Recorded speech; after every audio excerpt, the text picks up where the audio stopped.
service.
All right, good evening, everyone. Welcome to the April 9th meeting of the Garden Grove City Council. Madam Clerk, would you like to call a roll?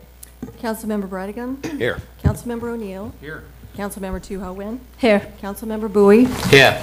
Councilmember Kim Nguyen? Mayor Pro Tem Klopfenstein? Here. And Mayor Jones? Here. Can I ask Maria Stipe to do the invocation? And can I ask Councilmember Kim Nguyen to lead us in the Pledge of Allegiance? Sure. If everybody could please stand and prepare yourselves according to your faith. Dear Lord, as we gather here this evening to consider the issues and needs of our community, we ask for your presence in these proceedings. May your hand guide the decisions made here tonight so that we may achieve the best outcomes for all of the citizens of Garden Grove. Amen. Place your right hand over your heart and repeat after me. I pledge allegiance to the flag of the United States of America and to the republic for which it stands, one nation, under God, indivisible, with liberty and justice for all.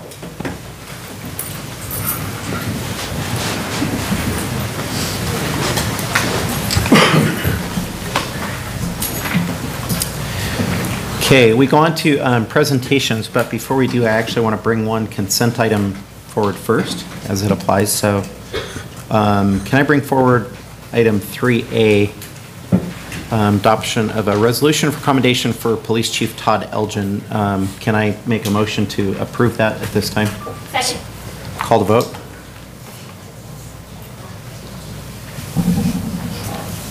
Motion received, 7 yes votes. All righty, 1A, community spotlight in recognition of Police Chief Todd Elgin.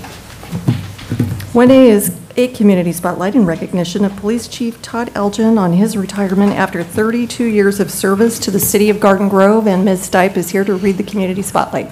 Thank you, Ms. Pomeroy. This evening, the Garden Grove City Council takes immense pride in honoring Police Chief Todd Elgin as he retires from the Garden Grove Police Department following 32 years of model service. Chief, please come forward. Garden Grove.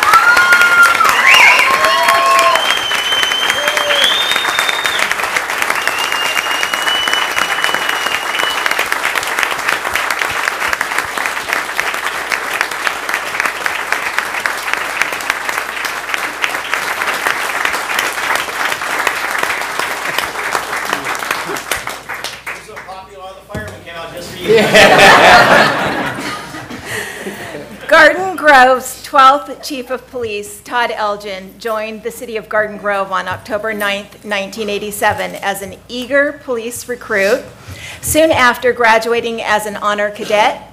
Becoming a police officer in 1988, Todd worked the streets for 2 years before serving in several assignments, including DARE, SWAT, and as an undercover narcotics investigator. In 1988, Todd became a patrol sergeant, then transferred to the gang suppression unit before being promoted to lieutenant in 2002, supervising the East Division, SWAT, and the Special Services Division. Continuing his rise through the ranks, Todd became police captain in 2008, and on January 1st, 2015, he was promoted to the top spot as Garden Grove Police Chief, which was the fulfillment of a childhood dream and a treasured promise to his beloved grandfather. Throughout his police career, and even more so as police chief, Todd was known for his genuine ability to connect with the people of his department and the community. As chief, he set out to expand the department, which he achieved through the K-9 unit, the Special Resources Team Homeless Task Force, and by leading the effort to pass Measure O and increase the number of sworn officers to 179, which is the highest ever seen in the department. Throughout his career, Todd received numerous honors and recognitions, including Rookie of the Year, Officer of the Year, and a Class A commendation for his work on the Howard Dallas Task Force.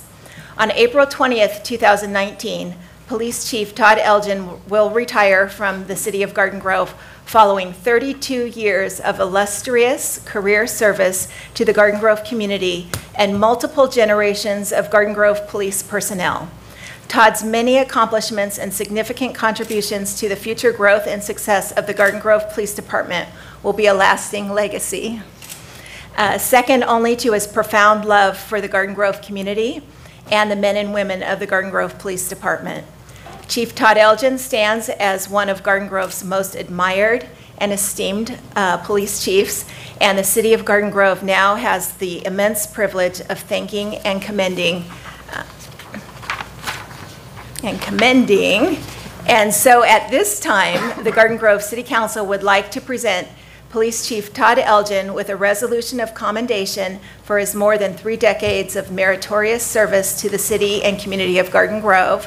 The City of Garden Grove wishes him many wonderful years of retirement, well spent with his beautiful wife and family. Congratulations and job well done, Chief. Thank you.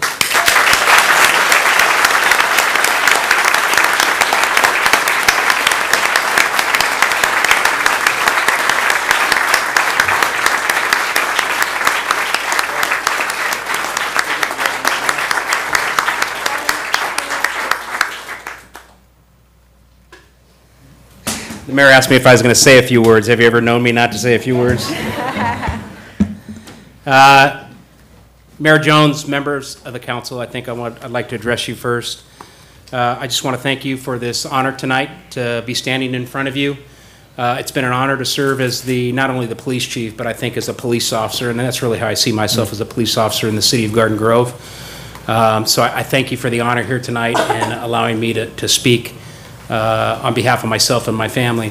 I would be remiss if I didn't want to thank my family right off the bat. You know, most police officers, I think many police officers would tell you that their careers wouldn't be half as successful if it wasn't for their family. And my family sits behind me. My wife, my kids, Kylie, Troy, Micah, Micah's girlfriend Sarah is here, and of course my son-in-law, who's a Garden Grove firefighter, Andrew Roach.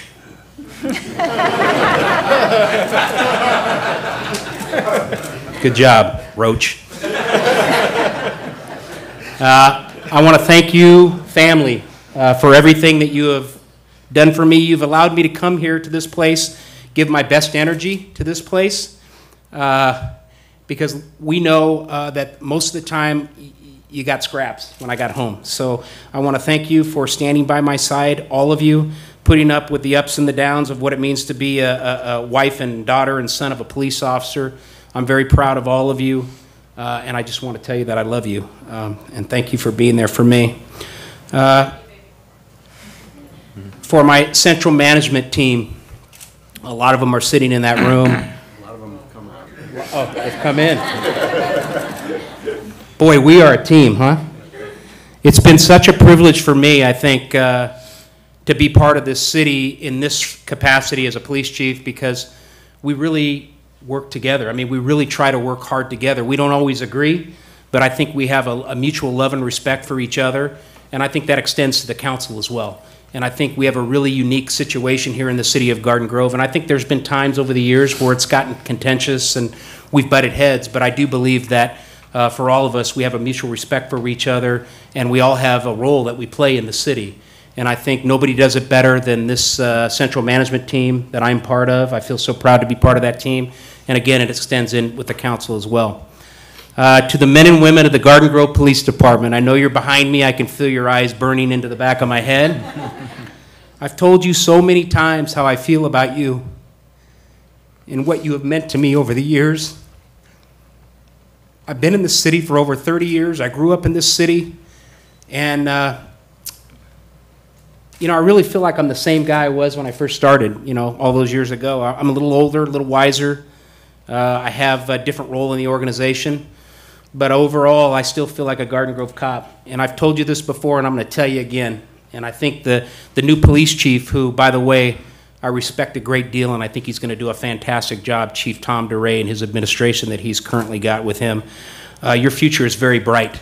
I think the only parting words I would give to you is stick together. Remember, it's one mission, one family, one team. You don't have the most toys, you're not the biggest, but by God, you're the best.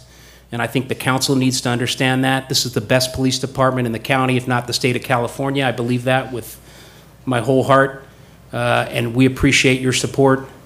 And I will never forget the relationships. I will never forget just the time spent in that building over there. Thank God, I hope we get another building. That thing's getting old. But the bottom line is, guys, I just want to tell you how much I appreciate you, how much I love you. Keep doing it. Nobody does it better. To the Garden Grove Fire Department, I appreciate all your support as well. I've gotten a lot of support from you guys over the last couple of years, and I think you're all fantastic. Good luck with your decisions that you make moving forward. I wish the best for you. But we got it pretty good in the city of Garden Grove. When you look at the overall people, the people in this city care. And I just feel so blessed to be part of that. Scott, thank you for being a great boss. Thank you for listening to my nonsense most of the time. But you know where it comes from. It comes from the heart. So with that, God bless all of you. Much love to you all. And thank you, thank you, thank you for 32 years.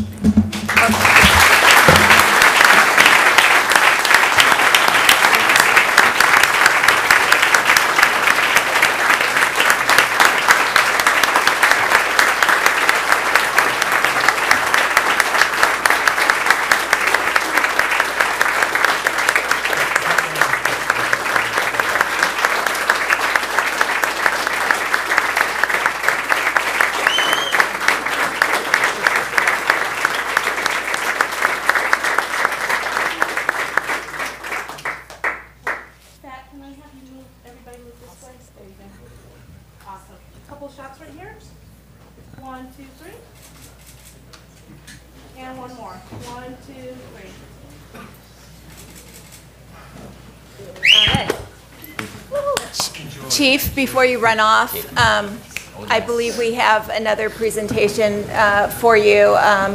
Christy Lee with Senator Tom Umberg's office is here, and she'd like to present a resolution. Thank you. And also Eric Nahn right behind that. And Brandon. Good evening, Mayor and council members. My name is Christy Lee, and I'm here representing Senator Tom Umberg today. And next to me is Brandon Urrutia. He is also a representative from Assemblymember Tyler Diop, and thank you so much for the opportunity to speak. First of all, I want to say thank you, everybody, for joining us in celebration of Chief Elgin retirement. On behalf of our representatives, we'd like to express our sincere gratitude to our very own police chief, Todd Elgin, who has devoted 32 years of service to the city of Garden Grove as well as the Garden Grove community.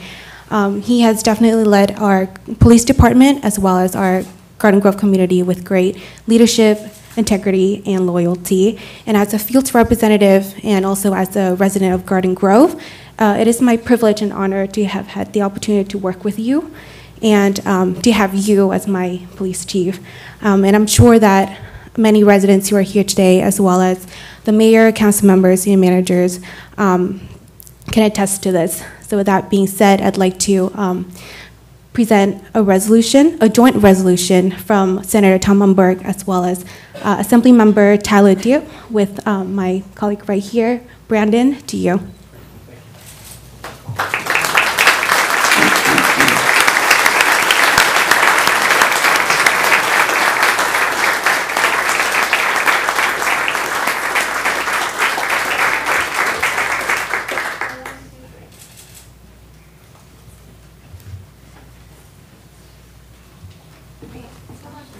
One more.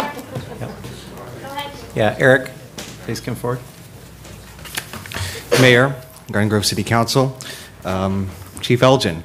I believe it was Pericles who once said, what you leave behind is not what is engraved in stone, but what is woven into the lives of others. And if you look around the room today, you can absolutely see the effects, the positive effects that what you have had on this community. So on behalf of Congressman Ruda, for your 32 years of public service to the city of Garden Grove, you've lived your childhood dream, and he wanted to give his thanks to you today, and here's your certificate.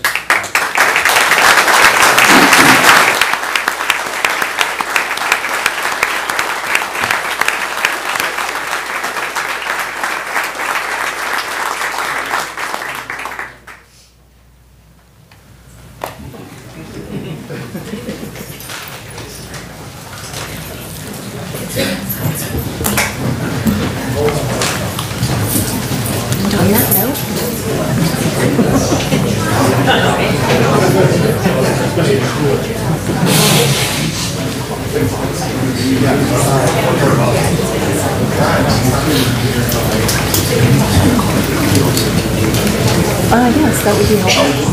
Okay.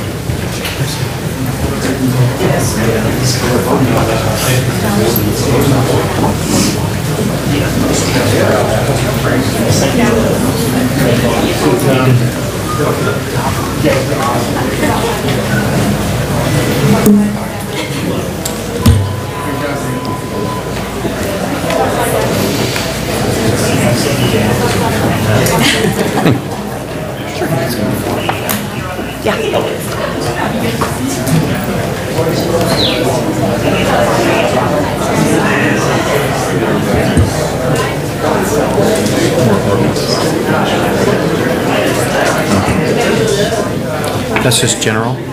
Okay.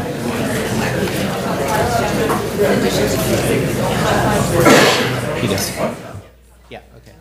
Yeah, okay. Not yet.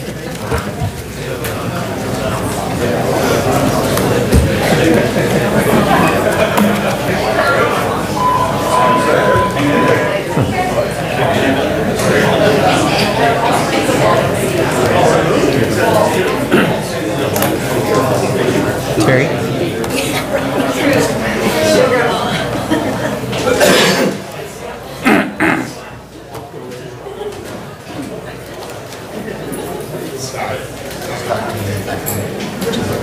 Yeah. Talk about Bailey and Tiffany. You want to go to the live meeting with Chase? Meet with him, and you guys can, he's got the authority to make decisions.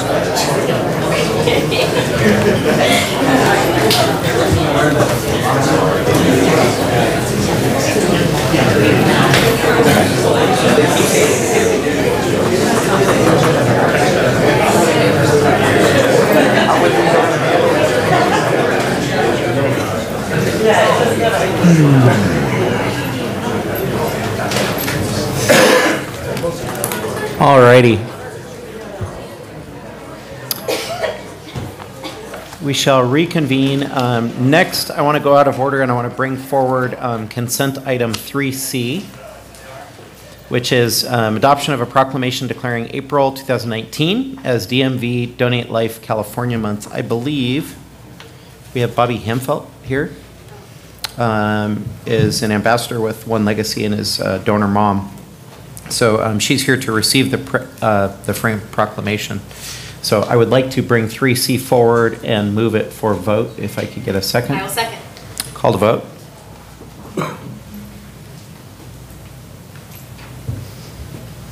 Motion received, 7 yes votes. Thank you. And would Bobby please come forward for just a moment?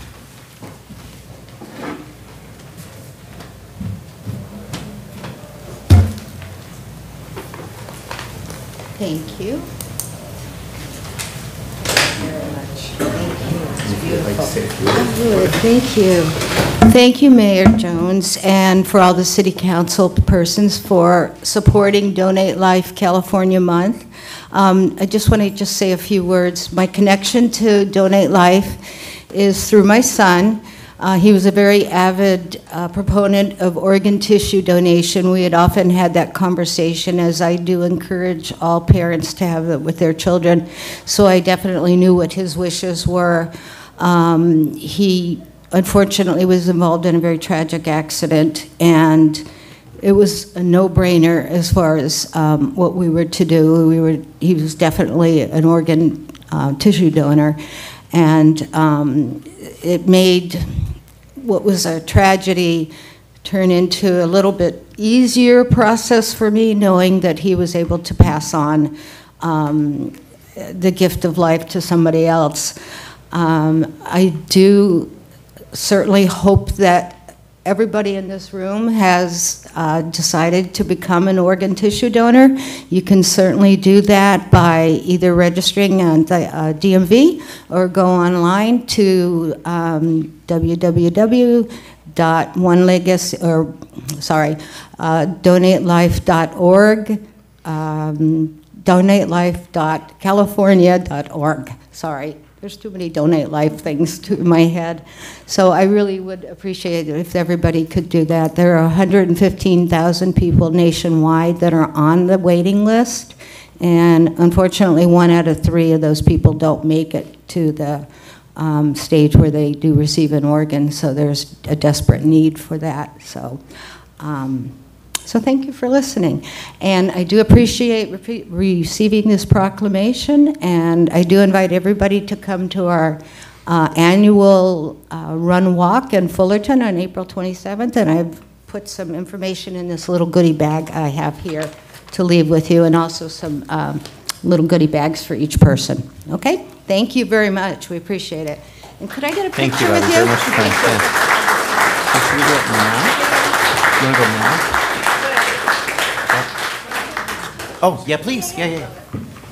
Should we break now before we do oral? What do you think? You want to probably sign.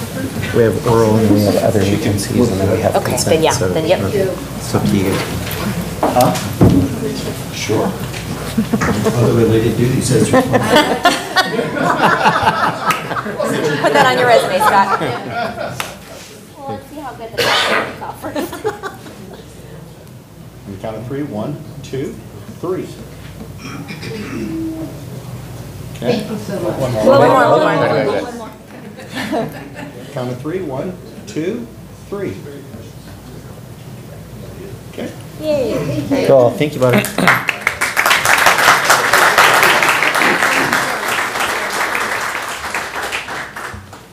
So now? Sure. Okay. So, sorry to do this to all the fire guys that waited patiently and then just came in the room, but we're going to take a 5 or 7 minute break because we have cake for Councilmember Frat Bowie tonight, and we figure we'd do it while kind of everybody's still around. So, if we can, we will take a quick 5 or 7 minute break and then we'll reconvene.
we're there. But we still have oral.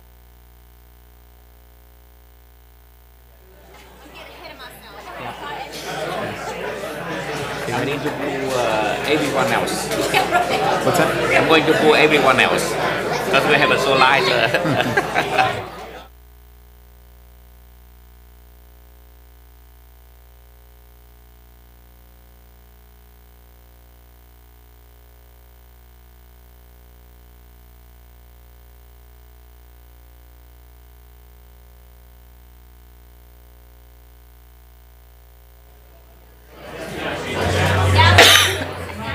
I'm just checking to see if he's ready. Want me to get his attention? What's that?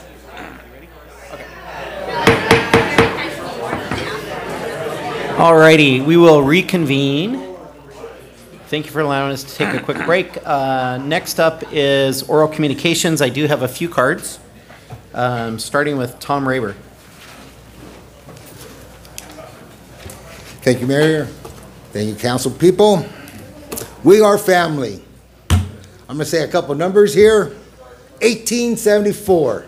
1874 is when the city of Garden Grove was founded. 1956. That's when we incorporated.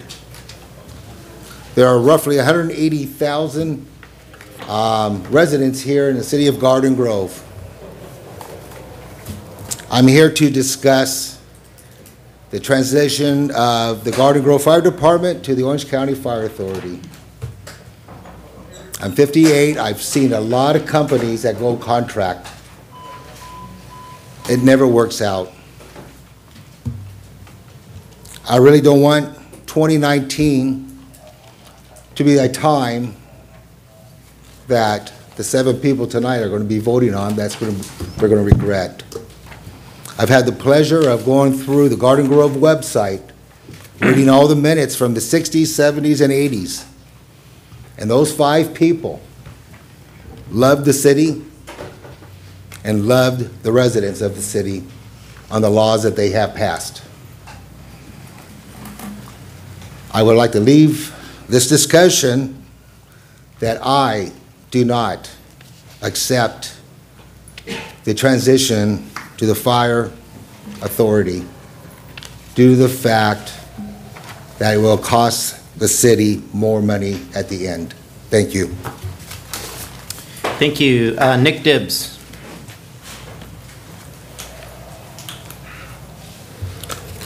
Mayor Jones, members of the City Council, my name is Nicholas Dibbs. I'm a longtime resident of Garden Grove and a teacher, honors graduate from Pacifica High School.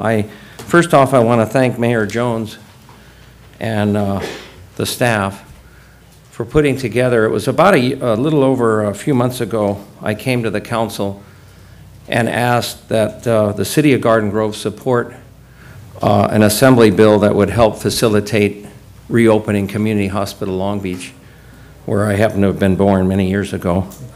And I was told that Chief Tom Schultz, Fire Chief Tom Schultz, had endorsed getting that letter out because that hospital is only about 9 miles from West Garden Grove. And it serves as a vital, as I'm sure the firefighters in this room know, even though it's in LA County, it serves as part of the network of ERs. And so I want to thank the city and Mayor Jones for supporting that effort. And I can report that the Community Hospital Long Beach Foundation Task Force, of which I'm a member, we had a meeting last week, last Wednesday, and the hospital is on track to reopen in the very near future. So thank you, Mayor Jones and Maria and everybody who worked on that.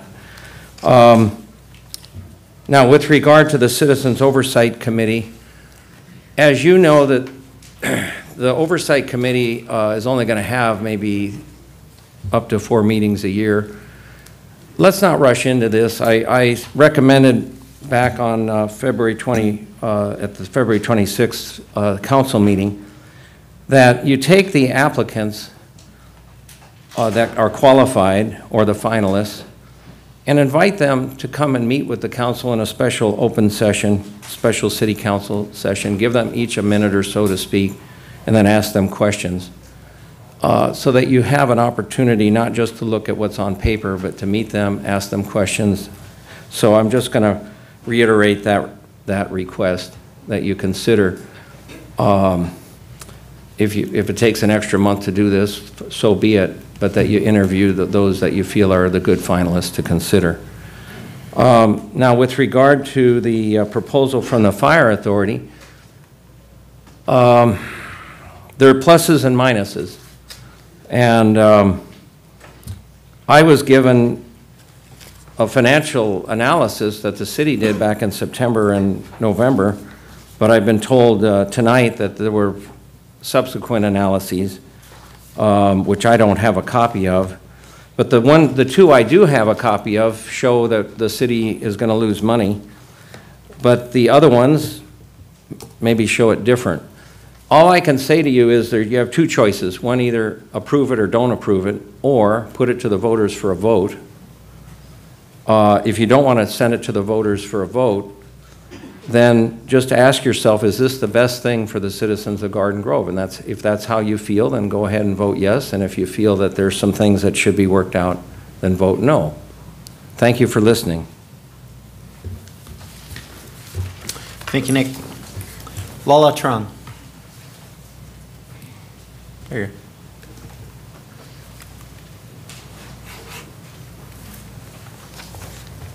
Hello, good evening, Mayor Steve Jones and City Council. I just wanted to take this time to introduce myself. My name is Lala Trong, and I am a field representative for Congressman Lou Correa. Part of my duties as a field representative is that I advocate on behalf of Garden Grove, the Vietnamese community, as well as the API community. I just wanted to take this time to reach out and let you know, let the public know, just to communicate with me if anything needed for resources. At our office, we manage a lot of federal concerns, such as immigration, veteran care, those of that nature. Today, I would like to invite you to join the Congressman in honoring and memorializing Army Specialist Trevor A. Winay, an U.S. Army soldier who died in Iraq in 2004. Trevor, an Orange County native, joined the U.S. Army in 2002 following the September 11th terrorist attack. He was stationed in Fort Lewis, Washington, where he served with the Army 24th Quartermaster Company. On April 30th, 2004, Specialist Winay sustained injuries in Iraq from an explosive device. Sadly, the following day, Trevor succumbed to his injuries at the age of 22, exactly 2 years from his date of enlistment. Congressman Lou Correa is going to take the time on April 24th from 11 a.m. to 12 p.m. to commemorate his memory along with his family, and we would like to invite you, City Council members, as well as the public to join. Thank you. Thanks, Lala. Oops, sorry. So it's going to be at the UPS 1075 North Tustin Street, Orange, California, 92863. Thank you. Anita Riley.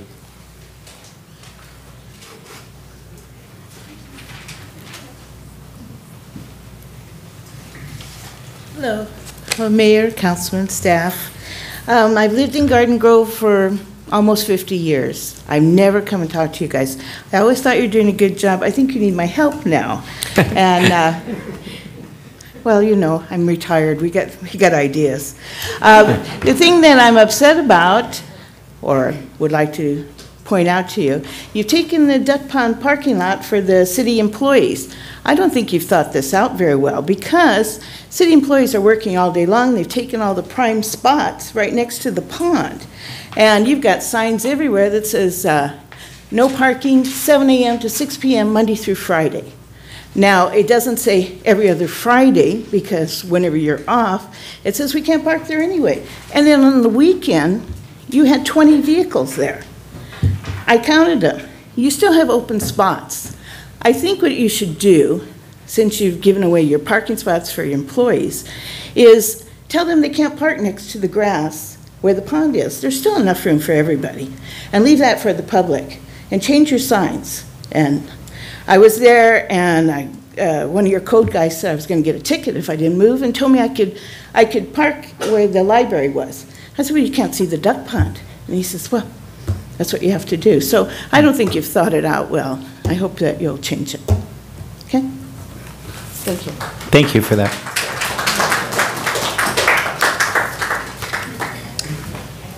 That is all the cards I have under oral. I actually do have one more card, which is Eric Thorson, but I believe he wants to speak later when we get to that item. So we'll move on to, we're going to recess to successor agency.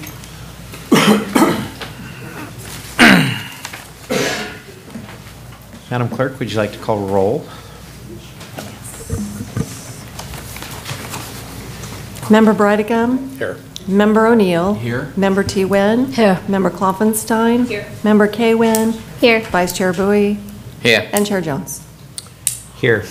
We already did oral communication simultaneously with City Council, so we'll go on to consent items. We just have 2A, receive and file the minutes. Do I have a motion? Second. Call the vote. Motion received, 7 yes votes. Thank you. Any matters? Seeing none, we'll adjourn back to City Council. And reconvene, going on to consent items. It's recommended, we already did 3A and 3C, so with those two exceptions, it's recommended that the balance be acted on simultaneously unless Stephanie Klopfenstein would like to pull 3B. I would very much like to pull 3B. Thank you. So can I get a motion for the Second. balance? Oh, motion for the balance. Second. Call the vote.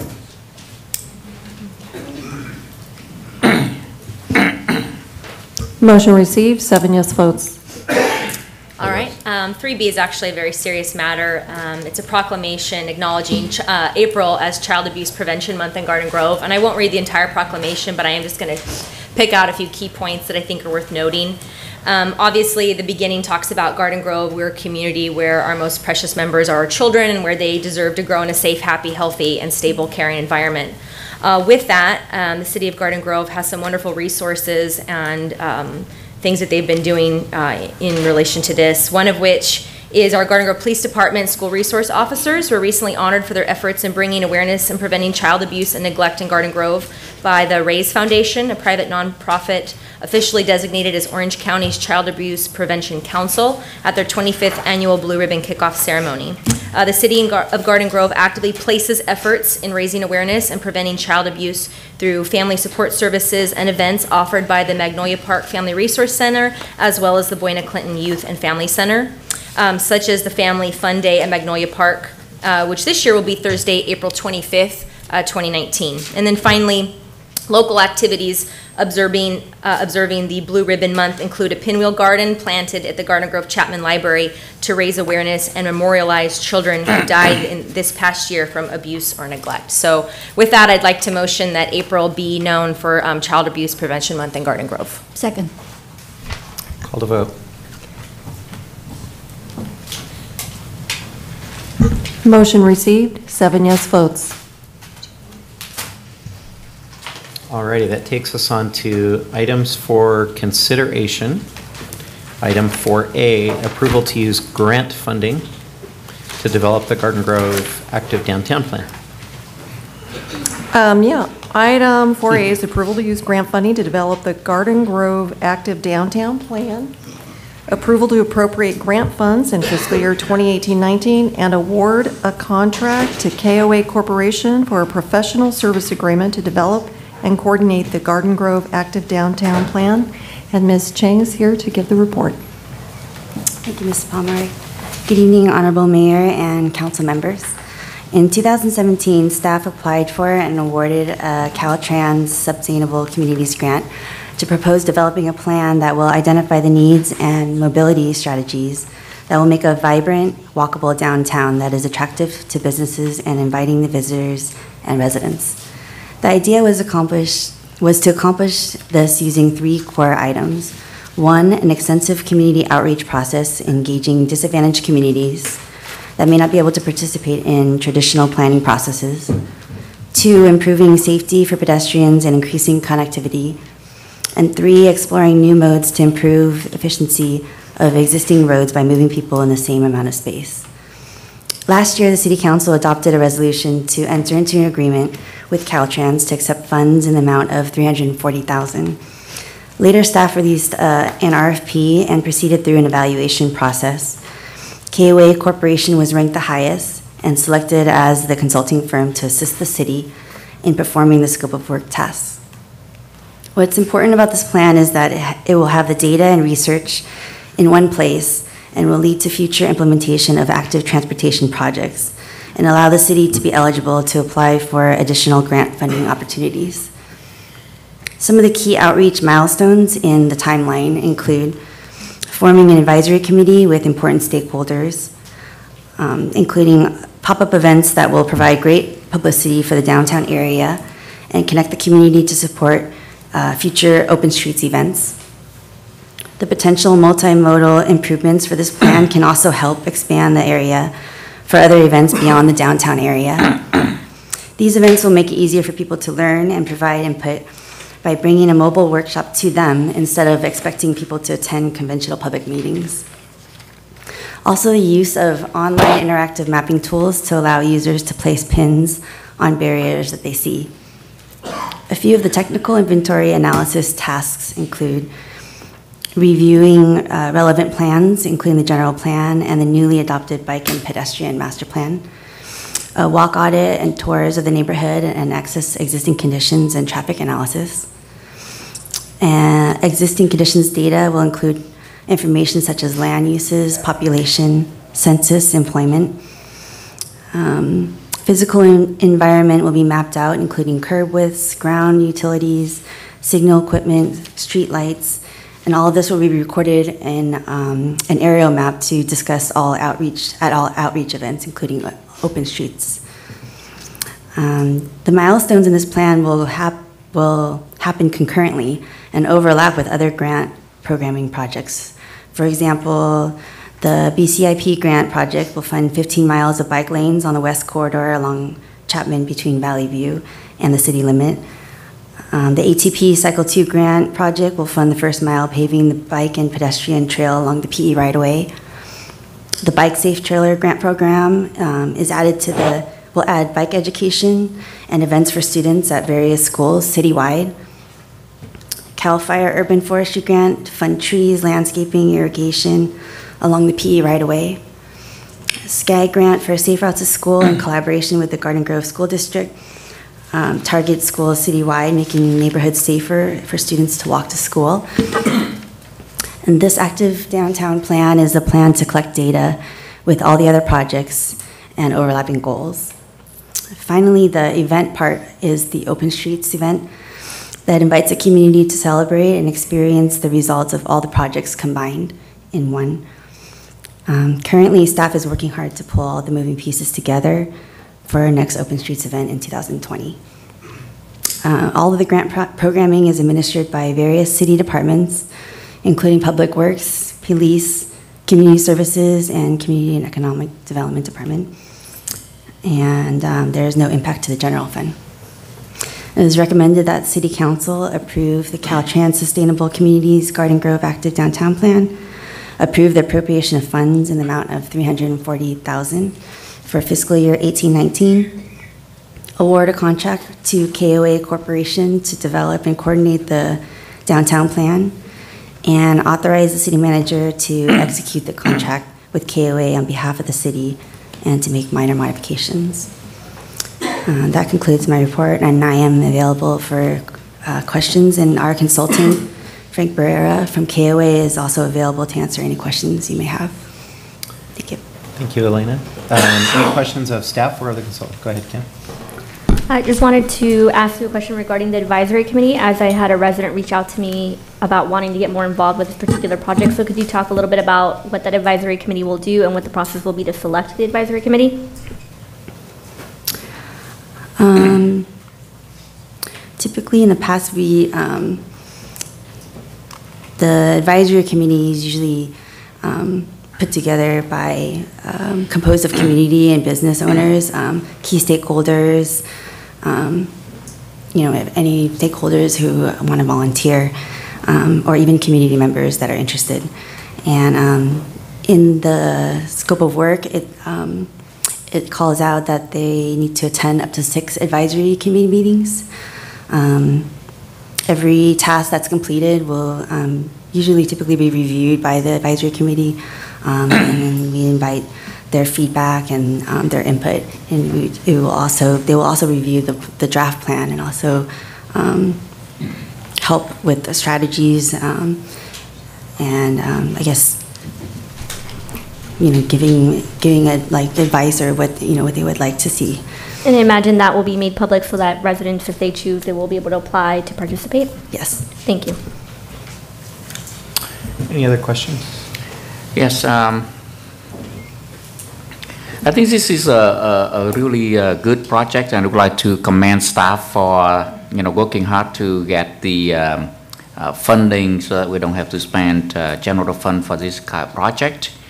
The question that I have in mind is we recently embarked on a few similar projects, which is very good. But we have no feel for whether we are going to measure the participation of our residents on those projects. I think it will be a good things for us to have in the project a mechanism to measure how well it was used by our residents, or maybe it was exceedingly used by our residents, so that we can know whether our future policies would be for similar projects to consider. And sometimes people we may have a very good project, a very good infrastructure that being implemented, but perhaps sometimes our residents may not know about it, or even if they know about it, they may not be feeling excited about it to take advantage of those programs. So I think those kind of measurement is really useful if we structure it in this project. And I read through the statement and I don't see it. I was wondering if we may, target that at a different time. Our city had some experience in 2000, I believe in 2015, when a nearby city and the county want us to join them to implement a free shuttle bus for residents on Bonsai Avenue. Our council, I was glad that our council resisted the temptation, because within 6 months, that program was shut down quietly, withdraw, because there's not enough people participate in it, and it continue to cost the county and that city a lot of money. So I want, even though we got some grant to do this, I want us to have a way to measure how well it is being received by by our residents, and if it is not as well received, or if it was exceedingly received by our residents, we figure out why, so that we can, have better plan in the future. Can we have something like built in for this kind of project?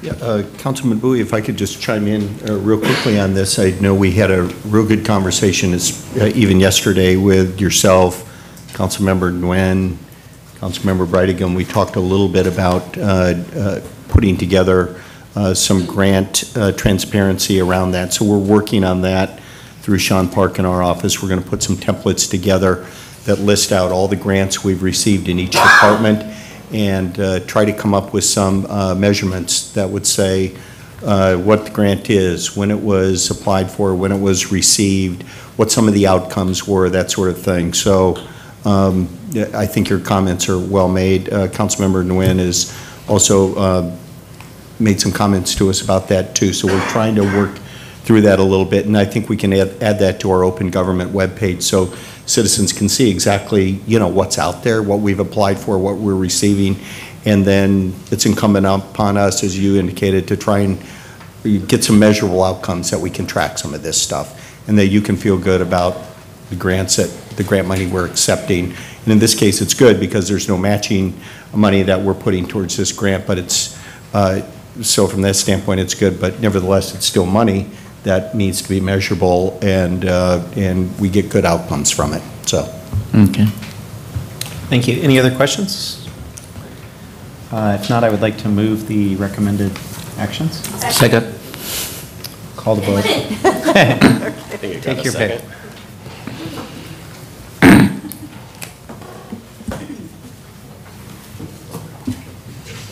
Motion received, 7 yes votes.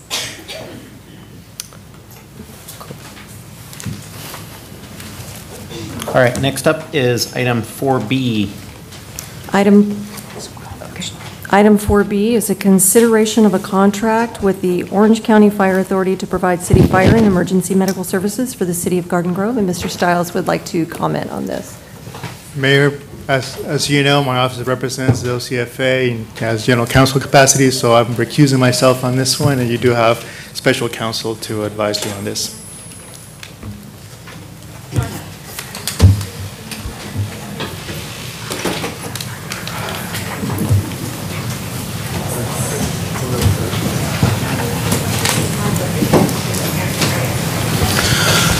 Okay, Mr. Mayor, members of council, so at the council's direction, before you is consideration of a contract with the Orange County Fire Authority to provide city fire and emergency medical services to the city of Garden Grove. This is something that we've been working on for quite a number of months now. You will remember that back in 2017, at the point where we were at labor negotiations with the Fire Association, it was agreed upon to get a fire service proposal from OCFA. In 2018 of March, we received that proposal, and then subsequent to that was a good deal of analysis and from the city staff's standpoint about the impact to the city, how what the relationship of it would be to a number of our different city departments. And then we've had a couple different study sessions on this topic, both looking at costs and at the various service levels that would be affected by this. I know at the direction of the mayor and the council, we've done some sensitivity analysis related to the proposal. And so before you is our staff report. I want to identify in the staff report, I know the members of council have all looked at this, but for the benefit of the public, we have included actually the fire and medical services agreement. We have various attachments for service criteria, transition of personnel, different exhibits related to the offering of employment for employees should the transition go forward, lease agreements, and financial impacts all included in the report. I think really not so much for the members of council, but for just a refresher for members of the public that are watching the presentation, trying to get up to speed on things. I will mention that all of the documents that are attached, they've all been included on our Open Government Transparency website, so people have been able to go and download all the documents, look at the proposal, the analysis, the various pieces of correspondence that have gone into this. So for the public's benefit, they can go online and they've been able to look at all of this information. So what we'd like to do at this time, we're going to walk through three really kind of refresher presentations, both for you and the member of the public. I'm going to begin by asking our budget manager, Ann Eifert, to kind of review the main components of the report, and then some of the analysis that we've done for your benefit to take a look at. And then following that, Division Chief T.J. McGovern is going to talk a little bit. He's got a few slides to talk about service level and response time things that we talked about in one of our study sessions more recently. So Chief McGovern will go over that.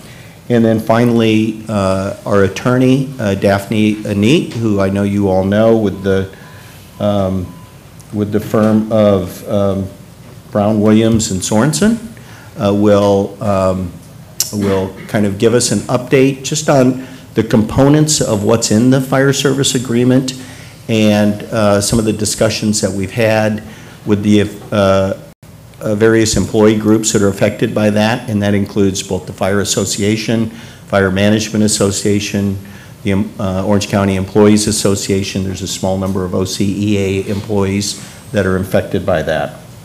Also with us here is Laura Stover, our HR director, and our acting fire chief, Whitaker, is also here, sitting in the back. And they're obviously all members of our staff are here for any questions that you might have after we go through all this. And of course, we have members of the Orange County Fire Authority that are here, including Chief Fennessy and his staff, who I think will be available at any point, I think, for any questions that you might have. So with that, I'd like to turn the microphone over to Budget Manager Eifert and have her she's taken the time to kind of to translate the actual staff report into some PowerPoint slides that will help walk us through the presentation, I believe. So, Ms. Eifert. Thank you, Mr. Stiles. Again, I just have a brief PowerPoint to kind of summarize what we have in the agenda report that you received last week. And so I just want to start off summarizing the OCFA contract proposal. You've seen a lot of these slides before, so it's more of a recap more than anything. But the OCFA contract proposal was provided last March. And at that time, the fiscal year 2018-19 proposal dollar amount was $22,592,221, and that included the service charge, facility maintenance, and vehicle depreciation. The contract proposal cost is capped at 4.5% annually. There is a recapture clause, but their average increase over the last 10 years has been 2.92%. In the proposal, OCFA will provide all the personnel associated with fire services, routine station maintenance at our fire stations, equipment maintenance and replacement, all the administration such as human resources, payroll, legal, recruiting, everything that right now the city provides. Fire prevention, that includes plan check and permits. Deployment, their deployment model will allow 2 paramedics to be on each unit, and I'll let Chief McGovern talk more about that in a bit. The city would have 1 member on the OCFA Board of Directors, and there's an option to withdraw every 10 years.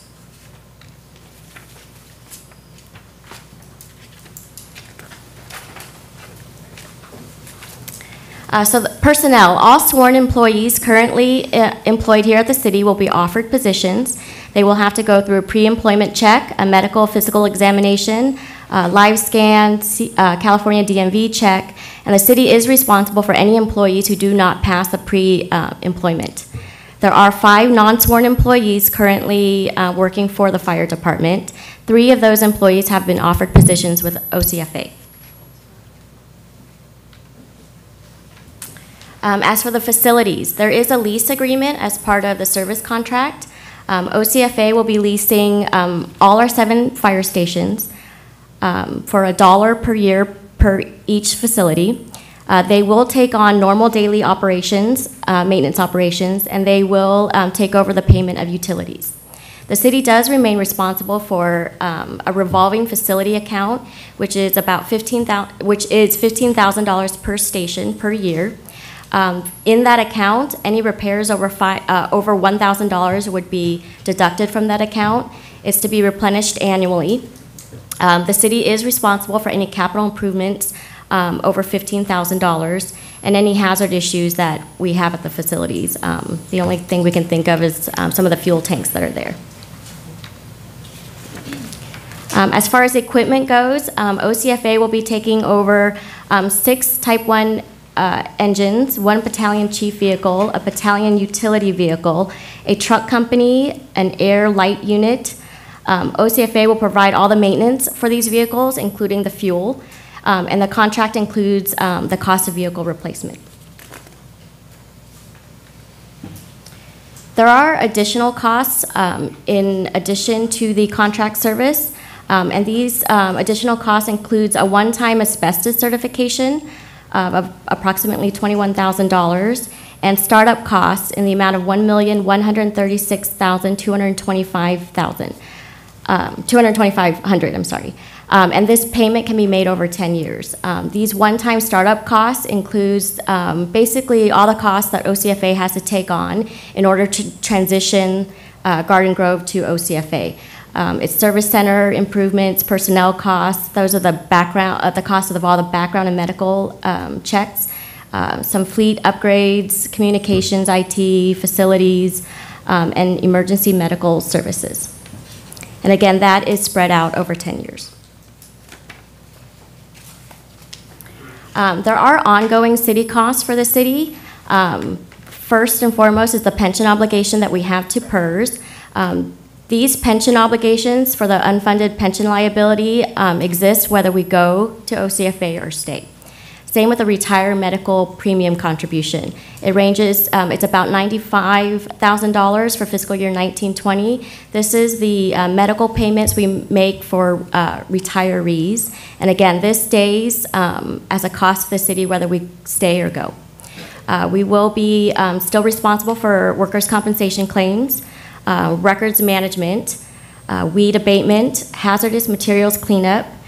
There is a potential need for a half-time to a full-time emergency operations coordinator. They would be doing some training and compliance for the city, perhaps management of the ambulance contract that we would still be responsible for.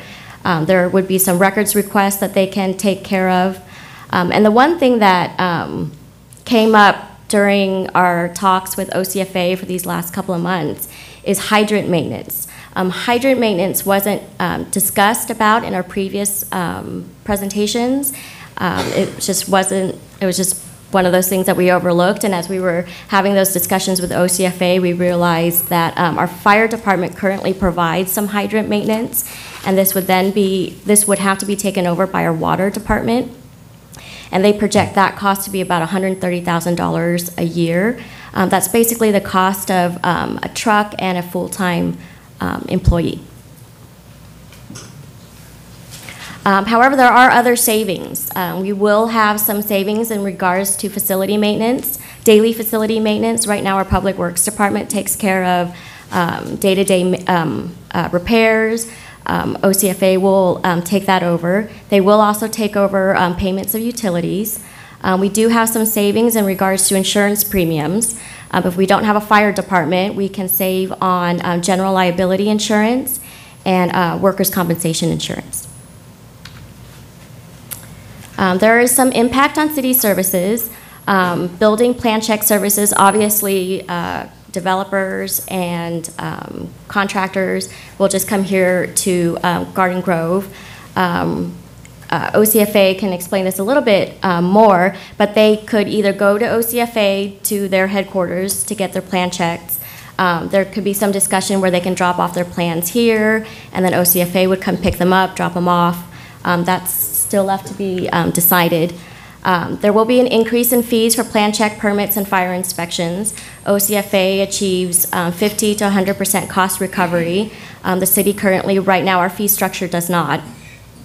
Again, we'd have to either hire a half-time person for some emergency coordination, tactical emergency medical support. It's a program right now that police and fire are involved in. However, I believe OCFA is working on implementing a similar program.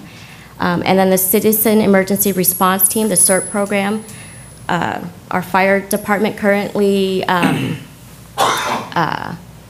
organizes the CERT program, and then we would just find out other ways to continue that program or discontinue. So I just want to go over some of the timeline. Just a quick recap. Our first presentation to council occurred on July 10th. That was after the proposal was provided back in March. So we first came on July 10th. We did have a study session on August 8th where we compared, for lack of a better term, an apples to apples comparison. September 25th, we came back to council, and at that meeting, council directed city staff and the Fire Association and OCFA to come together and discuss about some of the differences we had between our financial cost analysis and theirs. We did hold 2 or 3 workshops with the Fire Association. And then on November 13th, we came back with a cost analysis with some of the assumptions that we worked with the Garden Grove Fire Association. And then we also provided a sensitivity analysis that showed the cost or savings with a 1 to 5% increase to labor costs in the base 18-19 fiscal year. So at the study session on August 28th, we did have some cost analysis where we talked about the OCFA contract costs, the startup costs, reimbursement. They would reimburse us $75,000, which was the cost of the proposal. The continuation of services at that time did not include the hydrant maintenance, and that was valued at about $270,000 a year. We added in the unfunded liability and the post-employment benefits, which is the retiree medical premium I talked about. That was about $3.6 million.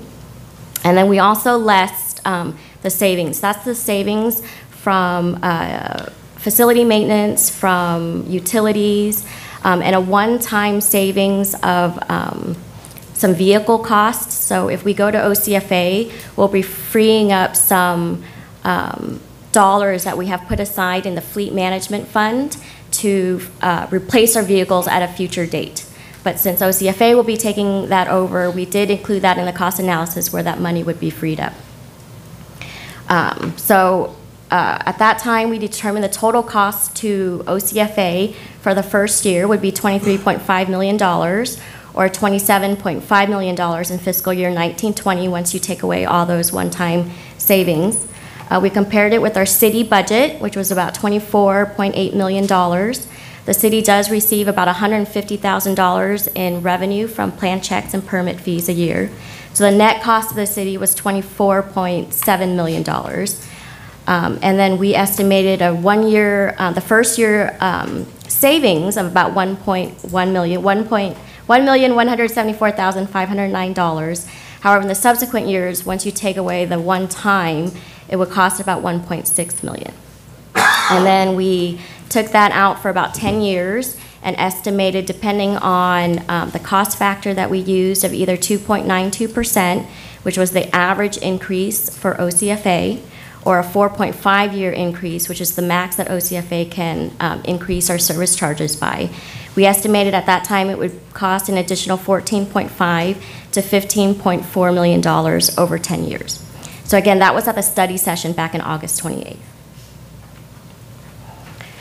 So again, we met with the fire union and talked about various different assumptions and costs that could be included into the agreement.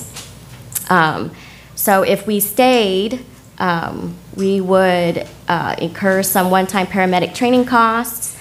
There was some addition of a reserve quint, addition of a full-time arson investigator, as opposed to the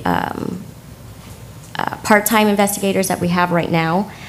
And then we would reduce the emergency operations coordinator position from a full-time to a part-time. And then this just has, this slide just shows a quick summary that with these additional assumptions, over the 10 years, it would be about $10.3 million using the 2.92 cost escalator.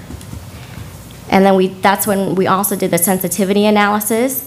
And what this did was increase the base year, fiscal year 18-19, between 1 to 5% of labor costs.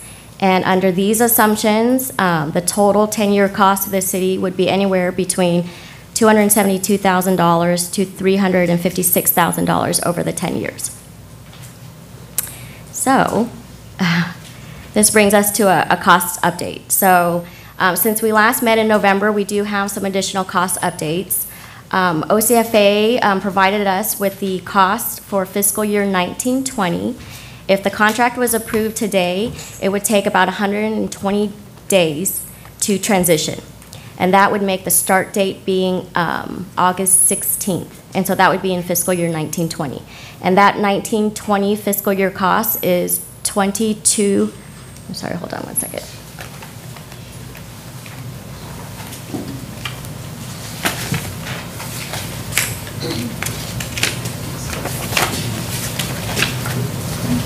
$22.5 million.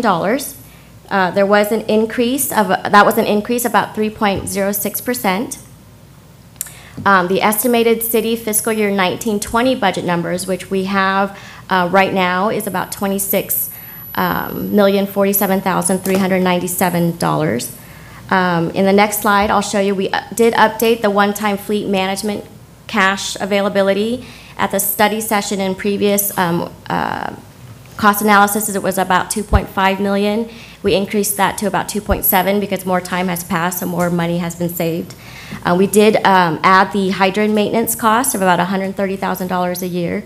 And then we updated some PERS numbers that we received from CalPERS, but those changes occurred back out in fiscal year 25, 26 to 28 and 29. So it was out in the future years. But again, those numbers are the same whether we stay or go. So the OCFA contract cost, I'm sorry, let me go back on the previous slide. That's what I was kind of looking at. That's a, sorry, 22.592, that's a typo. The total OCFA contract cost for fiscal year 1920 is $23,282,999, and that's with the 3% increase. We do, again, have the startup cost of about $134,363. That includes, that 134 includes the asbestos, the one-time asbestos. And then so you'll see in fiscal year 2021, that goes back down to the $113,000. We do have a reimbursement of the 75. The continuation of services is $295,718. Again, that is increased now because of the hydrant maintenance. And then we have the unfunded liability and the post-employment benefits. We have, again, those savings that I mentioned. The city fiscal year 1920 estimated budget is $26,047,397. We added in the additional cost of those assumptions of about $388,000. And then the revenue offset is about $153,000. Making the total savings for the first year of about $1.7 million. And in fiscal year 2021, it would cost about $1.5 million. And over the next 10 years, it would be a total cost of $12.4 million. And then using the 4.5 escalator, it's about $13.3 million. Again, using the same assumptions with the 1 to 5% labor cost increase, the 10-year cost is about $2.1 million, using 2.92, and then 4.5% cost escalator, it would be about 2.2. And that concludes my financial analysis, and I'll turn it over to Chief McGovern to talk about deployment.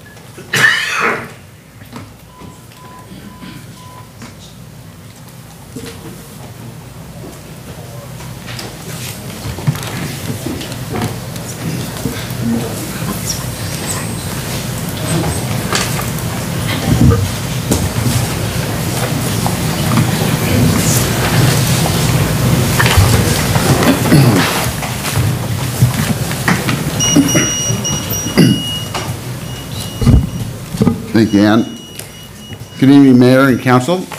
Tonight, what I'm going to go over is our standard of coverage document that includes response times and deployment models.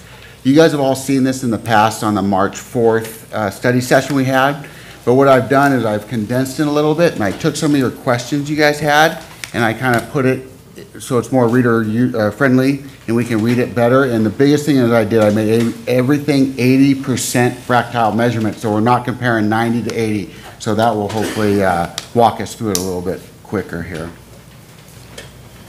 So the first slide here is that's the standard of coverage, and the top part is just the definition of a standard of coverage, but the next bullet point down is the purpose of a standard of coverage and why we should have those. So a standard of coverage is defining baseline emergency response performance standards and measuring service delivery performance. So the next slide here is strategies for improving response times. And this is basically our goal, what we want to do here. And there's 3 elements that I'm going to talk about for improving response times. The first element is we want to improve first unit on scene.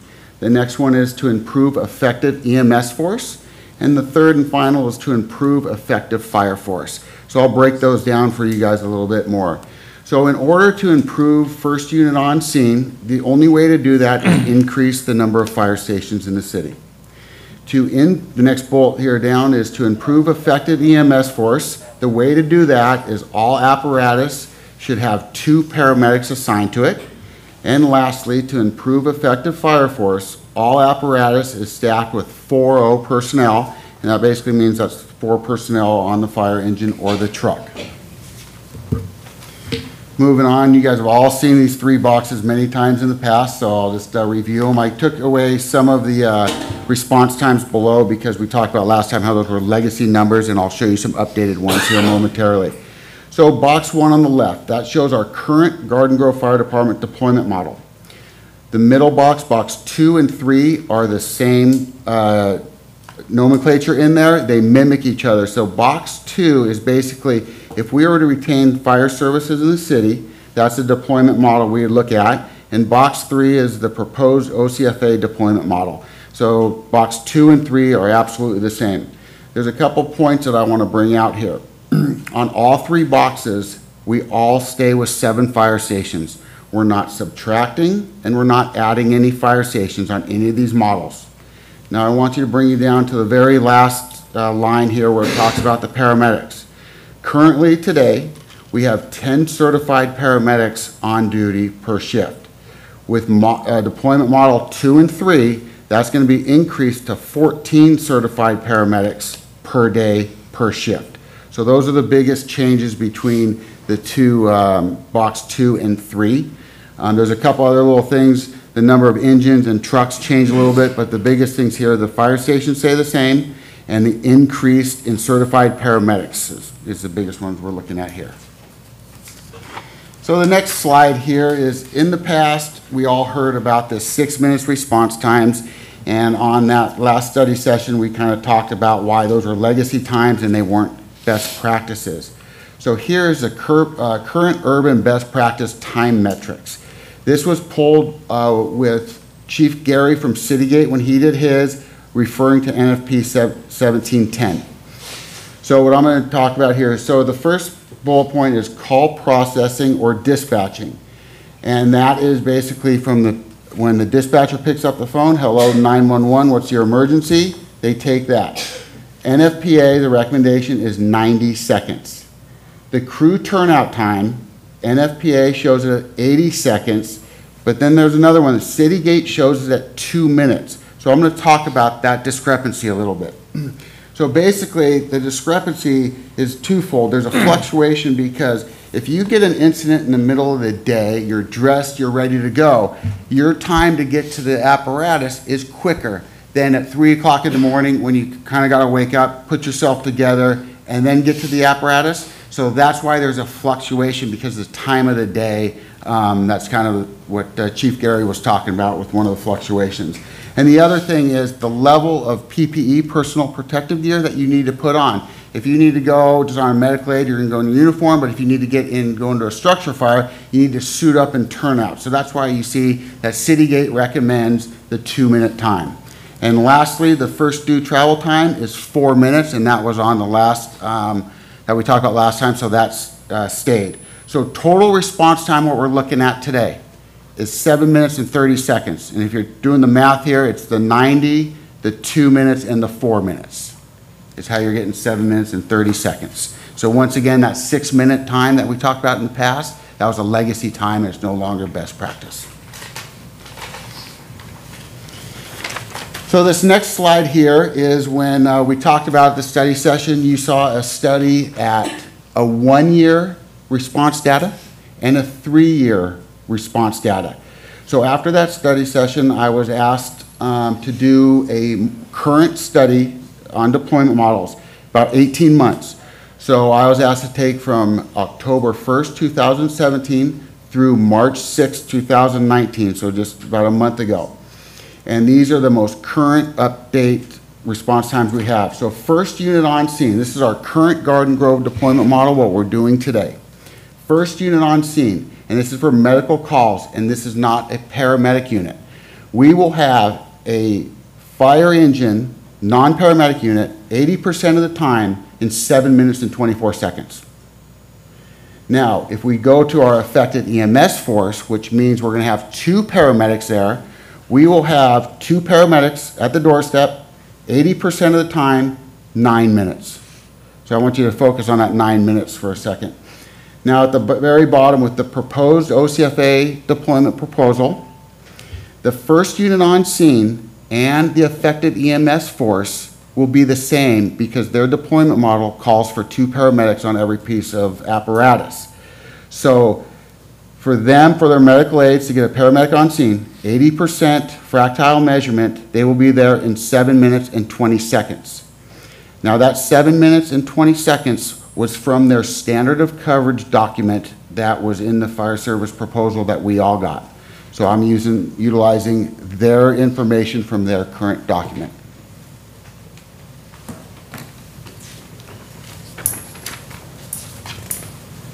And then this is the last one. So what I'm doing here, this is the current Garden Grove Fire Department deployment model versus the OCFA deployment model. I'm comparing just the deployment models in this case. So with the proposed OCFA deployment model, there's going to be no change in first unit on scene because we're not increasing or decreasing fire stations. There will be an improved response times for affected EMS force because the proposal calls for 2 paramedics. There will be an improved response time for effective fire force because their proposal calls for 4-0 staffing. And lastly, it will not require 2 pieces of fire apparatus to respond to a medical aid.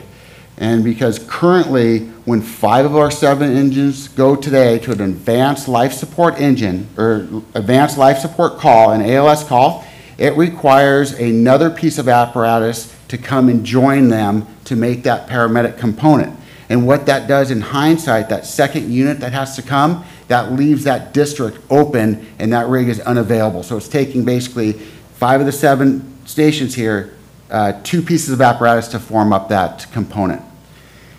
And that concludes my report, and I believe we'll go to Daphne, but we'll be here for any questions. Good evening, Mayor and members of the council.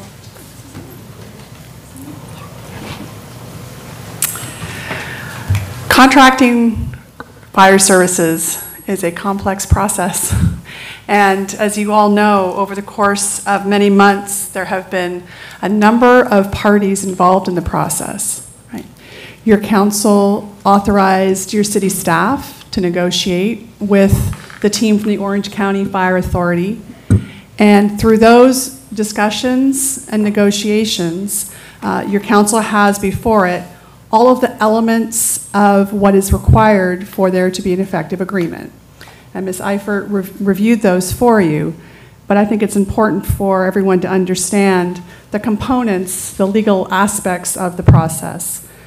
So the city staff and OCFA negotiated to put together the terms of the actual fire services agreement. They negotiated the terms of the service criteria to meet the specifications on directives from your council. The parties negotiated what would happen to city personnel and how the city personnel would transition over to OCFA if your council were to decide to contract for services. And then, of course, what would happen with the facilities. So this process involved discussions of service criteria, discussions of cost, the financial impacts, discussions regarding what would happen with personnel, and what would happen with facilities. And so all of those things are embodied in the agreements that are before your council for consideration tonight. But putting together those series of documents is not the end of the process. the city has an obligation to meet and confer with its labor groups to make sure that all considerations of what this decision would mean on employees were discussed, negotiated, and ultimately agreements reached. And so over the course of several months, we have negotiated simultaneously with OCFA and the labor groups to try to make sure that elements of an agreement and the terms of transition were going to be acceptable to both parties. So through that process, we have successfully reached agreements with the labor groups, and so also before your council tonight, consideration are the various memorandums of understanding that were entered into with the Firefighters Association, with the Fire Management Association, and with the Orange County Employees Association. And so those agreements are important because we've reached agreement on when the effective dates would be, what the offers, the terms of offers of employment would be from OCFA to the employees, how that process would take place, what happens if an employee doesn't immediately meet the physical or the medical requirements, all of those things, what happens with leave balances, all the specific issues and concerns that your employees raised during the process. We addressed them both with the groups and with OCFA. OCF made some adjustments to the proposals, and the city likewise made adjustments to the memorandums presented to the employees. And so at this point, having concluded the meet and confer process, your council is able to go ahead and make a decision tonight, should you so choose, and be in compliance with the city's obligations under the Meyer-Milius-Brown Act. That negotiation isn't the end of it either, because once the city team had reached agreements with the OCFA team, OCFA had to present to its board the agreements for consideration. And so on March 28th, yes. On March 28th, the OCFA Board of Directors was presented with a recommendation to review and approve the agreements and authorize the City of Garden Grove as a member of the OCFA Joint Powers Association. So in the event your council chooses to move forward with this contract, the board of OCFA, JPA, has authorized the admission of the City of Garden Grove to a member of that Joint Powers Authority. And so in terms of this, the staff report prepared on page 3 of that staff report, there are a series of recommendations that are listed, and each recommendation addresses the necessity of authorizing each aspect of the process. So it would include authorizing the actual agreement, authorizing the mayor to execute the agreement, authorizing the mayor to execute the amended OCFA Joint Powers Agreement, authorizing the resolutions that adopt the memorandums of understanding. So a series of agreements all related to various different aspects of the negotiation process.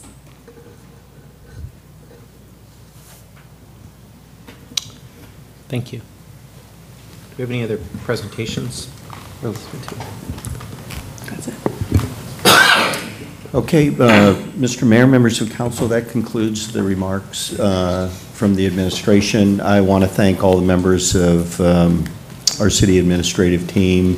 As Ms. Anit mentioned, I knew 2 years ago when we were doing this, it's not a quick process. I want to commend the city council for not wanting to rush into it or to drag it on unnecessarily. Obviously, a lot of people on our team, our budget manager, our HR director, our senior fire department staff have put a lot of work into this. We've worked in good faith with the staff from OCFA as well as members of our labor groups as well. We haven't always agreed on everything along the way, but that's the nature of discussions. And over the course of time, people have said, well, the numbers keep changing and I can't, what exactly is it? Well, you know, you're dealing with a lot of different assumptions. As time goes by, things change, you learn more, both savings, both expenses, and, you know, you're never going to pin it down exactly on what the numbers should be. We've tried to do our best to try to give you a good overall analysis. We've tried to be thoughtful and consistent in how we've approached the process. People have come to me and said, well, you need to make this report look like we should go to OCFA, or you should make the report look like we shouldn't go. And so we've tried to be professional, straightforward, and be thoughtful in the information that we're presenting to you. So, interesting, so a lot of the recommendations involve the mayor signing the agreements, and that's primarily because we're working with a JPA, with the Orange County Fire Authority Board, which is why the city manager doesn't sign the agreements, that the mayor signs those agreements should the city council want to move on. So with that, we are certainly available for any questions. I know you have some other people that might want to speak. We're available for questions, as well as OCFA, I'm sure, and anybody else with the public. That's great. Any clarifications or questions of staff at this time? I do have one question for the chief. The primary difference basically in response time for medical, EMT, paramedics on scene, is because the OCFA model, there's 2 paramedics on the rig, but Garden Grove basically has just 1. So they have to wait for the second unit to get there to stop the clock. Is that what I'm hearing? That is correct. So is there a policy in place that says that one paramedic can't start any kind of medical aid until the other one gets there? Is that a policy with the Garden Grove Fire Department? No, so there's kind of 2 steps to that, so let me walk you through that a little bit. So our engine 1 and engine truck 1, there's no paramedics on there, it's just firefighters. Now, we have a couple PAUs where there's 1 paramedic on there. So engine 3, 4, 6, and 7 have 1 paramedic on there. But we do have a policy in place that we typically do not allow them to transport to the hospital unless there's some circumstances that the captain feels that we'll just go for the best care of the patient. But we use a paramedic unit to transport to the hospital. But the PAU does start advanced life support treatment. But the times with our dispatch center, how they're calculated for effective EMS force is considered 2 paramedics. Okay, but if 1 gets there, they can start life-saving? Absolutely. That's what our PAUs do. That's correct. So they don't have to necessarily wait for the other one to respond and get there before they start doing medical treatment? Nope, they start treatment right when they get there. Okay. I just wanted to clarify that. Yep. Thank you. Is your button on? There, yeah, it was. On response times, I wanted to ask a clarifying question because when we had that study session, the consultant specifically, because I specifically asked with non-medical that our times were faster than OCFA, but per your presentation today, it's showing that we're slower. So what I did, and I'm going to refer to that slide where it says response data from Metronet Dispatch, the October 1st, 2017. So what I did when I got that request, that I contacted Metronet Dispatch, and I said I want response time data from this date to this date, and I want it for the medical aid calls, not responding out of the city, only for our city, inside our city, and I want an 80, and I had the 90% put in there also. So I can't really speak for Chief Gary's city gate data numbers, but I can speak for these, that this is truthful from our Metronet Dispatch, and I have multiple pages to show the validation of that.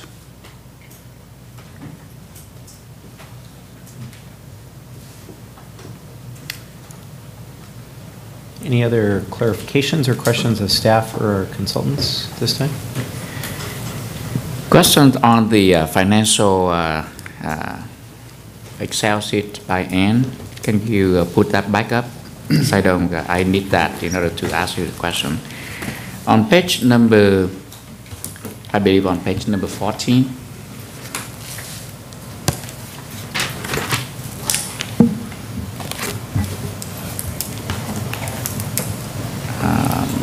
Yes? Okay. This is this page. Now, the updated OCFA proposal cost for fiscal 19 and 20 Yes. is show 22,592,221. Yeah, I want to correct that. That's still the 18-19 number. I apologize. The fiscal year 18-19 number is the 22,592,221. Fiscal year 19-20 is 23,282,999, which is on the following slide. So the analysis is correct. I just I see. failed to- The difference between the two number is 3,455,176. So it's almost $3.5 million between the two number. Between our budget number and OCFA, you mean? I'm sorry? Yes. Okay.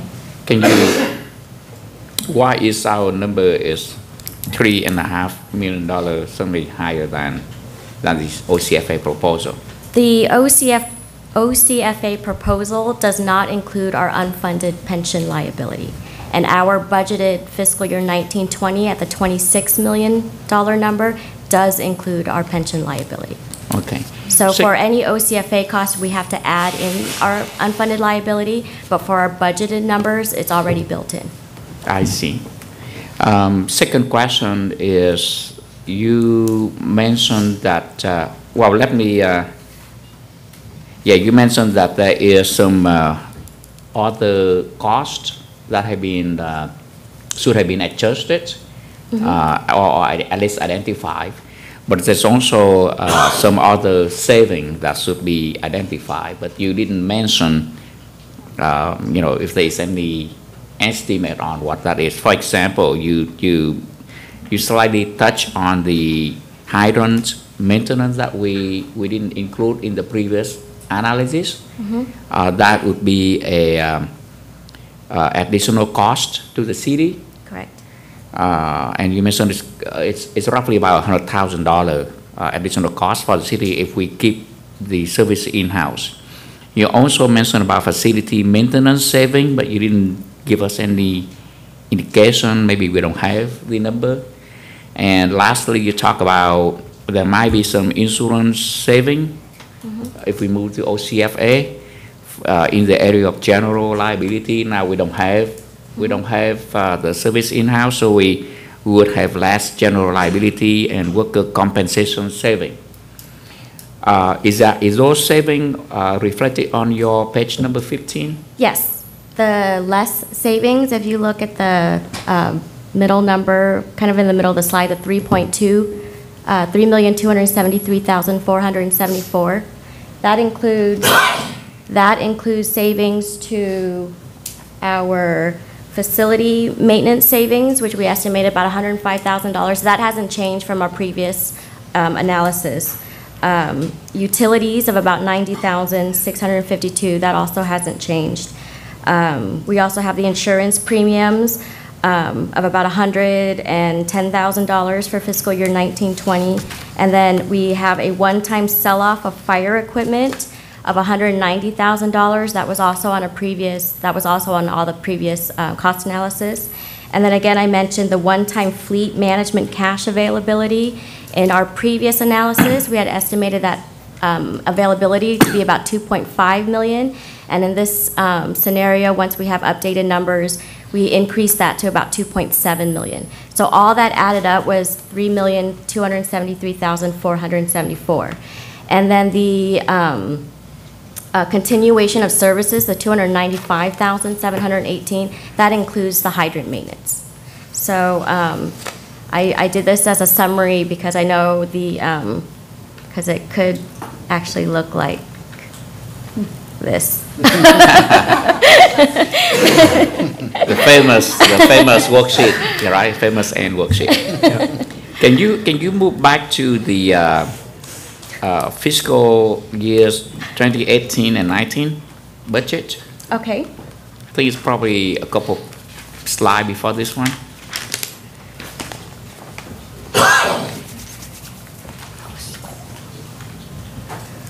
This one? No. Or this one? Yeah, this one. You show the fiscal years 2018 and 19, the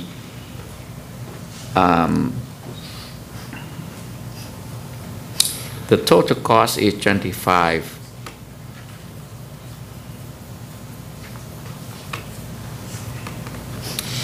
What is the number for the city budget for fiscal year 2018 and 19? So total city Garden Grove fire estimated budget, 24.8 million. Okay, 24. And then and then we got add it. in the assumptions, which brings us to about 25.2 million, and then we offset the revenue. So then you have a net cost of the fire department of about 25.1 million. I see. I got the previous number showing that as 24,060, and the number from the fire association that I got on their submittal here, so that it is 25,122. And I guess the difference was that because they was based on the budget that was approved prior to the deficit that require us to have a 5% cut across the board. Is that the case? That's why there's a difference between the two? Correct. In June 2017, we adopted our first biennial budget, and if you'll remember, that was for fiscal year 17-18 and 18-19. So in June of 2017, we adopted a 2-year budget. In June of 2018, a year later, we amended the 18-19 budget to include 5% budget reductions for all of our departments, excluding our sworn. So in the amended 18-19 budget, the fire department's budget was reduced about $150,000 due to their 5% budget reductions. Oh, I see. So, and Councilman, if I could just chime in, Council will remember when we implemented the 5% budget reductions, it was for all of our personnel throughout the city, with the exception of our sworn fire and police personnel. However, even in police and fire, they have some non-sworn employees, and even they were asked to take their 5% reduction. Obviously, for each department, it wasn't as significant because majority of their personnel are their sworn personnel, but they still had an adjustment to make. I see. So it seemed to me that because some constituents asked me about it, and I explained to them that it's difficult to pinpoint between the number because it depends on how we look and from what angle we look at it. This is one of the areas where it is difficult to have an exact number because depending on what angle, if we are comparing to what it's supposed to cost as opposed to what it actually costs, because during this transitioning time when we consider OCFA proposal, we purposely reduce our operational cost by 5% for non-sworn staff. And so that's why, should we compare to 24 million plus, or should we compare to 25 million plus before the 5% cut across the board? The 5% cut across the board is something that we were forced to do in response to deficit that we don't have enough money to do. It should not represent what it should cost us or it used to cost us to run the fire department or fire services program.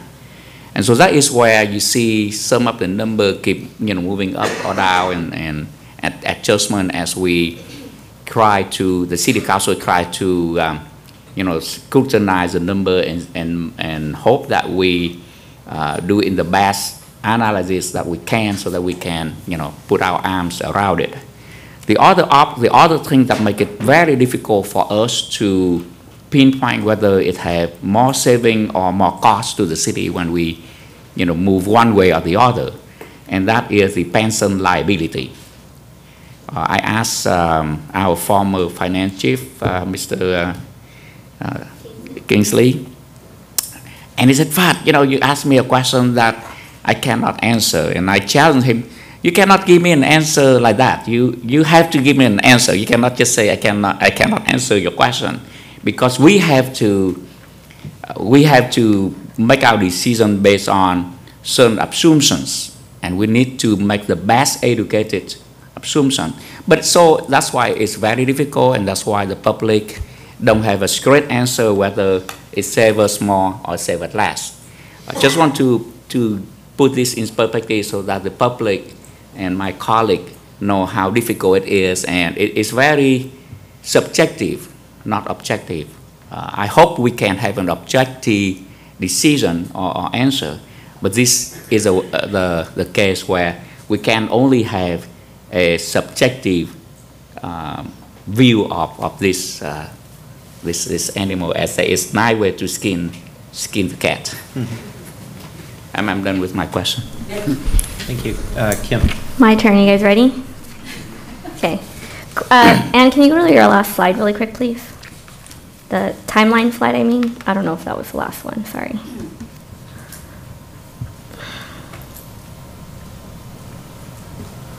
Okay, thanks. Chief, what were the dates where you asked for the response times? The time frame? It was a year? Say that again, I'm sorry? The look-back period for response times that you requested. What was the time frame for that? October 1st, 2017 to March 6th, 2019. Thank you, for more than a year. Perfect. Okay. So just to start off with some baseline in order to provide perspective, as my council member colleague, Councilman Bowie said, we're not waving a magical wand. A lot of things are not going to change overnight. We are not receiving new equipment. We're going to receive hand-me-down equipment. And when I asked what year, how old, I did not get a response. We did not know what equipment for sure we were going to get. So now I feel like I'm going on a mystery day. I don't know what I'm buying. There are going to be significant increases to our business, developers, and contractors per the fees that are collected. So I have a question. In your breakdown for the budget, the revenue, that's what we collect for plan checks, things like that. That's a cost we get for a service that the fire department provides. An average of about $150,000 a year. When OCFA does this and prices go for sprinkler checks and things like that from $125 to $625, for alarm checks from $411 to $591, for things fire extinguishing hood systems $264 to $475. I'm looking at the slide that was provided to us yesterday, the fee schedule or fee breakdown. What happens to that money that they collect? Goes to them. Correct. OCFA will collect and retain any of their plan check and permit fees. Does that at all benefit the city of Garden Grove? Well, we won't get reimbursed that money. Okay. We put in $15,000 per year per station for minor repairs, yet we are still responsible for all major repairs for each station. Correct? Correct. The city is still responsible for any capital improvements. We are not getting any new stations. Correct? Correct. Another thing that was brought up during this very long process of conversations and meetings in the last couple of months was the fire chief. Is that budgeted in your analysis? Yes, the cost of the fire chief is included in our budgeted numbers. So in your numbers, that position is already accounted for? Correct. For EOS, we get reimbursed that money by the state. Correct? Correct. We will still have to pay for pension obligations, correct? Correct. We are still responsible for ambulance contracts, correct? Correct. We are still now responsible for hydrant maintenance, correct? Correct. And question that I have is regarding workers' comp, so this is probably for you, Daphne. What happens with new worker comps claims?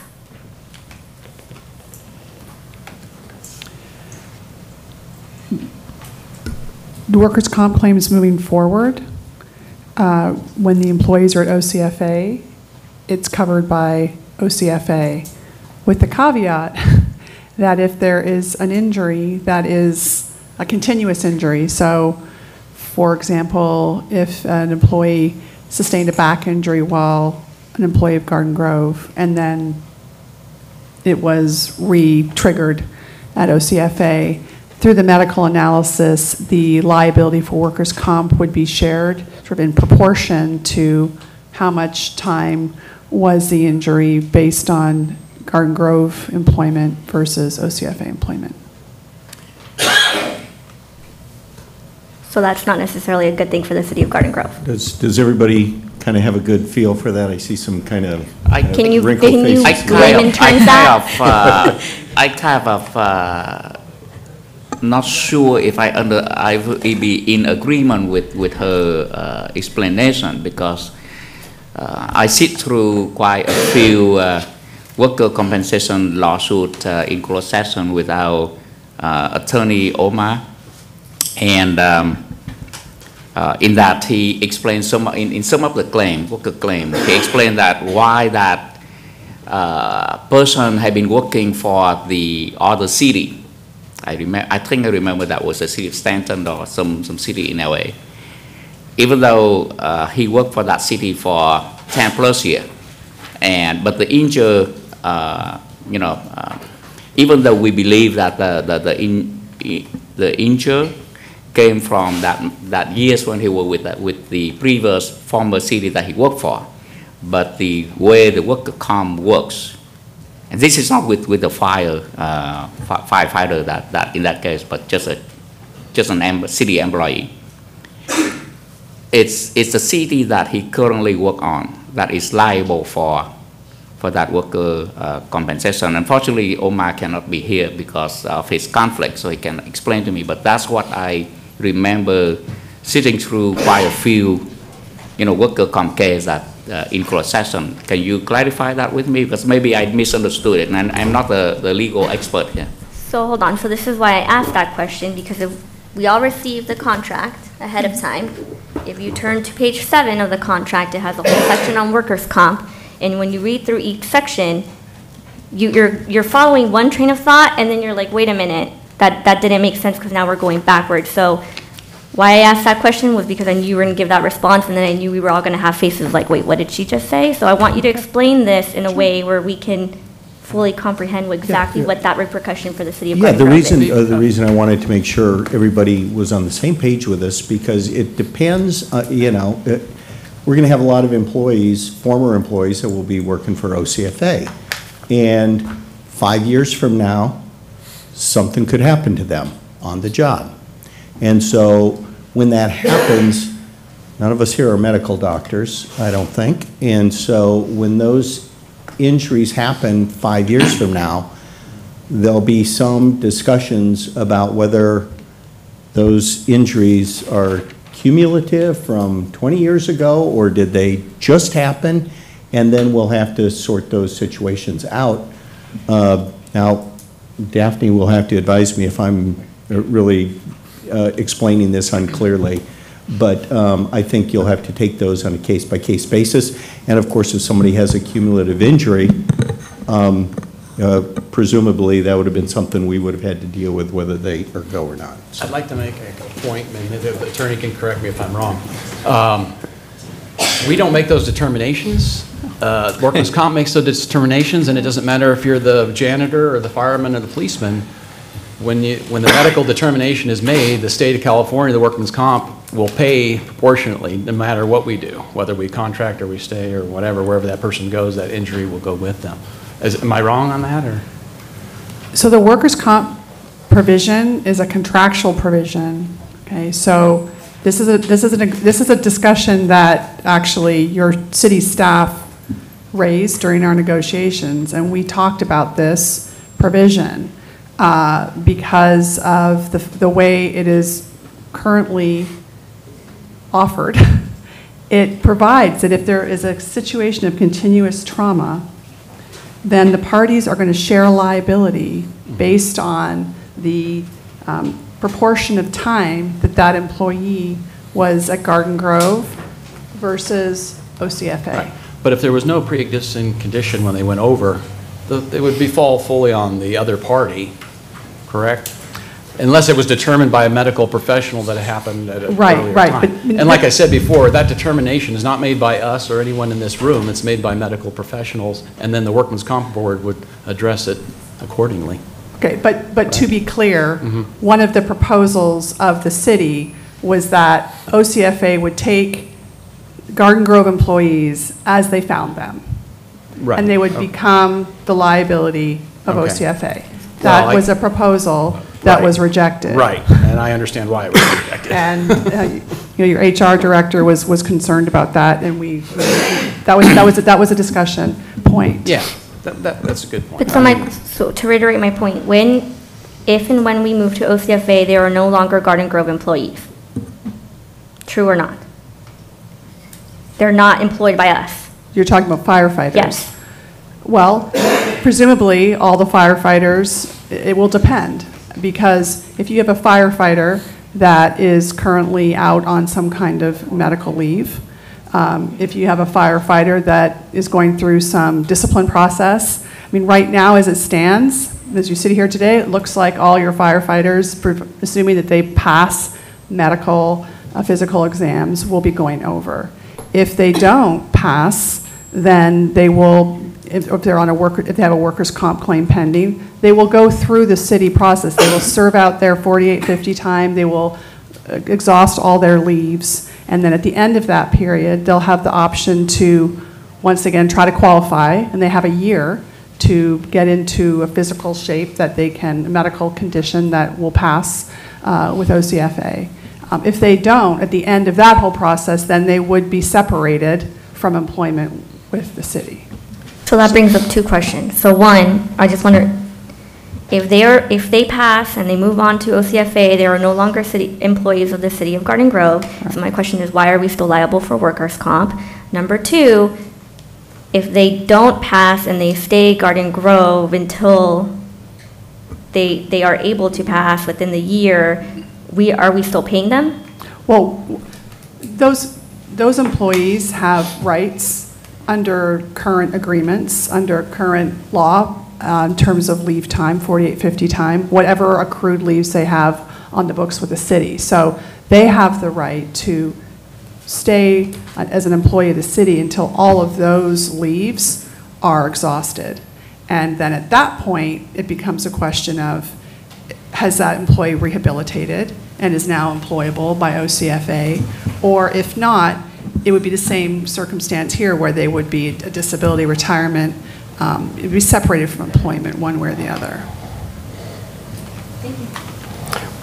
We can statistically extrapolate workers' comp in the future based on the past. And then come up with a estimated number of what that may cost. And I guess my question goes to Anna, was that number factored into your numbers? Into the budget or into the, yeah. So we set aside money as part of labor costs into our workers' compensation fund. So it is, in a way, included in our numbers because it's part of labor costs. But did they do the extrapolation and come to an estimated cost of what that's going to cost us in workers' comp, sharing percentages, and then come to a number for that? So let me back up. So we do have actuarial studies that do that extrapolate what the current cost is for workers' comp. I don't have that number in front of me right now. But the city is still responsible for any open claims currently, a workers' compensation claim that the fire department has already, put a claim in for. That money is already set aside in our workers' compensation funds. The risk here is in the future, if there's a continuous trauma, I think that's the term, that once they're over at OCFA, they can come back and say, they had 10 years over at the city, we're responsible for 10 years of it. That is not something our workers' compensation actuarial studies have looked at because... So that wasn't budgeted in any of this then, basically? And that could be millions. Well, again, we do set aside money as part of our labor costs to put into our workers' compensation fund. So we do have funds there to pay for those future claims. We just don't know what that dollar amount will be. So it's a guess. It kind of gets back to Councilman Bowie's question of Mr. Okereke about when everybody is going to pass away and what the life cycle is of every firefighter. Well, they can get to a pretty, conclusive. I mean, they could, but, yeah. It's very difficult, and we don't mean to be a bad omen for anyone, but so that's why it is very difficult to get the number right, in terms of whether it costs more or it costs less. If we stay in-house 5 years from now, certainly CalPERS rate their, lower our ratings, and so our cost will skyrocket, and the pension company that did it for OCFA may not raise their money, and so the cost for us to in-house could be huge as opposed to going to OCFA, and the vice versa could be true. It's very difficult to predict. I think what we have in front of us, and so as the audience and anybody from home can see, the number is actually what we can accumulate is what we can see increase for sure, right? From 2.1 million to 13.3 million within 10 years. We're going to see additional costs of services that the OCFA is not going to cover. That including the hydrant management, which is about 130,000, managed by the public work. We're going to see the record management service, the hazardous material cleanup, emergency operation planning. And definitely the contractor, the building owner, the business owner, going to see the license fee or plan check increase. And I did the calculation based on the slide. The fire license planning check can go up to 80% increase. I think we are ahead of ourselves. We should not be deliberating. We should asking just staff. I am not deliberating. I'm actually summing up all the information right now. So, okay, I'm not summing up anything. Okay. So, just to clarify, we still have some people in the public we're going to hear from. Public. Before we get into deliberations. So I just want to make sure, am I having all these numbers correctly, Ann? Those two slides were provided during a study session back in August, and those were provided by our fire technician specialists who compared, the 10 most common fees that the city has, and they compared it to what OCFA has on their fee schedule. So there will be increases to the fees. My quick question is also is the turnaround time for those services is compared with our city and compared with OCFA. Definitely we're going to see the increasing fee, but what about the turnaround time service? OCFA is here in this in the audience to potentially talk a little bit more about the response times for plan check fees. I believe it is comparable to the city of Garden Grove. Because I think you mentioned that it was unclear whether or not they would have to go to headquarters or we could have them drop it off here, and then I'm assuming someone on our end would take it to them, which was a question mark. So again, question marks. Gotcha. Okay, so let me answer that for you. So we are a full cost recovery unit. So the inspectors that we'll be bringing over from Garden Grove, as well as the assistant, the educator, some of these other positions, they all roll into our time and volume formula. So in other words, those employees and the prevention services Garden Grove will be receiving will be free. They're not costing the city anything. So everything that we do is built in that formula. So while we talk about the fees being larger, they in fact are, because the city's not paying for our services, your businesses are paying for our services. And can you clarify what the future discussion will be as far as for that purpose? Will our residents or our business owners, whatever, have to go to headquarters, or will they be able to do that here? No, we won't plan review from here. So they'll come to headquarters, but let me assure you, a lot of the contractors and developers that you all work with are the same ones we work with. They're used to coming to us. When the city of Santa Ana came over in 2012, we were amazed at how quickly they adapted. It's easier for us because we're already coming over for this city or that city. They're the same customer, so we have not found it to be problematic. And their turnaround times, can I answer that for you? Sure. So we guarantee a turnaround time of 10 days on our plan review. We also offer over-the-counter every single day for half a day. So those simplistic ones just simply come over counter and we wrap them up and move them on. We also have a series where we guarantee a 5-day, depending on the complexity of the project. The only thing that takes us more than a 10-day turnaround is something like a high-rise system, something much larger than that. We might do a 15-day, but we meet our mark about 97% of the time. We have 9 plan reviewers at your disposal.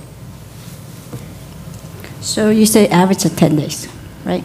No, we maximum beat it. 10 days. We beat it 97% of the time. Question for staff, why you can be there if you want to. From a lot of our residents and business always come and ask me to help because they felt that our plan check are very slow, especially fire for plan check. And perhaps it is because we don't have enough resource, we don't have enough staff. Is that true, or is that just my perception? Councilmember Bowie, I'm going to give this to our Fire Marshal, Chief Whitaker, to answer that. Thank you. Good evening, Mayor and Council. Plan check, it's different variations. We don't have a dedicated plan checker that's all that person does, and we don't do over-the-counter plan checks. So occasionally it will be 10 business days. It could be longer depending on the complexity of the plan. Sometimes it could be shorter. So it's hard to answer, but yes, we do try to flip plans within a couple of weeks, but occasionally they're outside of that range. Right. From my experience, when constituents come to me and ask for help to inquire about a particular status of their plan check, I think it's ranged anywhere from a week to sometimes 4 or 5 weeks, depending on the issue at hand. I just want the public to know that because, not at the force of the department, but we just don't have enough firefighter plan check dedicated to plan check. So that's why it could depend on the complexity. Sometimes it take a week, sometimes it could take 4 or 5 weeks. So we're talking about plan check real quick. Mr. Whitaker, have we been running at a negative? In other words, we provide those services sometimes that we don't have full cost recovery, do we, on that? We do not have full cost recovery.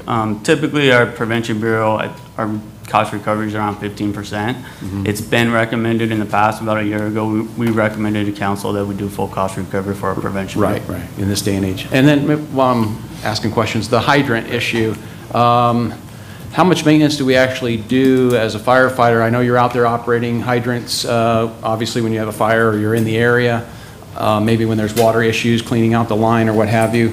But how much time, I mean, I wouldn't want a full paid firefighter out there just doing maintenance or replacing a hydrant. I would want a public works type person doing that if it's replacing a hydrant. Obviously when a car takes one off or whatever. But what's a typical year like in maintenance of hydrants? So typical year in maintenance, we typically roll those out at the end of the year. The last 2 months of the year are all our hydrants, I believe 4,000 hydrants. We have 21 crews that do it. We have 7 engine companies, 7 stations with 3 crews apiece. So it gets divvied up between 21 crews. They go out, they inspect the hydrants, they twist the caps off, they flush the hydrants, get rid of the rust, and make a maintenance log, whether they need to be serviced or something from the water department. They are not doing any physical maintenance, changing hydrants or anything like that. They're just physically. And you've always had a schedule at the end of the year. You guys all go out there and do it. Correct. I'll get it done. Okay, thank you. While you're still there, I have more plan check questions. For point of clarification, and you said a cost that we didn't anticipate was for hazardous material or management waste? Hazardous materials cleanup. Cleanup, because I see on the plan check fees that there's an itemized for hazardous materials use, handling, or storage. Would OCFA not be doing that, even though it's presented here in their plan fee check? They will still do that. That's an operational permit is what that is. And we don't currently charge for that operational permit for hazmat, but that would still be handled by the OCFA. Okay, and then the other thing that I wanted to point out is that this includes our businesses. So the checks for sprinklers at apartments, at accessory dwelling units, in multifamily homes is going to go up significantly, whereas if this was something we could, let me ask this question, will this be an incremental change, or will our residents, our business owners, developers, and contractors be expected to pay that new amount August 1st, whatever day we move over?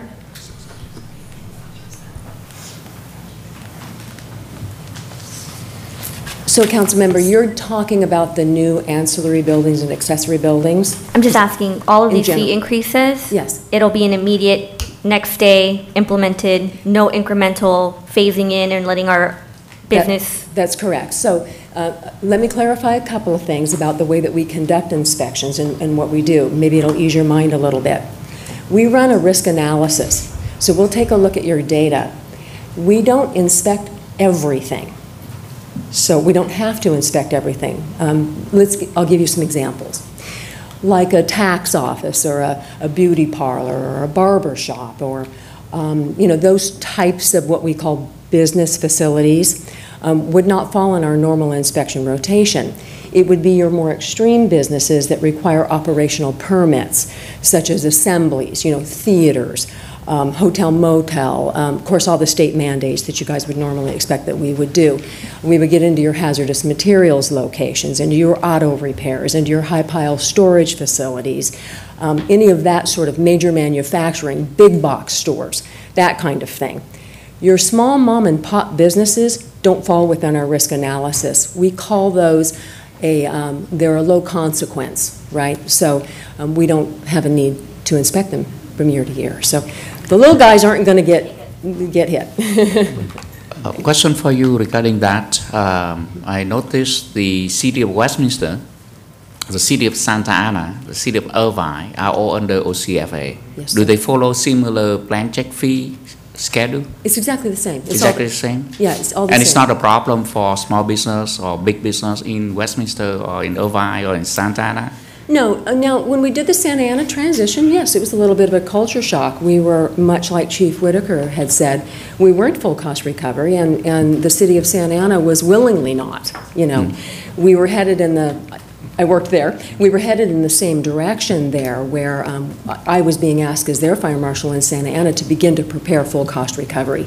So we were headed down that road, just like you all discussed. Now, since you're there, let me ask you, last year when we are considering this, the public was very concerned about the news on the newspapers that Irvine is considering pulling out, Santa Ana is pondering about, perhaps they will also pulling out. What happened? Why they were considered, and what happened to it now? That is certainly not a question I should be answering. Let me get Chief Zeller up here. Let her answer that question. It was one of the key concerns that people were asking us. Maybe we should, have a second thought about joining OCFA family, because Irvine and Santa Ana is, pondering about perhaps they should, whether they should continue or they should withdraw.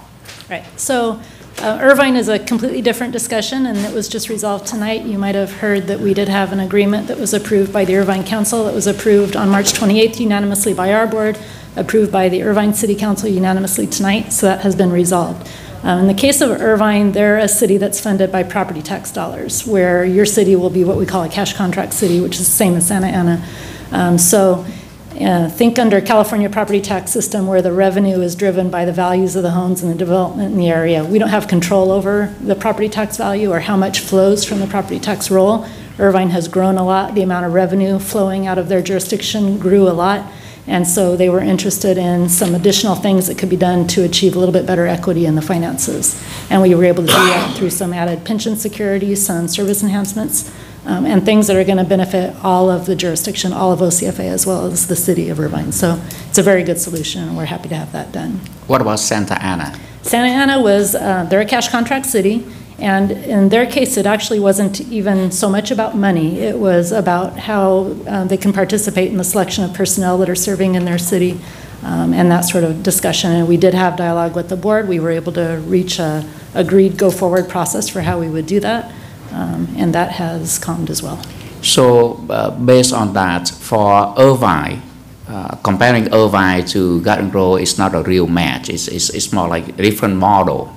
But even that, it had been resolved, and Irvine seemed to be agree with staying with OCFA. They're now in through 2030 at least, right? And then Santa Ana is not about, it costs more for Santa Ana to join OCFA, but it's more about they would prefer to be able to select their own division chief. That's right. That's exactly But what it was. I heard, I did talk to Councilman Juan Venegas of Santa Ana and then Mayor Pro Tem Vince Sarmiento.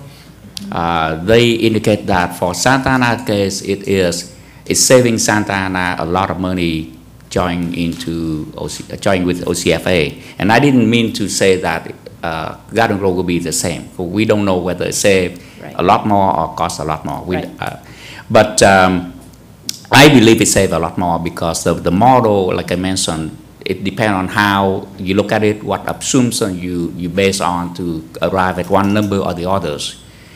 But for Santa Ana, their council actually think it is saving a lot of money. It's just because they want to have a say in their division chief. That's right. And that's why they want to renegotiate the contract. But is it resolved now? It is resolved. And I would say part of the difference, so the math was easier for Santa Ana. If you think of all the fire departments in Orange County and where they all land in the market for salary, Santa Ana was higher than the fire authority.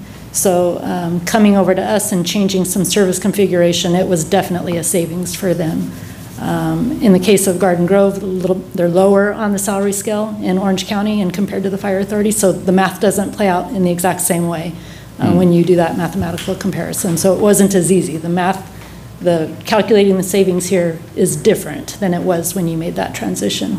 But the issues as far as the personnel and how that process happens for picking the division chief has been completely resolved. But they were able to resolve that and they decide to stay? Is that the outcome? They're in. Everybody's in. Right now, that window of time for exercising an option to leave OCFA has closed. So all of the members now, including Santa Ana, are in. Irvine is now resolved. The only one hanging out there, I'll go ahead and put it on the record, is Placentia. They're doing their own proposal process. They're in their 2-year window. They gave notice, so theirs will be resolved, whatever they decide to do within the next year. Okay, thank you. Stephanie. I think this would be directed for you. One of the components that I haven't heard a lot about is the outreach and education side of Orange County Fire Authority. I know one of the positions that I'm very interested about is the public education officer. That would be at Station 1, I believe. And I was wondering if we could have more information on that and what outreach and education would look like through CFA for our residents. That's an easy one. Okay. So we certainly knew we were going to need one for you. I've been hanging out in Orange County for a long time, and I'm fully aware that Garden Grove has an extensive public relations. Yes. You do. You have a great relationship with your community, for sure. And we're really aware of that. So we asked for one, and so you're going to get one. The way that we work is we have area offices. We plan to have an area office here, probably at Station 1. That will have a complement of an assistant fire marshal, 3 field inspectors, and a support staff individual, and then that educator. So we just completed our complement of our team, just hired a new supervisor that we're just in love with already. A lot of energy, so I think it's going to serve us well. We have a team of 5 that provide services throughout the county, and so we're pretty confident we can meet your needs. Okay. In that same vein with education, can you talk a little bit about nurse and doctor educators and how that helps with training and so forth for... Yeah, that's a different animal. Okay. I don't know whether Lori or Dave wants to answer that. Yeah, nurse educators are not in my purview. Sorry, guys. No worries, we don't mind, we don't mind. I think this is important. It looked like you guys have a lot of subject expert matters. I thought it was all education in some way, shape, or form, but okay. That is true. Good evening. My name is Dave Anderson. I'm Deputy Chief over Operations. So your question is about our nurse educators. We have an EMS department, and it has a division chief, an assistant chief who oversees the department. And within that section, we have a medical director. He's a full-time employee of the OCFA. We have a paramedic coordinator who is a nurse who oversees our entire paramedic program. We have a lead nurse educator who oversees the pool of nurse educators, typically assigned to a geographic area. Specifically for Garden Grove, we anticipate having a dedicated nurse educator here in the city assigned to the 7 stations and ensuring that the paramedics get their continuing education, they get to interact with their skills and practice their skills, and then also do the chart reviews to ensure that we're doing quality documentation. Great, thank you. I think now my questions go back to the Garden Grove side of things, and I'd like to kind of ask the same questions. What do we have in terms of outreach and education through our fire department? And then also in terms of keeping our paramedics up to date on their training, what kind of education component do we have currently? So outreach and education, we do have an on-staff PIO, or that's part of his additional duties, but to reach out to the community with constant communication. As far as education, we do have a staff that performs additional duties for scheduling, school events, outreach events, but it's mostly on a requested basis. It's not something that we're out in the community necessarily promoting. They come to us, we try to schedule the events. Prior to my time, I believe we did have an education specialist full-time on staff, but we no longer have that. And then the paramedic nurse education training component. And then as far as the paramedic education training component, we have numerous personnel that provide that as additional time toward their normal job. So we have captains that do little pieces here and there, and it's overseen by a battalion chief on our department, but it's kind of piecemealed out throughout the organization with multiple personnel doing little pieces of that to provide the education and make sure certifications are maintained and keep up on that documentation. Okay, very good. And then finally, I've heard some information about the Stop the Bleed program. Is that something that OCFA offers, and would that be something we'd be able to take on here in Garden Grove? Okay, very good, thank you. Can I have some additional questions for staff? Please go ahead. And this question probably the mayor can chime in because he's been here during those times. I remember when I was first elected into the council in 2014. Soon after that, we were voting to rescind or withdraw the plan to build a new fire headquarters, which was slated to be situated on where it is supposed to be the Steelcraft project right now. And I remember looking at that, it was conveyed to us that this new fire department headquarters is very important because the building that we have is so old. And should there be a catastrophe such as a major earthquake, it may render the city ability to provide emergency response, especially when the headquarters might collapse on a major earthquake. And I remember at that time the previous chief was citing that we are very close to the Newport fault, and should there be a 5.0 earthquake there, he was concerned that the building would not be able to sustain. And at that time, the council had to have to make the design already proposed, and even though there is not a specific approval to start the project and building the new headquarters, but there was a design that was approved by the city council, if I remember correctly. And then early in sometime in 2014, we decided to cancel that project because we was concerned that we are running into a major deficit, and we will never be able to get the funding to do that.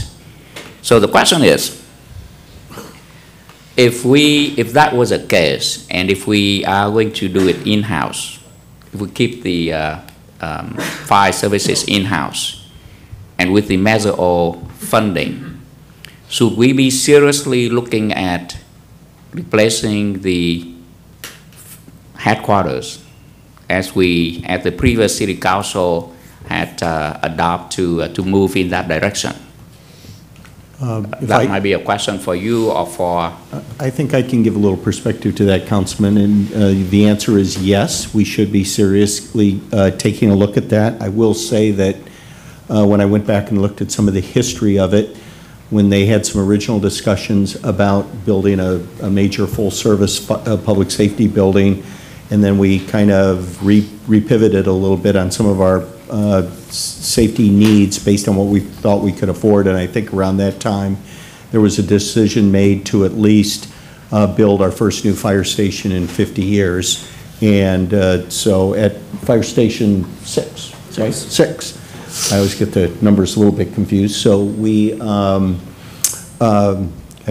was our most outdated fire station. And of course, we opened Fire Station 6 just at the end of last year, the first new station we built. Council appropriated, I think, $7 million for the construction of that, and it's going to leave us in good standing for a long time. However, to your point, as part of Measure O, one of the things we're taking a serious look at is we have an RFP out on the street to look at our public facility needs, and in fact, whether we go to OCFA and as you've heard them say, they would plan on opening an area office here. So whether it's their personnel there or you were to stay Garden Grove and our personnel would have to be there, we need to take a look at our facility needs just in general. We have 3 battalion chiefs, I think, at that location. They would, I think, probably have 3 battalion chiefs or in addition to some of the other personnel that they've mentioned. So we're in the process of doing that RFP right now. We will be selecting a public safety architect who will give us some directions. A lot of this is designed for our police department that really probably have greater needs than our fire department senior staff at this point. So we're going to be, during the remainder of this year, we'll be doing a lot of work looking at what our options are, what we can afford. Do we build something new? Do we expand? Do we renovate? Do we acquire? I think all of that will be a big task for us in this coming year. Any other clarifying questions or comments to staff at this time? One. Someone else mentioned earlier about our 5% budget cuts. From my understanding, per our retreat, we're going to maintain the 5% budget cuts for the next year. Councilmember, yes. As we're developing the next biennial budget that you'll be considering coming here in June, when we did our 5% base budget reductions, we are asking all of our departments to keep those base budget reductions at that level. Of course, we go through the process of looking at a lot of their supplemental requests and considering things that tactically make sense to add to our budget. There'll certainly be some increases. We know that we're going to be adding 16 new police personnel to our budget, very much needed for the department, in addition to other things. I think one of the things we talked about recently was something that a lot of you have talked about is increasing our ability to replace some of our signage around the city. I know I've had conversations with a lot of you, and so that's an example of we're looking, how can we ramp that up to give you something that you can work in your various districts with a little bit. So all those things are in, but specifically to your question, we stayed at that base budget reduction with strategic and tactical sort of increases where we think it makes sense to recommend those to you. So when Ann did her analysis and used the budget, including the 5% cuts, it was an appropriate baseline? Yes. Okay. Yes. And then my last clarifying question. At one of the previous study sessions or meetings that we had conversations regarding the nurse educators, and that we were looking into doing that with our current ambulance contractor, who, to reiterate, we would be still responsible for. But we were looking into that component, nurse educators. So we do, currently we use Care Ambulance for our contract ambulance service. We do have a tentative agreement, should we stay and redeploy our ambulances, that they could provide us a nurse educator. That's just tentative at this point, and we haven't explored any options to put that in service. Do we know the cost of that, or did you factor that into your analysis, Ann? I don't have the cost for that, and it was not put into the analysis.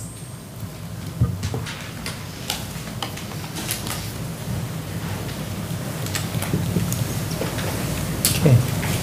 Anybody else? I'd like to open up. It's not a public hearing per se, but I know we do want to hear from Eric Thorson. Is there anybody else from the public wishing to speak? Nick, please come on up.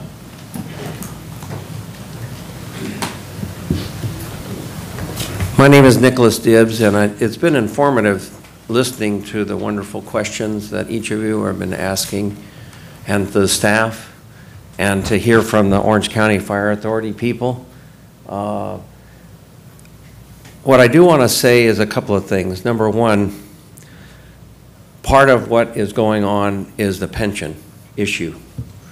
That the CalPERS, when the staff, if they go over to Orange County Fire Authority, my understanding is those that are 50 or above and have enough years in can pull their full pension and still be working full-time. So that's something that we all know is a possibility, which means if the fire department moves over to the Orange County Fire Authority, at some point, our police staff may say, well, we want to be able to pull a pension too. We can go to work for the Orange County Sheriff's Department, so you need to consider that. Now, it may be a very good thing to go with the Orange County Fire Authority, in your opinions. When you balance it all out, maybe that's the best decision. But what I do want to say as a teacher and an educator, I know what I don't know. Or that is, when I don't know something,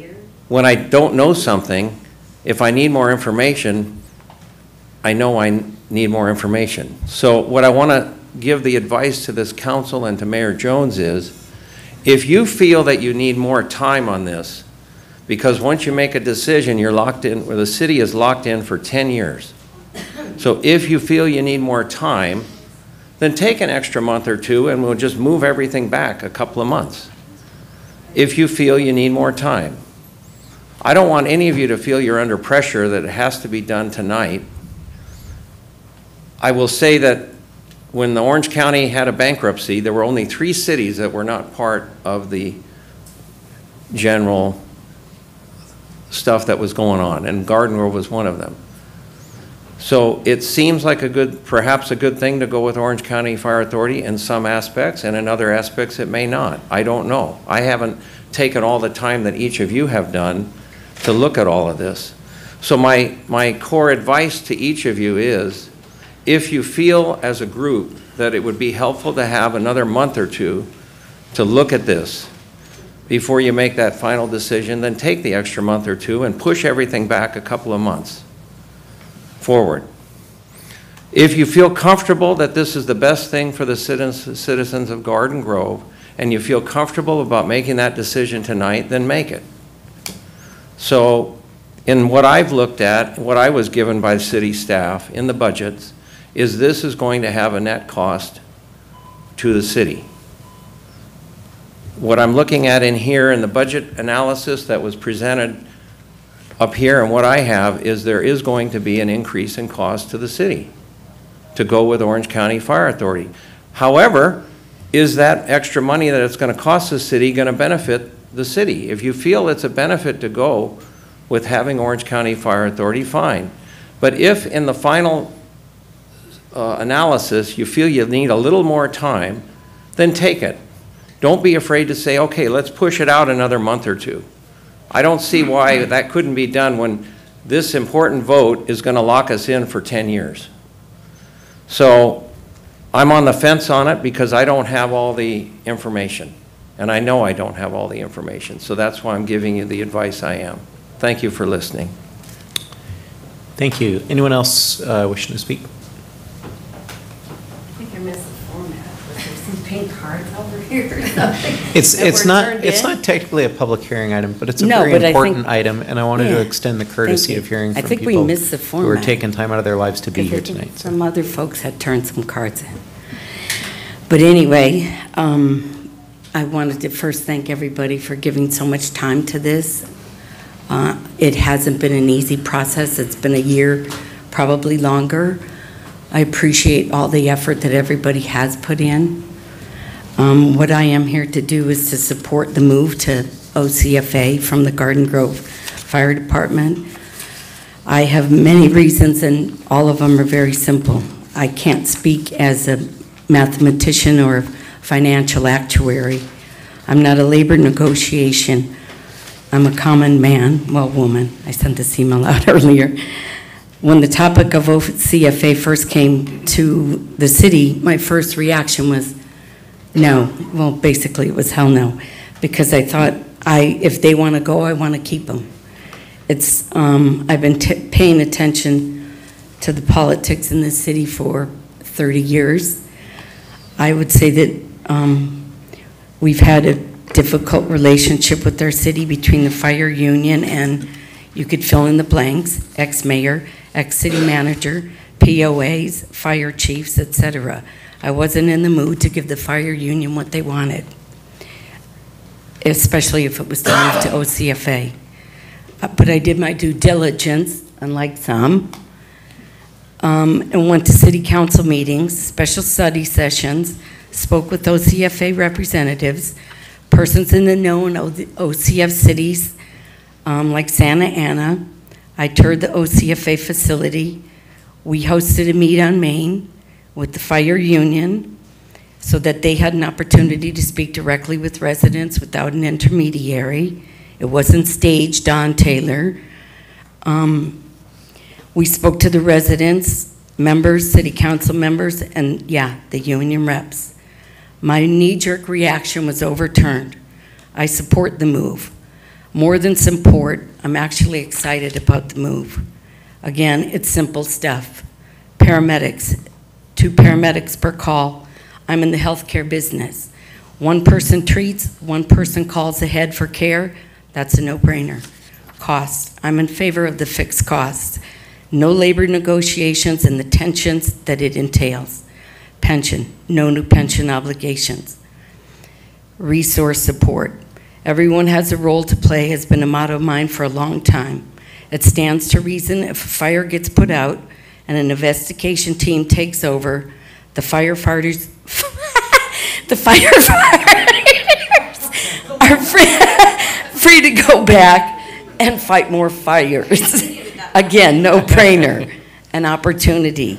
These people in this audience have told me that if they didn't get paid to be firefighters, they would still want to do the job.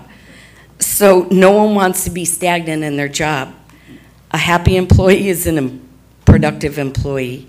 With the additional opportunities for these dedicated public safety officers, I can't help but believe they'll be more productive in carrying on the jobs many feel they were born to do. There's many more reasons, but I don't really need any more. I'm not nostalgic about who calls, what they're wearing when I call 911. I'm not worried about losing control. In fact, I'm happy to give that control to a professional agency. OCFA is a top organization, and I'm sure if we kick the can down the road another 5 years, it probably costs us more. Thank you all for your time. I really appreciate it. Thank you.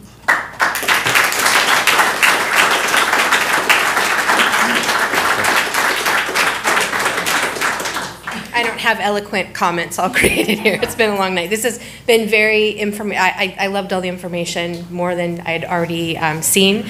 I'm just a citizen. I've been a citizen of the community for 50 some odd years, so 2 years old.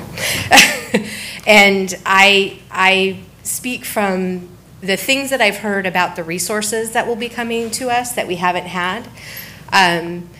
That we've been lacking of, that if we've had budget cuts, how are we going to get to this point if we continue to still have budget cuts? That concerns me. I've personally had paramedics at my home, at my parents' home numerous times, and I've seen that where you've got just the 1 person there. So it comforts me to know that we'll have more support with the staffing that will be coming with the fire authority change, if that's what you choose to do. So that's my simple comment, because I think there's some other folks that want to speak. Thank you.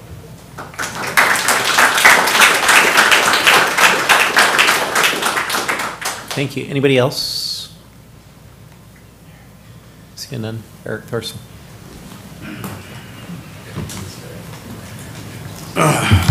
Boy, this has been a long process, hasn't it? It's the last time you're going to hear from me, I think.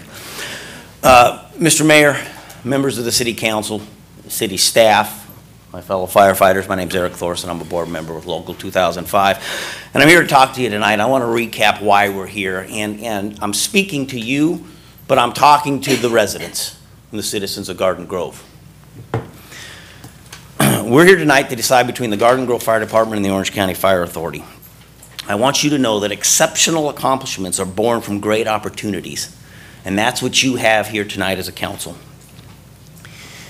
The cost of the fire department, we're just going to break it down or simple. It's going to cost between $25 and $26 million, whether you stay Garden Grove or you go Orange County Fire.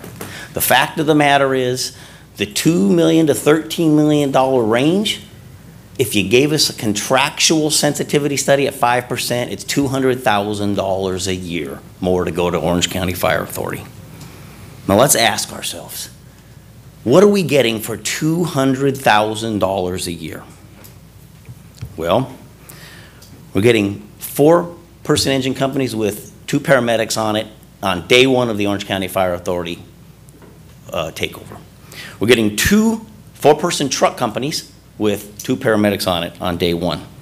We are getting recruiting, hiring, training, and promotional academies that only a large fire department like the Orange County Fire Authority can do. We're getting nurse educators, a full-time doctor, and a full-time public education specialist. And I'm going to veer away just a little bit. And I as a fireman paramedic, I want to address Councilman Bridegan's request is, does a PAU begin treatment?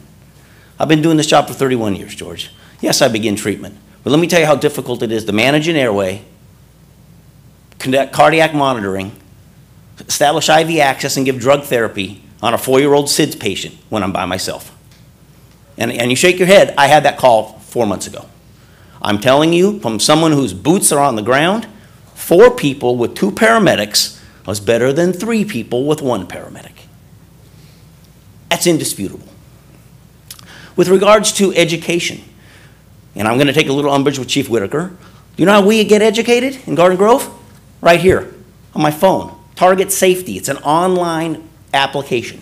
That's what we do. Do we have some captains and medics that go over an airway class? Yes. But for the most part, I educate myself, as do everybody else out in this audience. The fact that the Orange County Fire Authority, with their depth of resources, is going to assign a nurse educator to the city of Garden Grove will give far better service, leaps and bounds better service. As far as a public education officer, I actually am the senior firefighter paramedic. I'm the senior fireman in the city of Garden Grove, actually. And I was here when we had Ellen Covey. She was our public education specialist, and she was proactive in her outreach. We eliminated that with budget cuts back in the early 90s. What we do now, we have a fire apparatus engineer that works 10 days a month. He's the one that schedules programs. And quite frankly, we do the best we can, but we miss things. We're not proactive. We're just trying to go on the calls. That's it. That's all we try to do, is try to keep up with the call volume that, as you know, is going up exponentially. Something else you're going to get with the OCFA is you're going to get a fleet maintenance facility that's second to none. You've seen it. I think you would agree with that. You're going to get firefighter cancer support, which is a proactive program the OCFA does. You're going to get they are working on a TEMS program, and they will assist us with our CERT program, so they're not going to walk away and just leave that on its own. I think something that's very important when we talk about what we get from the OCFA, Chief McGovern's analysis told you that they are going to get 2 paramedics on scene 1 minute and 40 seconds sooner than we are in Garden Grove. 1 minute and 40 seconds. Fire inspections. Yes, the cost will go up to some residences, and as Chief Whitaker pointed out, we were in the process of doing a full cost recovery anyway, but they have an entire staff that's dedicated to the fire prevention and plan check services for the city of Garden Grove. The regionalized approach to fire and EMS services is without question the way to go. Let's talk about pension reform. There's only one way out of the pension issue, and that is to get away from PERS. And you do that with the OCFA. Yes, you're responsible for your previously accrued unfunded liability. But moving forward, you are no longer responsible for that. Now we talk about the added costs. Measure O was fought for and sold on, benefiting the citizens of Garden Grove with public safety improvements. The estimate is $19 million raised. We're talking about $200,000 a year. It's 1% of Measure O funds that, if put to the OCFA, is going to immediately address every issue we have. If we were to stay and try to do this on our own, it would take years. It would cost millions of dollars in equipment, training, recruiting. Quite frankly, you won't be giving the citizens the service they deserve if you try to throw good money after bad just to keep the name on the door. I think it's appropriate, and I think it's the right thing to do, to say the citizens of Garden Grove gave us a 1% sales tax, and they said, please make our public safety improvements. I think you've done so with the PD, and I commend you for that. I think it's time to make the vote to go to the Orange County Fire Authority and let the citizens of this city know that you are taking their public safety from fire and EMS side of it, and you're moving forward. You know, Neil Armstrong landed on the moon in July of 1969, and he said, one small step for man was one giant leap for mankind. Tonight, one small vote from you is one giant leap for the citizens of Garden Grove. And you've taken the courage to make the change that's appropriate at the time. Thank you very much.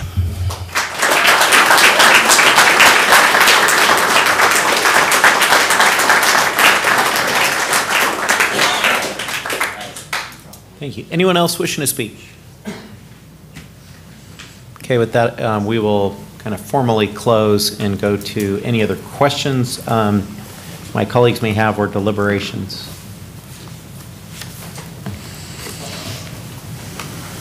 Do you want just discussion now? Whoever wants to jump in. Go ahead first. Free for all. Okay, so being a simple person here and studying this for really a couple of years, seeing the budget problems we had a couple of years ago, and then when we didn't get to an agreement over a year ago with the fire,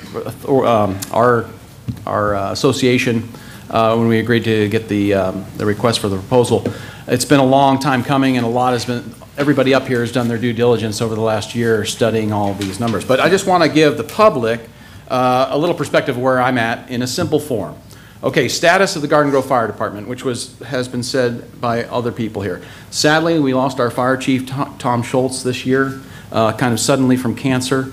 That was a horrific event for us, but you know, I really got to hand it to our fire department, especially our battalion chiefs, TJ McGovern and Paul Whitaker. Thank you for stepping up and taking care of what needed to be taken care of at the time, keeping the fire department going, and actually helping the chief's family, and what you guys did for his service, and actually what you're continuing to do now with his family is pretty amazing. So with that said, you know, we don't have a fire chief right now. We've been out of contract for a year. Since last June, these guys have had no contract. They're continuing to do their job, but with no contract. We've made no significant investment in our fire department wages, training, or infrastructure other than Station 6, which I was a planning commissioner, that was in the works for a long time, and we got the money and we built it. But other than that, we haven't done really anything, and we haven't had the money to do anything.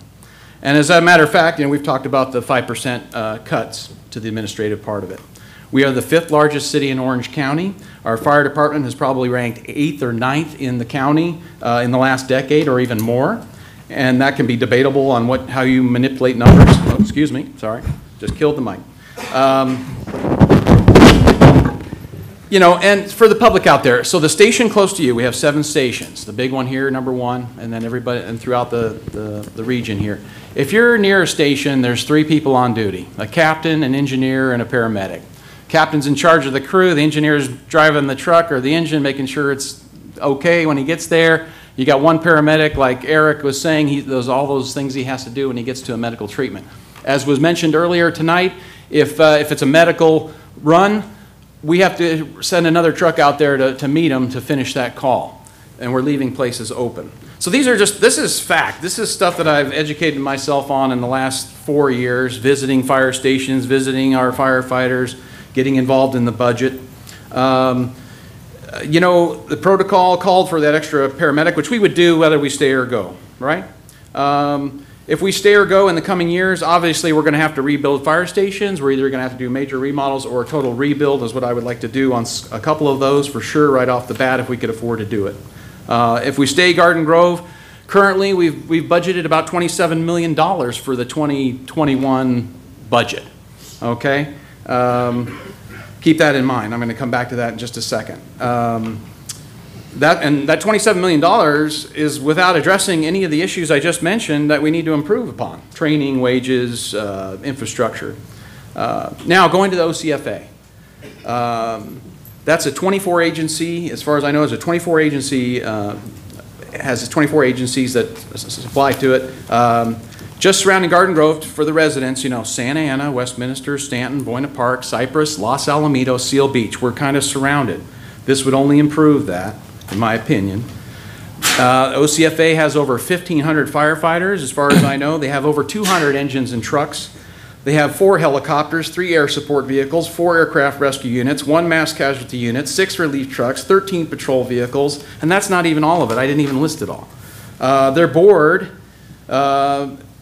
which we would have a seat on, has a very fiscally conservative finance directors and board there.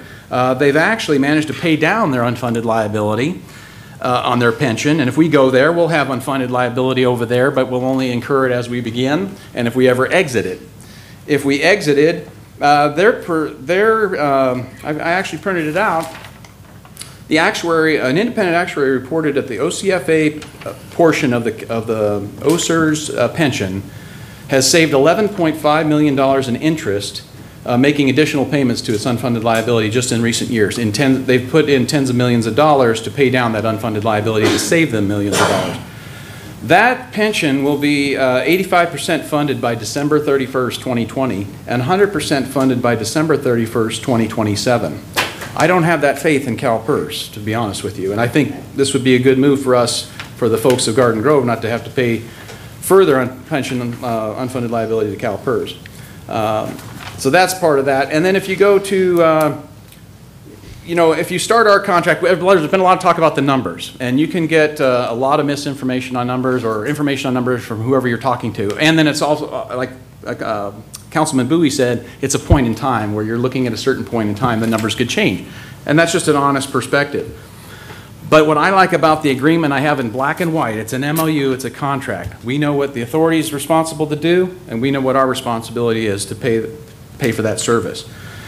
Our cost for 2019-2020, if we vote for it tonight, and it starts in August, our cost for that year up through June 30th of next year is $20,361,210,000. We've budgeted $25 million for that. Now, that doesn't include the unfunded liability for CalPERS, and there's no way you're getting out of any unfunded liability wherever you go, in my opinion. We're going to pay that regardless, but we won't have any future unfunded liability accruing. Yes, thank you. Base cost, 2021, you know, like I said, we budgeted $27 million. The Fire Authority will notify us next March on what the percentage of the increase will be based on the entry number that we came into. So I mentioned 20 million, that's because it's prorated because we don't have a full year. I think it was 23,282, so next year in March, they're gonna, whatever the increase is for the whole authority, that number times, I averaged it to 3.85 because it's a maximum 4.5. We're currently about 3.2. If you average the two, you get about, you know, I'm hoping it's less than 3.85, but it could be 3.85, which is about $800,000 or $900,000. I guess what I'm getting at is, to Eric's point, if we stay Garden Grove, and I can't even believe I'm really talking about this because I'm a Garden Grove guy my whole life. And when I first heard it, like Maureen spoke earlier tonight, when I first heard, hey, we're going to go to the Fire Authority, I said, no way. You know, Garden Grove, we're core, we're family, we want to stay in Garden Grove. But when you do your due diligence and you look at all the facts, what is my responsibility here? My responsibility here is to look out for the folks in Garden Grove. If you're a resident, a business owner, am I providing the best value of fire service for the tax dollars you're paying? So regardless of how we move forward, we're either going to spend the money in Garden Grove, and it's going to cost at least $4 million right off the bat, plus increments going on forward, but we couldn't do it. It would take years to do it. We immediately get rid of all these issues if we contract with the fire authority. We have an agency that has a budget of about $500 million with all those resources I mentioned. Number one is the morale and the training. You can't beat it. So I'm really in favor of this. I know it's kind of strange to be talking about it as core Garden Grove people, but this is actually the best decision at this point in time, is to go to the fire authority. 8 years from now, if it's not working out, we can come back. But people say you can't, but I believe you could. If it wasn't working out, you could. We still own the fire stations, and we could do it, but I don't think we're going to need to, because I think it's going to be even a better situation in 10 years, like Councilman Bowie said. I don't believe a lot of these numbers on projected costs, on things that we're going to have to continue to pay for. I don't believe it. I'm going to put that money in infrastructure. Well, that's all I got.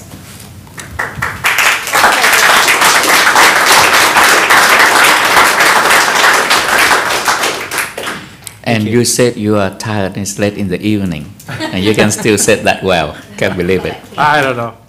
Anyway, I want to hear what everybody else has to say. I'm glad I got to go first. Well, who else? What is? Yeah, who else? Who's I'll next? just jump in there. It's more just comments. I mean, obviously, this has been an exhaustive process. We've been at this for over a year. Subcommittees, budget, or not budget, but just the subcommittees, all the training, all the special meetings and study sessions and everything we've gone through. I think we're all at a point where we are up to here in numbers and charts and graphs and information. But we all did our due diligence, and we knew that this was going to be a process that we had to take seriously. There was a lot of a learning curve and education that went into this. But I think when John mentioned that we're the 5th largest city in Orange County, and I think about us as a growing city, I don't see Garden Grove slowing down in terms of gaining residents. With ADUs, we, I think, have one of the largest people coming in and trying to get permits for that in the county. So we know that we're growing, we know that we're getting larger. We have to look at our tourism corridor, and we know that we're going to be growing there as well. And so at those peak times, the population of Garden Grove changes exponentially. So I have to look at call volumes as well, and can we support that rising load of call volume in this city and still maintain the training and maintain all the other moving parts that we need to. We have to make sure that we're educating not only our firemen but our residents, and making sure that they are getting this full package of support as well. So I think obviously so many people have come up here this evening and mentioned why there are so many important things. I think for myself that outreach and education component is crucial. Also mentioning the turnouts. We all obviously know that carcinogens take place in fires and other situations. Your safety as a fireman is important as well. I like knowing that through the fire authority, that those turnouts are picked up. You're not putting them back in your rig. You're not taking them back and putting them in your own fire station. They're removed, and that's a safety for you, which I appreciate as well. And I do believe that the fire authority will provide a level of education and outreach that we've never seen before in the city of Garden Grove. I think if the residents want to know about smoke detectors or pool safety or what to do in an emergency plan if they're afraid of a fire in their home, I believe that the OCFA is going to help with that in a tremendous way. And I think that's going to help connect the community to this division of our public safety in a way that we haven't seen before. So I'm very excited if we do move to the Orange County Fire Authority to watch that come to fruition and see how that's going to help the residents of Garden Grove. And as I said, the call volume rising, our city's getting larger. We need to make sure we have the paramedics and the staff on hand to keep our residents safe.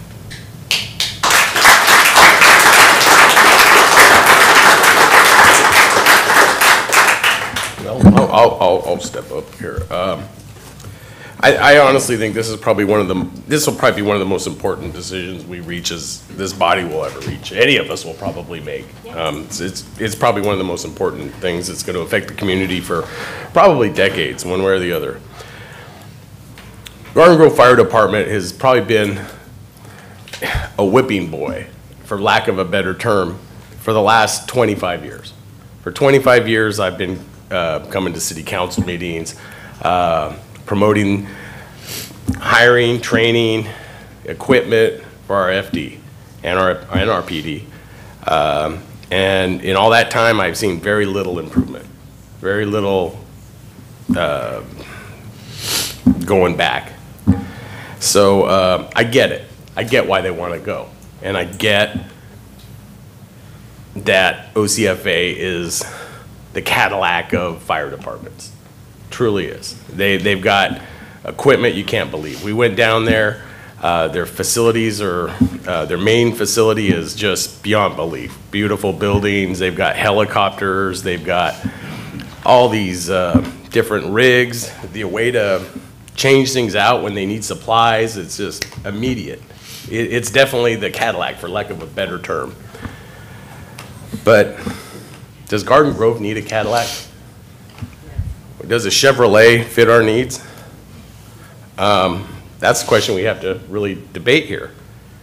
The citizens of Garden Grove, against my wishes, passed Measure O.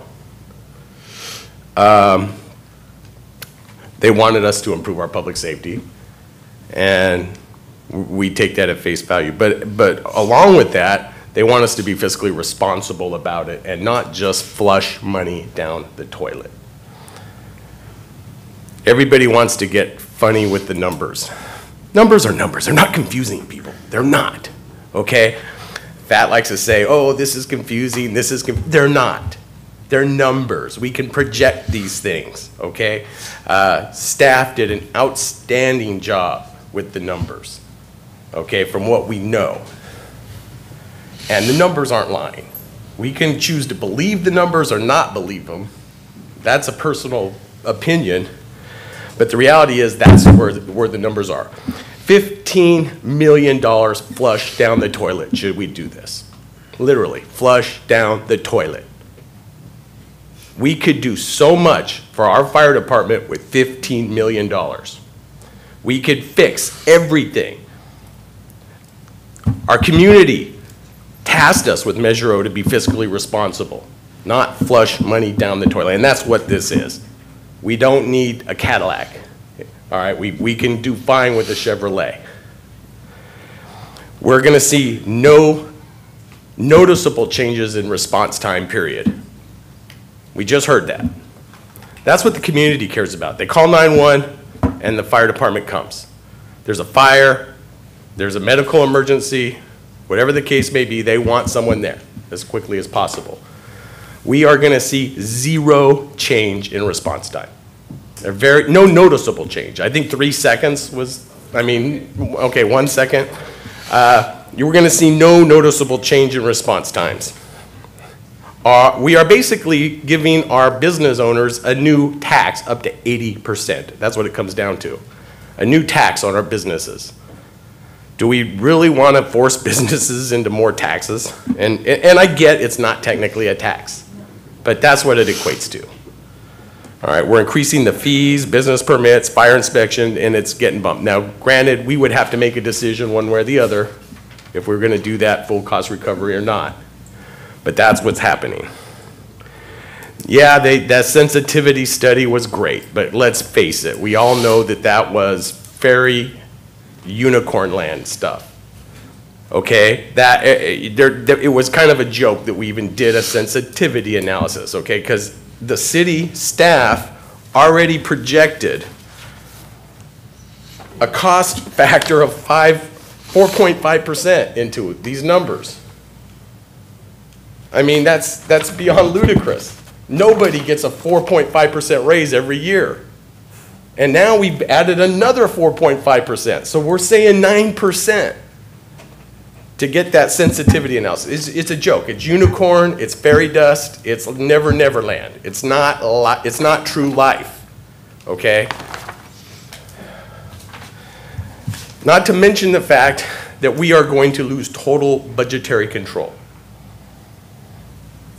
What do I mean by budgetary control? Okay, well, the city, this board, the city, we allocate a budgetary amount this annual fiscal year. This is how much the fire department has to spend. This is how much the police department has to spend. This is how much public works has to spend. We might decide that there was a bigger raise that year. But we can recoup some of that cost in other methods in the budgetary control. for example, a roof could be replaced this year at one of the fire stations, but you know what? We could put that off for 2 years. It's not leaking yet. It's still in decent shape. We really don't need to replace it right now. So now we can save money there. I get why they want to go. I totally understand it. And believe me, you know, it's a hard decision for me because I really think they've been kind of slapped around for the last 25 years, personally. But I think we can do so much more with this money, and we can focus it into our Garden Grove methodology instead of a broader county methodology. Could we train 2 paramedics to be on each rig? Sure we could. We now have the money to hire more firefighters, and we can staff those rigs appropriately. We can give them better equipment now. I mean, this is just the worst time for this kind of a decision, right after the citizens tasked us with Measure O oversight. So, you know, I just don't see this being, I mean, yes, OCFA is a great organization. They have great equipment. They have the best of everything. But we can be there too, and in fairly short order. Within 4 years, I'm sure we could be there, or close to it. We're not going to have everything. Let's face it. We're not going to be a Cadillac agency. But do we really need to be a Cadillac agency? Wouldn't that Chevrolet get us to where we're going the same? So anyway, those are my thoughts. Really, really quick. First of all, my family's worth a Cadillac. Thank you.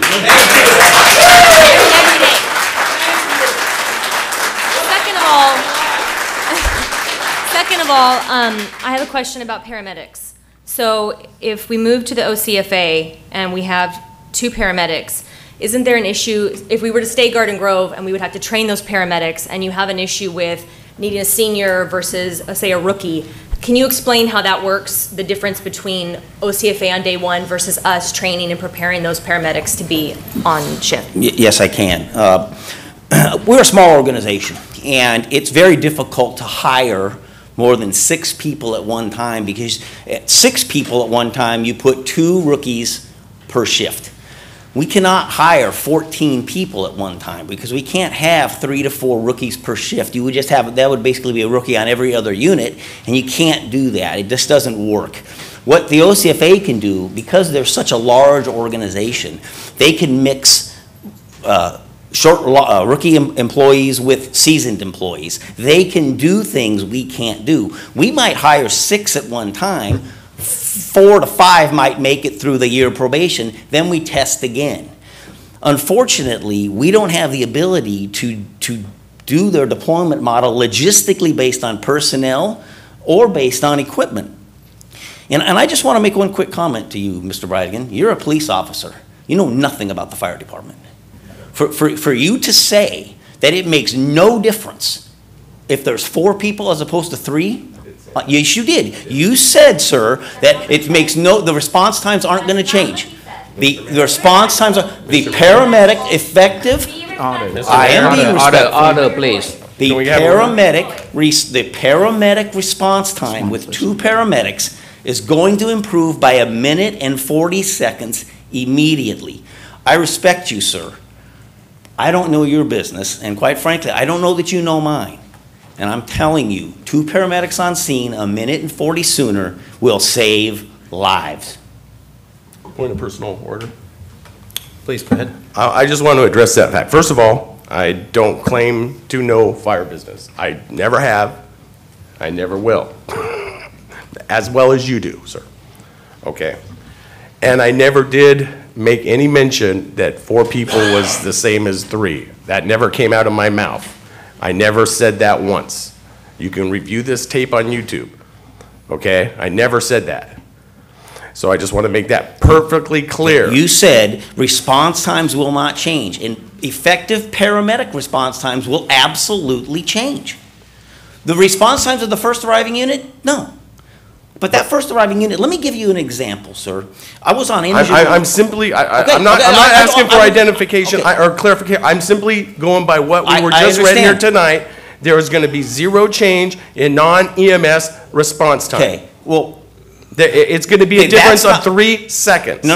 You That's said going to be not non-EMS response noticeable. times? Let me tell you, when 4 people show up on a fire engine as opposed to 3, the productivity goes up 80%. We can pull 2 lines instead of 1. And I'm not doubting that Okay. one bit. And I'm not saying, but all I'm saying is with the $15 million we're not flushing down the toilet in 10 years, we could train an awfully lot of paramedics well, and hire an awful lot amount of and firefighters. incur additional pension liability. And you, quite frankly, you can't train that many more paramedics. And $15 million is not flushed. We can't do it overnight, but we can. It can't be done. And I don't think flushing is the appropriate term when you talk about providing these people and those people with the Cadillac, sir. You may want to drive the Chevy.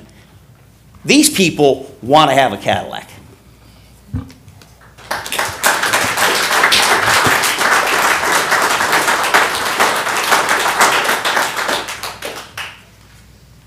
I'll go ahead if anyone wants to talk. Okay, go ahead.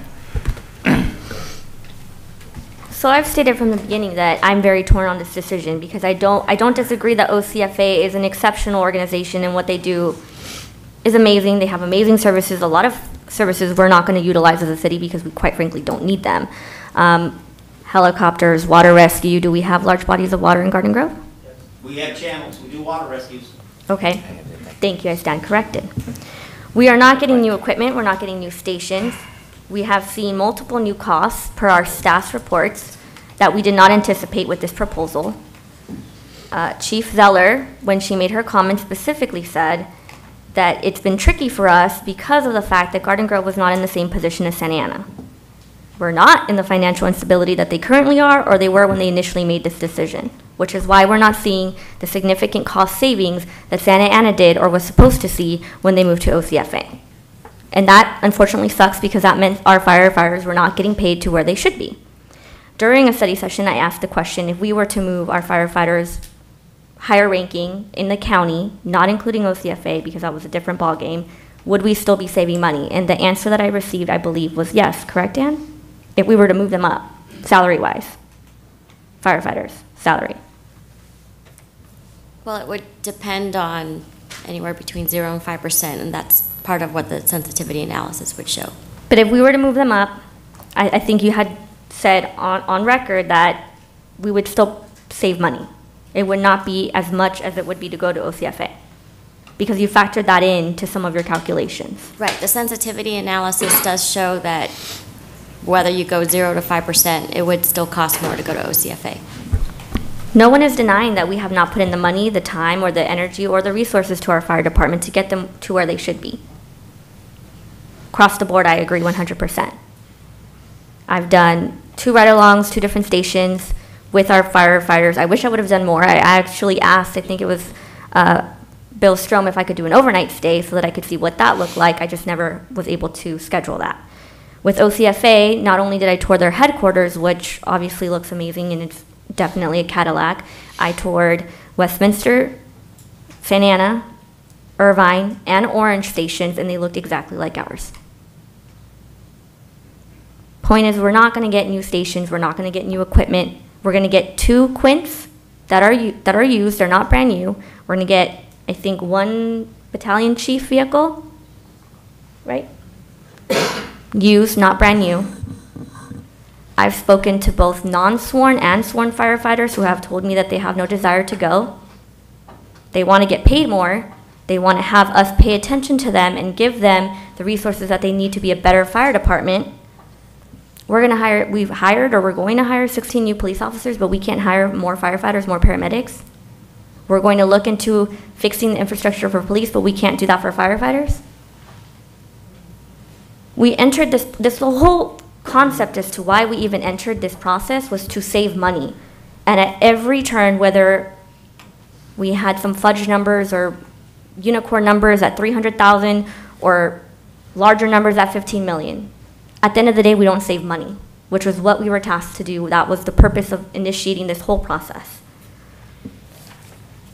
From April to August, we're in April, so May to August, we don't have the ability to hire more people, to establish new policies as far as our metrics for response times. Like, you're telling me we're just going to continue to suck until August when OCFA takes us over and then they overnight fix our problems?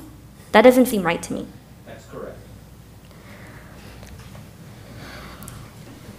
Changes needed that have to happen for our fire department are still going to happen slowly over multiple years. In order to save money with OCFA, we were asked if we could defer maintenance for our stations for 1 year. Is that correct? Because if we were to do the required maintenance to our stations, it was going to be more money. So we asked to defer for a year, correct? Okay. And mutual aid. Mutual aid occurs today. Do we assist OCFA cities when there's emergencies? We do, okay.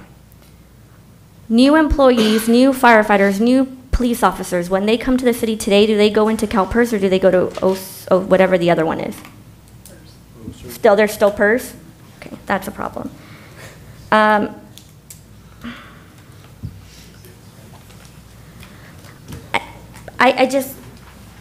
want better services, I want more attention to our fire department, but my question for you is, why can't we do it ourselves?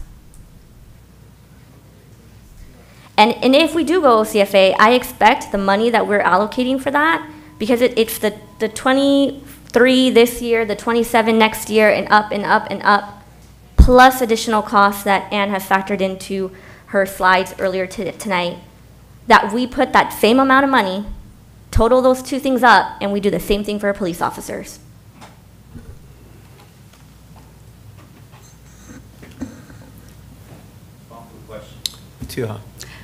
Just want to chime in. First of all, I just want to say thank you to all the firefighters. I have an opportunity that something happened to my dad a couple years ago, and you guys respond, and it's very helpful. I really greatly appreciate all your help, and I'm really sorry that the fire department has been neglected for the past years, and now we have an opportunity. Whether we go to OCFA or not, but and I just want to say that to the constituent of Garden Grove that there's always an alternative way. The reason we get to hear from the very beginning is how to save money for the city. We're not a rich city. We're not. Our median income is way below compared with other cities in Orange County, right? The reason we get passed on with all the, because of Measure O, because the residents of Garden Grove believe in us, improve public safety. But improve public safety doesn't mean there's only one way. It's go to OCFA or maintain our fire department, but to improve the quality of service. There's always another way. We look at, for the past years, the city staff, everybody else on the dais, sit down together to look at the number where we can save money. Are we staying save money more, or are we going to OCFA and save money? Of course, quality, there's no comparison with OCFA. I'm very impressed of your services with your headquarters, with our IMS inventory. I work for a corporate. I know IMS is very important to us.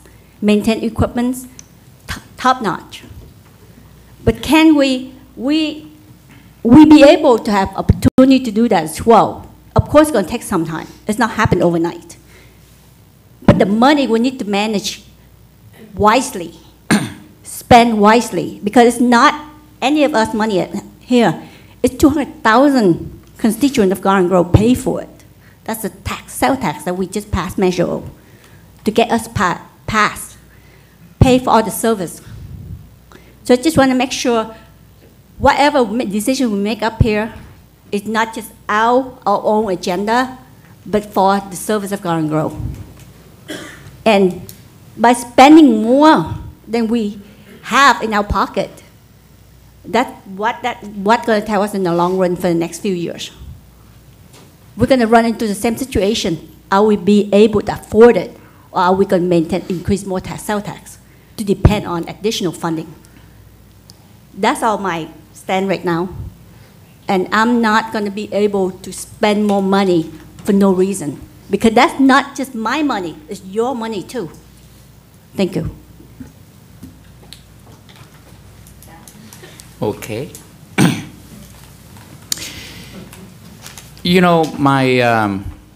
One of my most fear would be 5-6 years from now.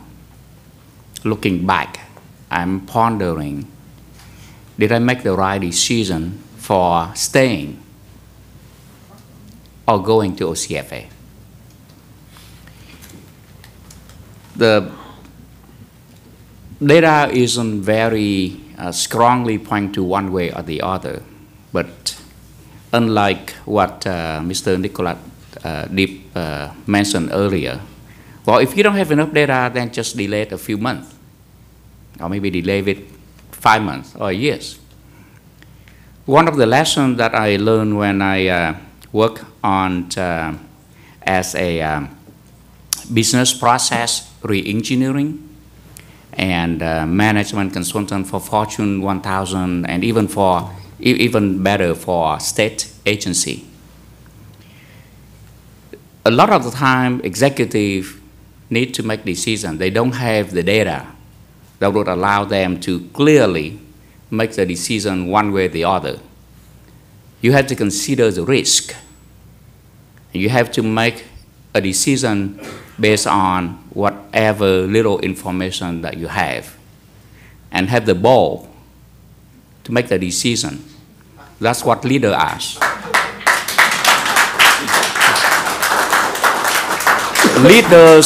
Leaders are those people who have to make very hard decisions. And sometimes it may turn out that, well, looking back, perhaps they should decide differently. But at that one instant in time when you have to make the decision, you have to make sure that it's the most educated decision that you can make given the data. You cannot wait. A president sometimes can have only a second to decide whether they should push a button or should not push a button. You don't have time to say, well, give me 5 more minutes and I will make my decision. We cannot. Now, when I ran for city council in 2012, I remember when I was in a debate at the Jam Theater. One of the questions, you were running with me as well as Steve. One of the questions was floating up was, are you supporting moving to OCFA or not? And I remember people prepping me for that debate. Don't ever say yes, say no. No to moving to OCFA. So when this thing coming up, let me put it in context. Kingsley told me, Fat, we don't have many more money. We probably will be facing a bankruptcy, probably in 6 to 10 years. We may face bankruptcy. And I remember during contract negotiation in 2014,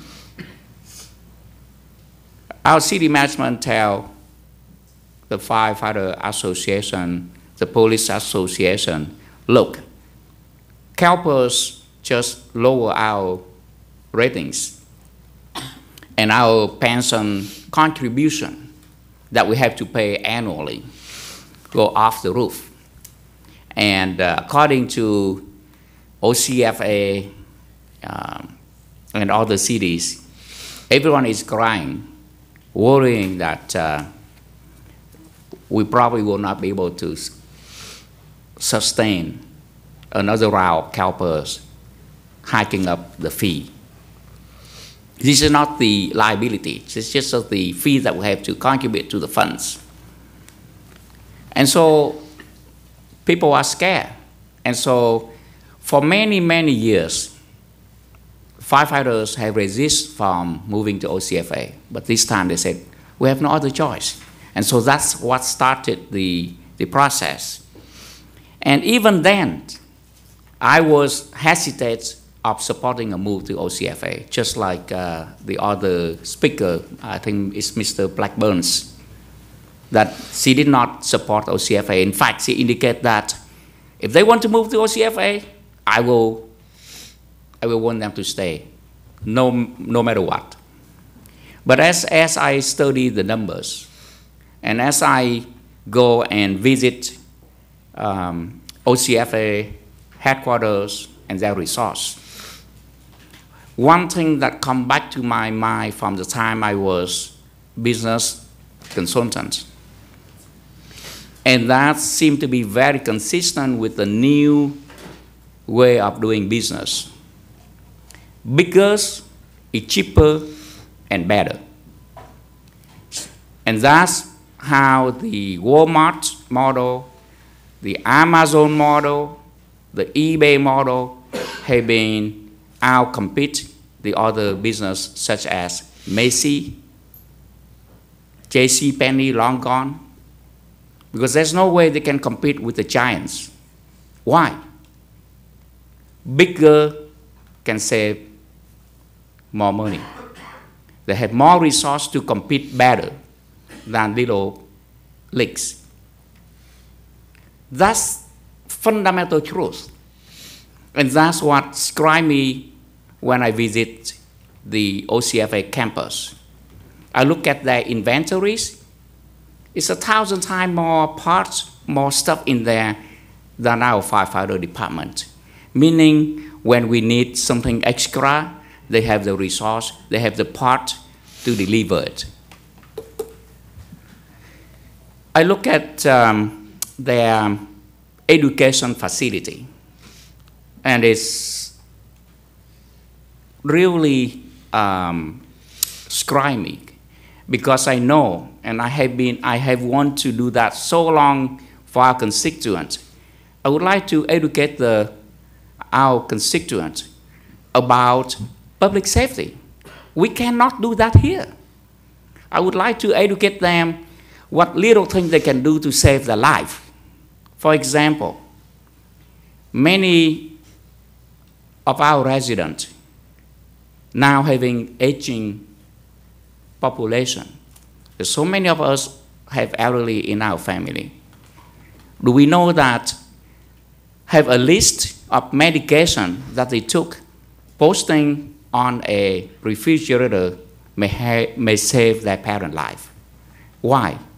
Because when the paramedic get to our house, they have a history of what medication our parent is taking, so that they can make a snap decision rather than pick up the phone and call their children who is working far away. What medication did your dad took?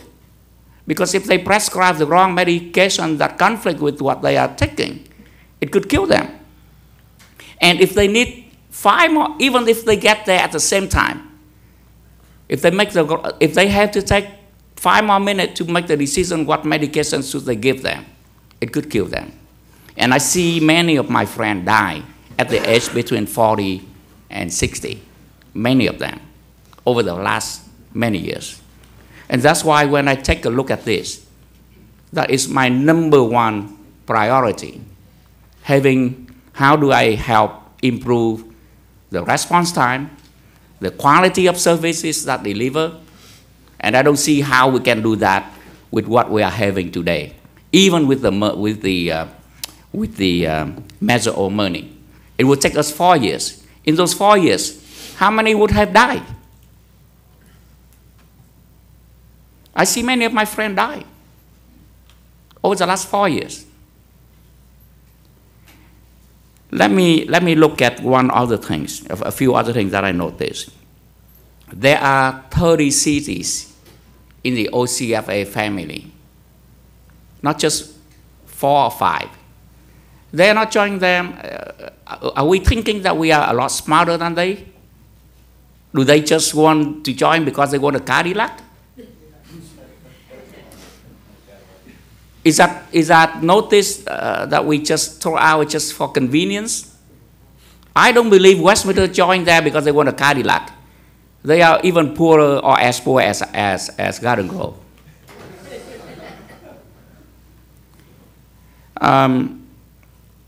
Business. You're talking about, business do not want to pay extra for, plan checks fee.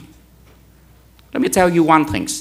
In the last 2 months alone, I got 25 phone calls from small business. One of them, let me just put out as an example, a few of them. One is the small postal services on Garden Grove near Gilbert. They called me and said, "Fat, is your city closed for 2 weeks? Close to the end of the year? I just start my business and I need a a business license, I need to open my business. And I need it at the end around Christmas because that is where most people go shipping presents to relatives. I cannot wait until you open for business after January to start my business. I'm willing to pay extra. Can you help me? I said, I cannot help because we already closed. If we are moving to OCFA, that won't happen. I have another business plaza on Euclid near Westminster. It took them 5 weeks for a blank check. And they asked me why. I asked planning department, I said, where is it? They said, well, we don't have enough staff in fire department to do it. They said, even if I pay $1,000, if I get my permit earlier, it saved me $10,000. You see, there's a lot of intangible benefit, and that's why I told earlier that depending on how you look at the numbers, depending on what angle you look at it, it's totally changed. One thing I know for sure, and this is why I changed my mind about moving to OCFA, it's a relatively fixed cost with a guarantee of 4.5% increase every year for the next 10 years. If we keep it in-house, yeah, okay, it costs us, it saves us a couple $1 million the first year and costs us $1 million every other years. But even with that, I do not agree with that number because as I look as a business process engineering consultant, I look at things differently than staff look at. And I challenge staff about looking at it from a perspective. They just look at things correctly, but from a normal perspective, not from a business re-engineering person like I do. But I cannot jump in there and do their work. I have to respect their turf. I cannot just jump in there and do their work for them. But I do not agree. But even if with that number, are you sure that it will cost us only that much when you compare the OCFA cost to the city in-house cost? You don't know. What happens if CalPERS suddenly raise a lot? Now, of course, we also have to pay part of the CalPERS cost, but that only for the past, not for the future, not for the additional staff that we are hiring, not for the promotion that someone will get when they are promoted. So I think the fixed cost is relatively fixed cost as opposed to floating uncontrollably. We do not know how it will rise or how it will not rise. Resources. You mentioned that, hey, we just need a Chevrolet, we do not need a Cadillac. I'm not a fan of Cadillac or Mercedes, but I do believe in decent services. And obviously, our residents need more than just basic firefighters and emergency response. They need decent firefighter and emergency response. For example, education aspect of it is very important. The need to educate our people about what they can do to help the firefighter, the paramedic, to save their life is really important. We don't have the capability to do that here. Are you telling me that with Measure O now, we can spend $1 million more a year so that it will be equivalent to what staff have analyzed?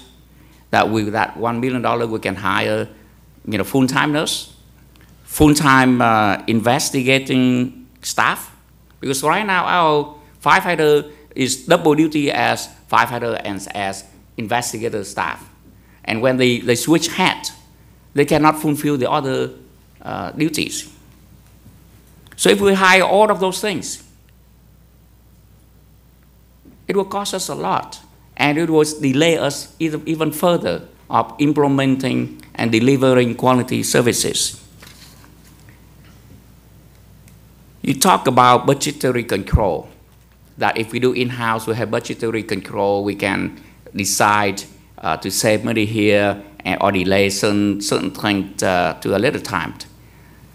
We still have that control, even if we move to OCFA. We have representatives there, and whatever they do, for example, in maintenance of station, we can still have that control in-house.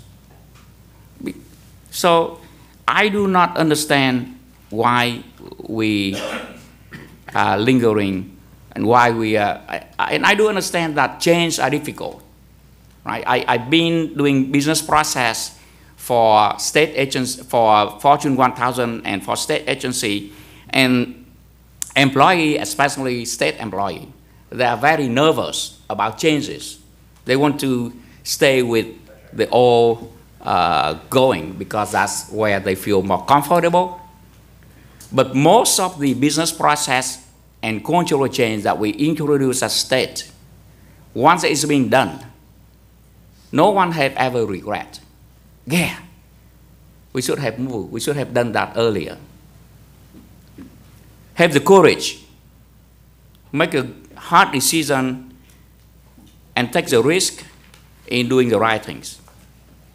So I urge you, Kim, George, Thu-Ha, and Mayor Steve Jones, John, and Kimberly, vote yes with me to move to OCFA.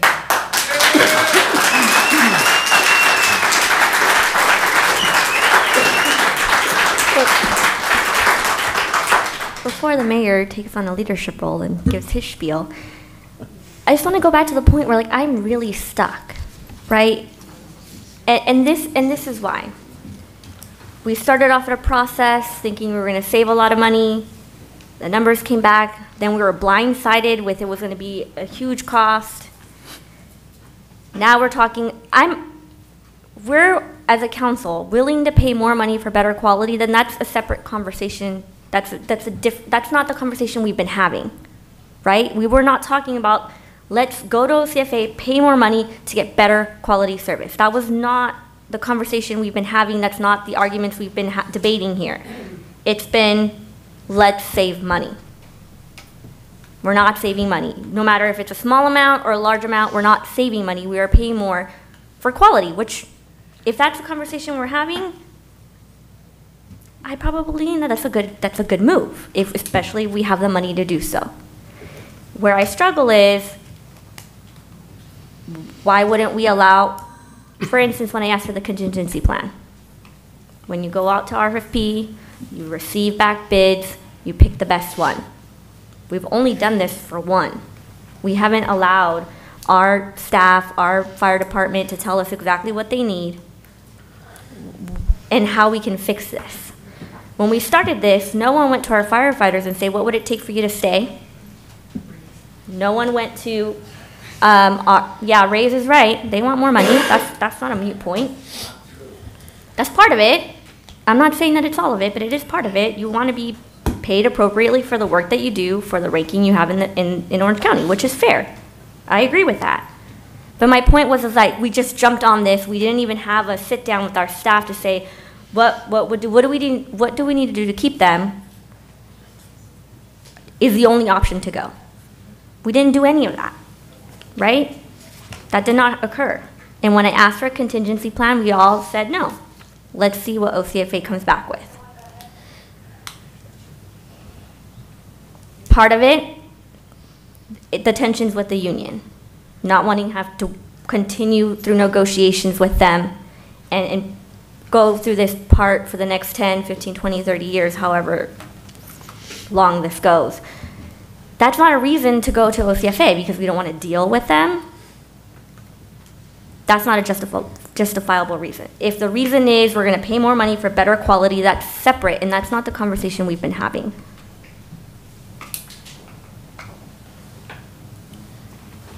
I just wanted to just add, apparently Councilman Bowie decided to go point by point down my arguments, and so I figured I would call this a point of personal. You're still my good friend, my great friend. But yeah, again, we do know the numbers. There is no debate on the numbers. We can try to make it sound like there is kind of fuzzy math and all that kind of, but that's all nonsense. We know what the numbers are. And we just found out tonight that there might be millions and millions of dollars in extra costs that hasn't even been accounted for in the form of the percentages of injured on duty employees. That could be very considerably higher, and that wasn't factored in to the math. So to say that we don't know the numbers, yeah, we have a base number and we kind of know what it is, and you know, there's really no getting around that. There's no looking at it at a different perspective. There's no looking at it from the high ground or the low ground. And then as far as courage goes, courage is not doing something stupid because it's the easy thing to do. And I'll just leave it at that. Well, let me clarify a couple of things. I'm glad you bring it up. You know, I work for CalPERS. I was a consultant for CalPERS, technology architect for CalPERS for how long? 6 years, around that, 6 years. And I work closely with people in the auxiliary department. This is what I learned. CalPERS, like any other investment agency, they use the money for our pension to invest. For years that they make good returns, we'll be okay. For years that they don't make good returns, they're just like OCFA. You know, they have to recuperate the cost. If they don't make good money, they raise our contribution, just like that. So when stocks are not doing well, or when they make a mistake, then we have to pay for it. They raise the fee, the contribution. It's just like that. It's not the other way around, that they are not stupid, and then everyone can make mistake. So their investment, if it goes south, then our fee go up, not. Secondly, on worker compensation, I'm not sure if, and I'm not claiming to be a legal expert here. I'm not a lawyer. I don't know. I know very little about worker compensation law as well. But I remember sitting through so many worker compensation claims with our city attorney, and every time a claim coming up, I was frustrated. I asked him point blank, how come that officer, that police officer, I remember one case involved a police officer. He just come and work for our city for years, and he got a worker comp claim from during his career. And I asked Omar, how come we have to pay the burden for that? He only worked here for 1 year. Omar told me, and I don't know if any other of you remember that this is before you joined the city council. If I remember incorrectly, we can clarify that with Omar, at a later time. But Omar explained to me that fact, the way worker compensation law works, it's the last employer who is liable for the worker comp, not the previous employer. And it's contradictory with the other consultant, legal consultant explanation. So I don't know which one is true. I only know what Omar told me repeatedly through many worker comp cases. Maybe Omar make a mistake and explain to me wrongly. I don't know. But I have to base on what he explained to me on previous cases. So if what Omar explained is correct, our liability for worker comp would be less when moving to OCFA, because now OCFA certainly get the burden for it according to the law. And Omar told me it's a law. It's a law. It's not what's written in the contract. But even if that is not true, OCFA will have to share some of the cost, and we share the other. So if we say that moving to OCFA, our worker compensation liability certainly can go up millions of dollars, I don't understand why. It will be less or a lot less. Cannot be more. Thank you. Mayor, if I may, Mayor just Pro Tem. really fast. Kim, I think you were asking about another plan or contingency plan. Please correct me if I'm wrong, and I'm not sure if this is for the union or this is for you, but wasn't the 2016, wasn't that what that was? That Chief Schultz brought forward? Councilmember Kloppenstein, I can answer that. In 2016, the late Fire Chief Tom Schultz put together what he considered to be the only acceptable standalone model for service. We called it the 2016 plan, and it added personnel. It actually went from 29 on duty to 32, and it increased pension liability, but it also increased the fire department budget upwards of $4 million. That was really the only way to stay Garden Grove, was to do that. And in fact, at that time, the city staff came back and said a paramedic was $204,000 a year, and all of a sudden now they're $261,000 a year, but that's for a different discussion. The fact of the matter is simple, and I think I'm gonna try to answer the workman's comp very simple. I have not hurt at all. I've never been hurt here. If I go to the Orange County Fire Authority and I get hurt, they're gonna be responsible for my injury. If I'm hurt here with a back injury and I go to work there and I get hurt, the city is gonna be responsible for the injury I had here. When I go, and then the OCFA will be responsible for their portion.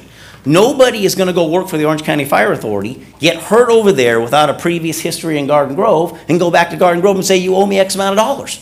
So Councilman Bridegan, you're incorrect to say it's going to be millions. The truth is, you're responsible for any injury that's occurred to me when I'm here, as long as I'm here. And quite frankly, Well, as why don't long we as have I the live. attorney clarify that for us, if I'm incorrect? I thought it was going to be a bifurcated percentage factor. for Only if any you were injury. injured here. No, if they're injured there, our city gets a percentage based on what the medical examiner determines, correct? No, the language I was talking about was in the case of a continuous trauma. Like a Hurt back here. injury or something. There was a noted If he was hurt here, before he went. Okay. And was still accepted there and continued. But if it's an injury, for example, like a continuous injury, something that you, what do they call that, aggregate, you know, that compounds over time, the city doesn't get a percentage of that?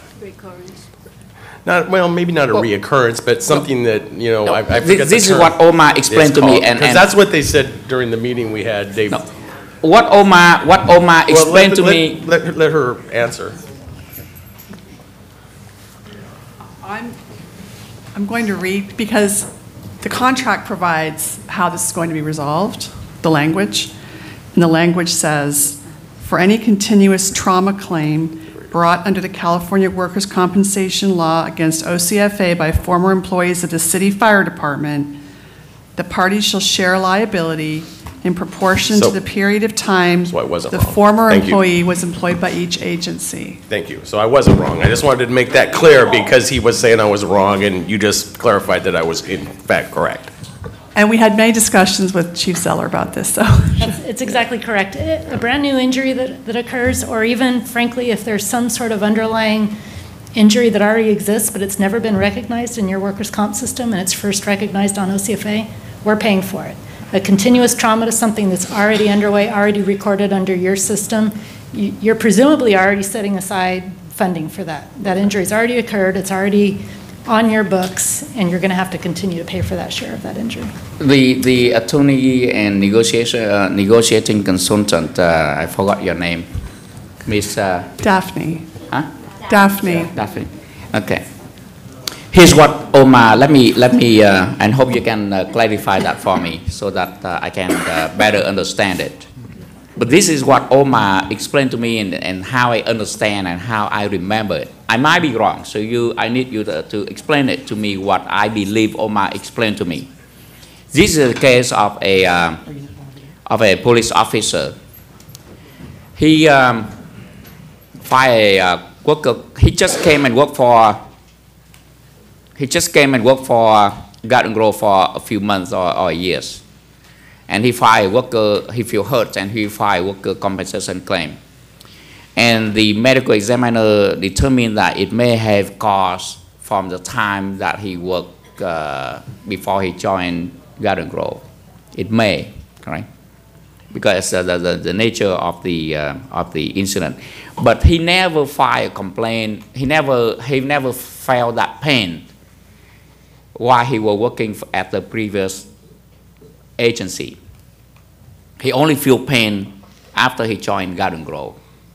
And so he filed a claim, even though the medical examiner believed that it may have, beginning from a long time ago as he worked in this field. Omar told me that under that circumstance, Garden Grove have to bear all the costs because it's not something that he claimed that he was hurt from the time that he worked at the previous employer. I don't know if I remember that correctly, but that's what I remember our city attorney explained to me, because I felt very frustrated that why does Garden Grove have to bear all the costs? Councilman, maybe I could have our HR director make a couple comments to your point. Sure. Just to respond to that, the answer is that Omar is correct. If an employee goes from one employer to a different employer, the last year of interest work, that employer owns that interest. So that's how the labor code works for workers' comp. Right. So if that employer already feel hurt in the back and file a complaint with the previous employer already, and then he feel a little bit better, and then he moved to the new agency, and he have that injury again, then both agency may have to share the cost. But even if he was hurt then, but he never filed a complaint or competency the doctor, and he moved to a new agency and he was hurt and he filed a complaint, the new agency will solely responsible for it. That's how I understood it. I would imagine too that, if they have a pre-existing claim or condition here, they're probably not going to be hired, but they're not going to pass the physical at fire authority possibly. Anyway, another point, I wanted to kind of switch gears a little bit. Just real quick there's been talk about the numbers that we're flushing money down the drain and all that. I like to argue the opposite. The only numbers I have in front of me that actually make sense is an MOU and a contract that I have with OCFA that provides all these services if I pay a lump sum of money, and I know exactly what the starting point is. I know exactly what the current rate of increase could be within 1% and a maximum of 4%. I know exactly what those numbers are for the next 10 years. If we say we're going to do it ourselves. Okay, we've got Measure O now. We didn't, like to Kim's point, when we started this process, we didn't have Measure O. We were in a bind. We were, trying to negotiate a contract. Things have changed since then. But anyway, if I had a crystal ball and I could tell you, yeah, we'll do it ourselves, I like to get back to my points. We'd really have to recruit, no offense to our current interim chiefs here, we would need to recruit a new fire chief. We would need to start negotiations for a contract that could take a year to negotiate with attorneys, staff time, council time. Excuse me, I hate that microphone. And then we're back to square one where the training and the wages and the infrastructure, we haven't even begun to talk about that. The best answer is to go to OCFA tonight and you answer all these questions in one fell swoop. We have the best fire service. I don't care about saving a few dollars. I'm spending 20% of Garden Grove's budget for the people. And the people expect when they call 911 or they have a car accident that the best service is going to be to them within the shortest amount of time. I don't care about saving money.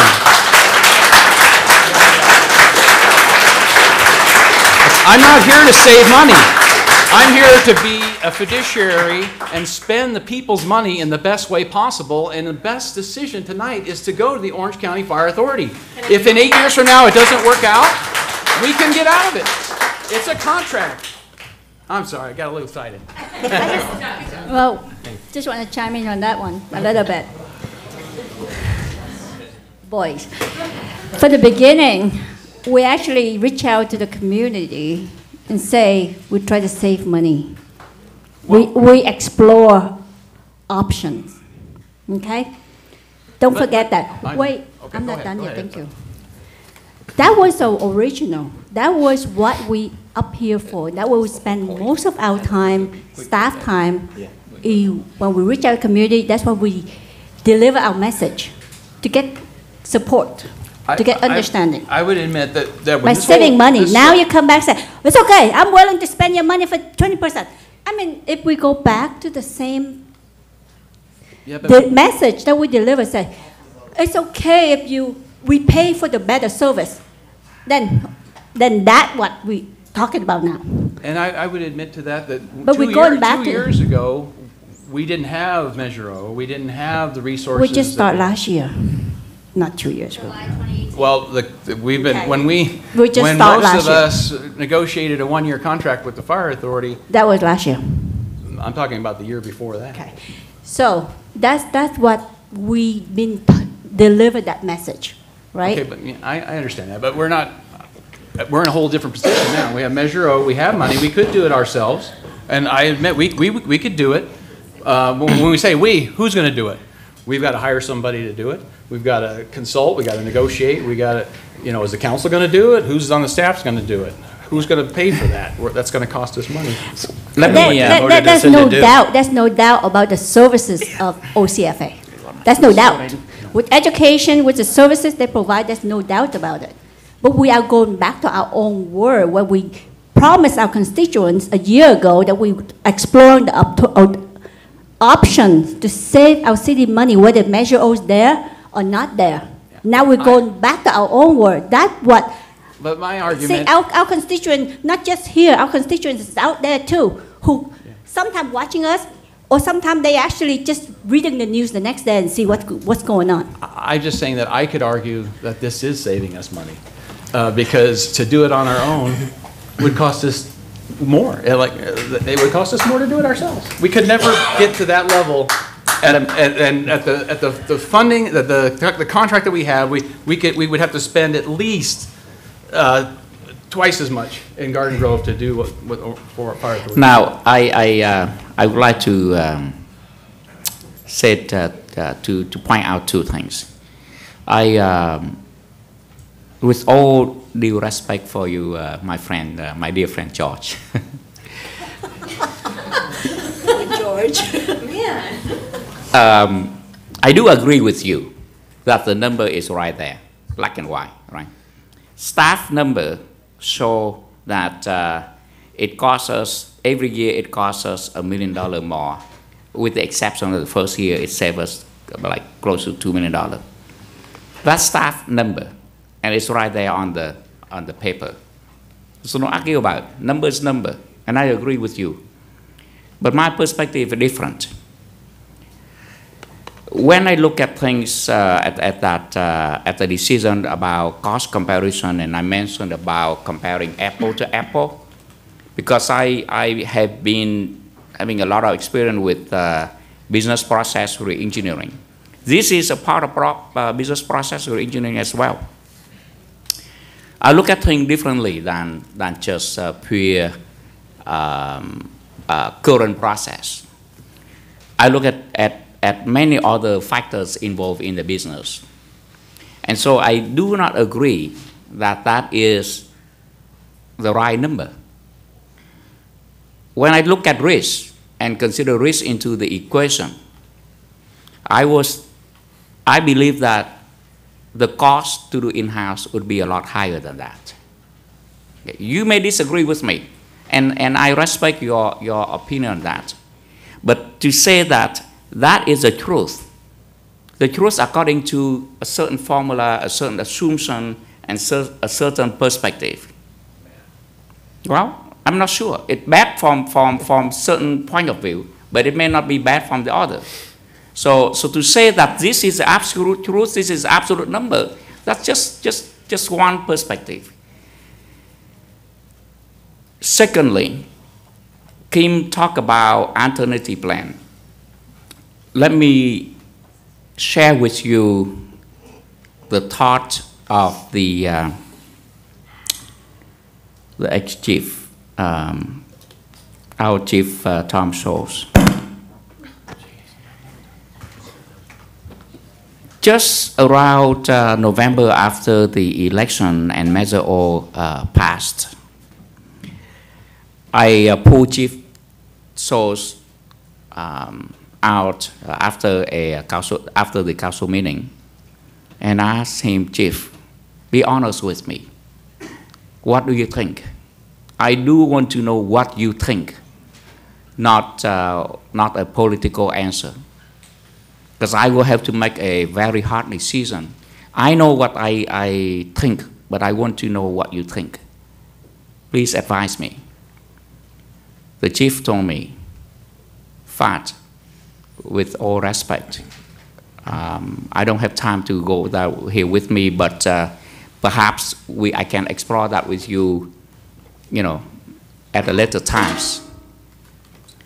Unfortunately, he became ill very quickly, and he and I never had the time to sit down and go into the detail. But this is what he told me briefly after the meeting. If we don't have a lot of money for alternative plant, then the next best to that alternative plan is to move to OCFA. The worst, in my mind, the worst is you stay in-house. You can only stay in-house if you spend a lot more money. And my plan, my 2016 plan, can provide much better services, but at much greater cost. And you can afford it if Measure O pass. He did not have a time to tell me how much it costs. It will not going to cost the same amount of money as the OCFA proposal, because if it costs the same, he would tell me, Fat, scrap OCFA, do it in-house with my alternative plan. That's what not he meant. He said, alternative plan, do it in-house, doing a lot of things that I have proposed in 2016, it's going to cost a lot more than the OCFA. And to me, that's probably the Mustang that you have, not the Cadillac. Okay? Another analogy.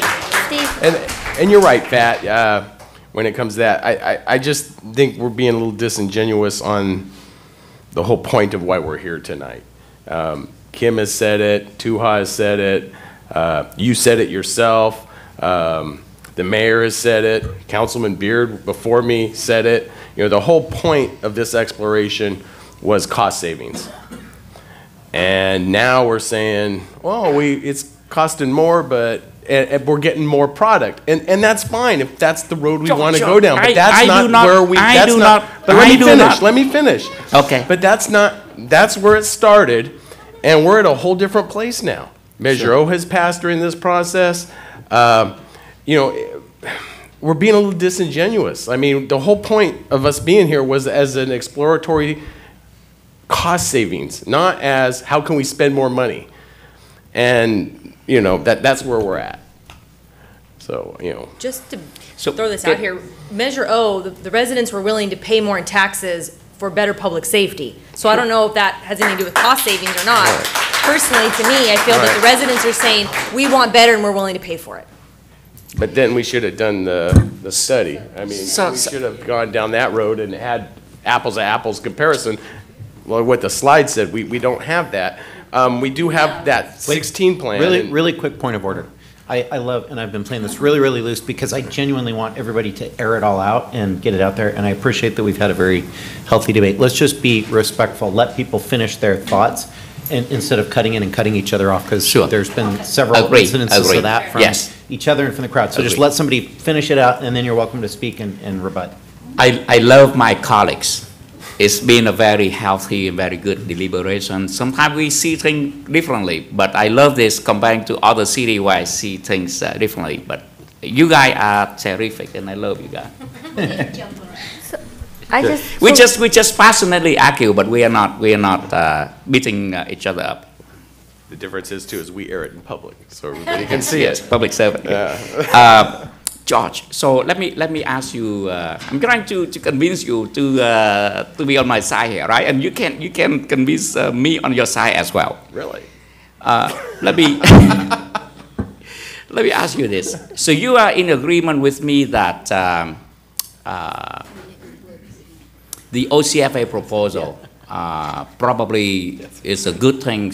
You only feel that we are, if that is We're the case, duping the then- community, is Yeah. my basic feeling. So what you are concerned about is that was not what we set out to do. Right, and there is a You- fix you- for this, you- an easy fix. I'm sorry, my bad, I did it that time.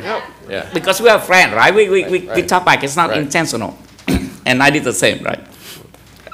So you agree with me that from a service perspective, it's a good thing. You just feel that it's not it's not what we charter to do, is to save costs. It's a different things now. But so I'm glad you agree with me on that point. But let me share with you the other thing, why we are different. I do not believe that we are losing money, that it costs us more to go to OCFA. I believe the other way around. I believe it saves us more as we move to OCFA, because this is what I worried about the most. I was a part of the committee, and I asked the mayor and my colleague to appoint me as a part of the 3 council member committee, because I'm very concerned about making the right decision. What I'm afraid about the most is 5 years from now. Let's suppose that we talk and then you convince me into voting no to move to OCFA. What I'm afraid of the most is 5 years down the road. I said, Jesus, it costs us so much more now. So I should have voted yes. So I do not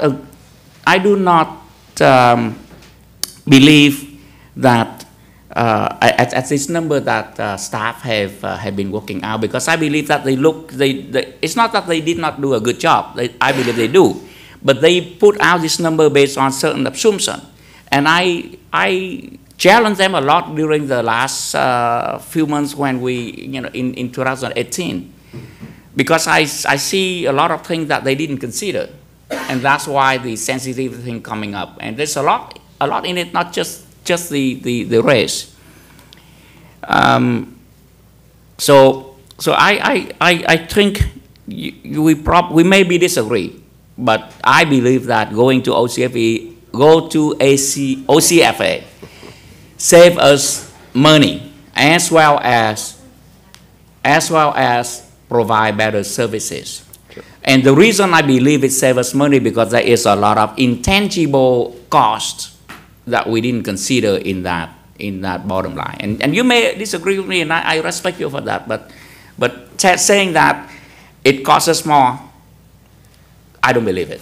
And that's why, respectfully for everyone on this council, we seem to be a little divided on perspective. And honestly, because of how this started as a cost savings exploratory methodology, and to where we are now, I think this should be going to the public for a vote. I think we should put this to our community on the ballot and let the community decide. This is a huge decision that affects everyone. And, Stephanie wants a Cadillac for her parents, and I get that. But the reality is the response time of that Cadillac and the response time of that Chevrolet are the same.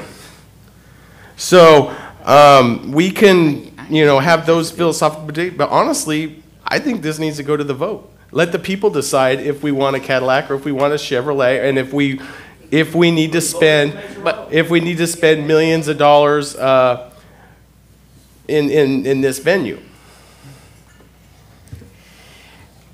I don't. Real quick, and then Kim, you're next. Sure. I don't think putting out for the resident to vote, because certain things need to be voted by the resident, certain things the council member entrusted by the resident should vote for them. This is that one, right? We cannot afford another 2 years to put this on the ballot. And I think it would be reckless to call a special election to vote on this. That's number one. Number two, in order for the resident to vote on this, you need, for something that is this complicated, there got to be a lot of public information so that the public would have the right information for them to make the decision. And that is why some issue we put it up on the Congress to make the decision for the residents. We cannot just go out there and vote on everything. Certain things we have to rely on the president to make the decision. This is the one that I believe the city council should make the decision. This is a big decision. We have 7 people. It could be 4-3. It could be 5-2. I don't know. Either way, right? Kim Wynn. Okay. I have my three points and 1 question, and I'm going to be done because I can't anymore. I need Jesus and a drink. But before I say my 3 points and my question, I just want to say thank you so much to OCFA. This is not a hit on you guys. I think you're amazing. I think what you provide is amazing. It's just that this was not the conversation we started off with. To our firefighters, y'all are amazing. I talk to many of you whenever I see you. I think you're doing the best that you can with what you have, and if that may not be okay, so I'm sorry that we're here. This is a really difficult decision. It may seem easy for you guys, but we are being held to other factors that we have to take into account as stewards to our residents, to taxpayers, to our staff, to you guys as well. And we failed you, and we're trying to fix that now, so just bear with us because I know it's late and y'all are annoyed and tired. But I can argue differently. I remember having conversations with Chief Schultz, rest in peace, Chief Schultz, and he told me we should not go. He's a fire chief. He had a role to play, and he knew the politics. He knew what to say to each one of us. I think he had fair points on both arguments. But I can tell you with 100% certainty that he told me we should not go. That's completely different than what he had told someone else on this council. Number 2, we're going to make this huge, major decision based on new monies that we have for Measure O, where we have stated we have a committee who's supposed to look at these types of things. We're not getting their input. So I have issues with that. But again, that's not the conversation we had initially. Now the conversation seems to be changing. If we stay, it's going to be an uphill battle. We're going to be arguing. We're going to be fighting. It's probably going to take double the time we would like for things to change because of that fact. So we have to take that into account. And lastly, one of my biggest frustrations is that when we have these big issues, we don't get clear recommendations from staff or from our leaders. And it's very difficult because then that burden falls on us, which is fine. We were elected to do that. But my question for our city manager and for our mayor is, are we trying to save money, or do we want to pay more for better service? That's the question we need to decide today, because I came in strong no because I'm thinking we're trying to save money and this isn't saving money. So that's why I'm a no. But if the conversation is switching to let's pay more money for better service, then I'm a yes. But now I'm confused because we were here, now we're here, and I'm not getting clear direction or recommendations from the person who's supposed to be leading our departments, our staff, and our money to help us make this decision. Councilman Kim Nguyen, from my perspective, it's not choosing between saving money or improving services. I believe this is both saving money and better services, not choosing between saving money or better services. I believe in this. Well, you are entitled to your opinion, but in my opinion, this is not a vote between saving money or better services. This is a vote for saving money and doing better services.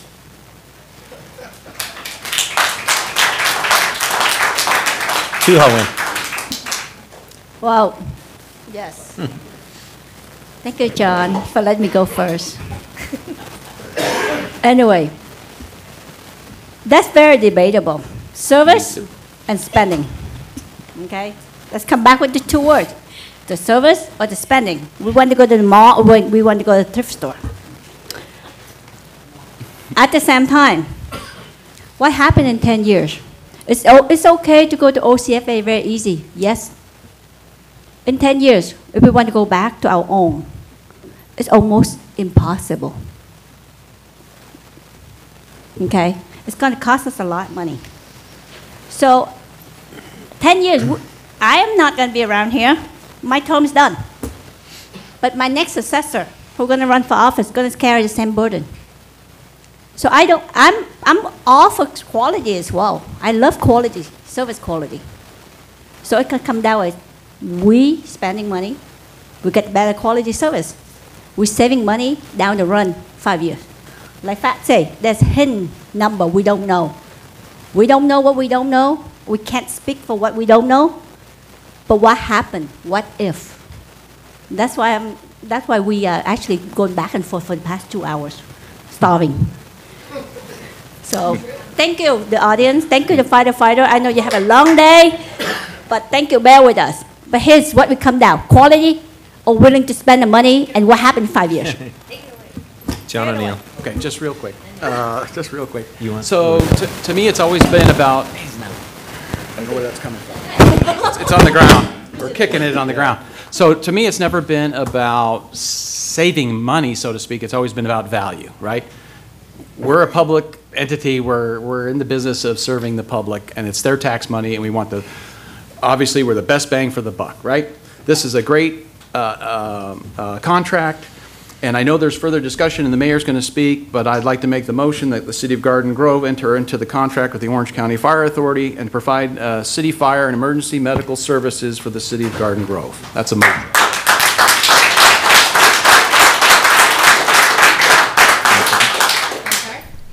I'd second that.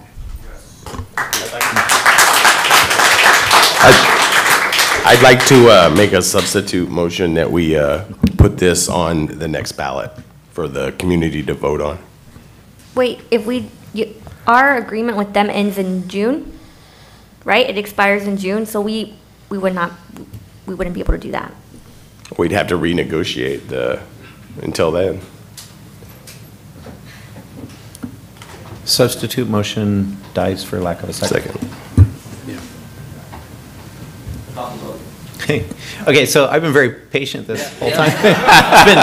It's been very, very intriguing. I think you've enjoyed it too, Mr. I've enjoyed it. I've absolutely enjoyed it. No, it's this has been a very healthy, vibrant, and very passionate debate amongst our council. It's the most contentious I've seen us.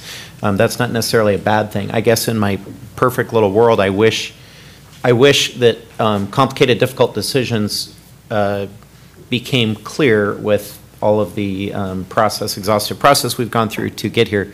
I wish that clear decisions emerged and we all came out with consensus. That's not always the case, right? So that is what it is. I want to start out just with paying a few respects. So respects to our firemen in the audience for all of their hard work and labor in the years of always doing more with less. That's always been kind of the internal motto, right? Is that we take pride in being able to get it done despite the fact that we don't have the resources of a big agency, right?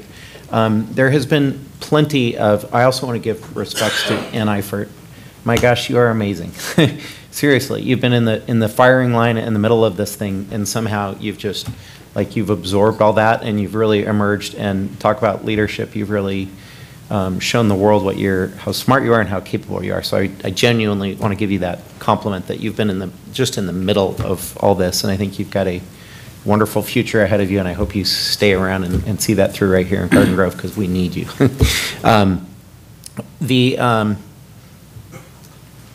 This, for clarity, did not start out as a cost savings idea. This started out about 1.5 years or so ago when we were heading into labor negotiations with our fire union, and they insisted that we go check this out as a possible option, or else we were going to go to impasse. That's sort of how this started. It's like, go at least explore this. I think it was I don't mean that with any disrespect, just saying, I think they pushed us to challenge what would it look like if we went, and as if to say, we either need to go or else we need to step up our game internally to meet the challenges that the future of the city deserves in terms of quality of fire service.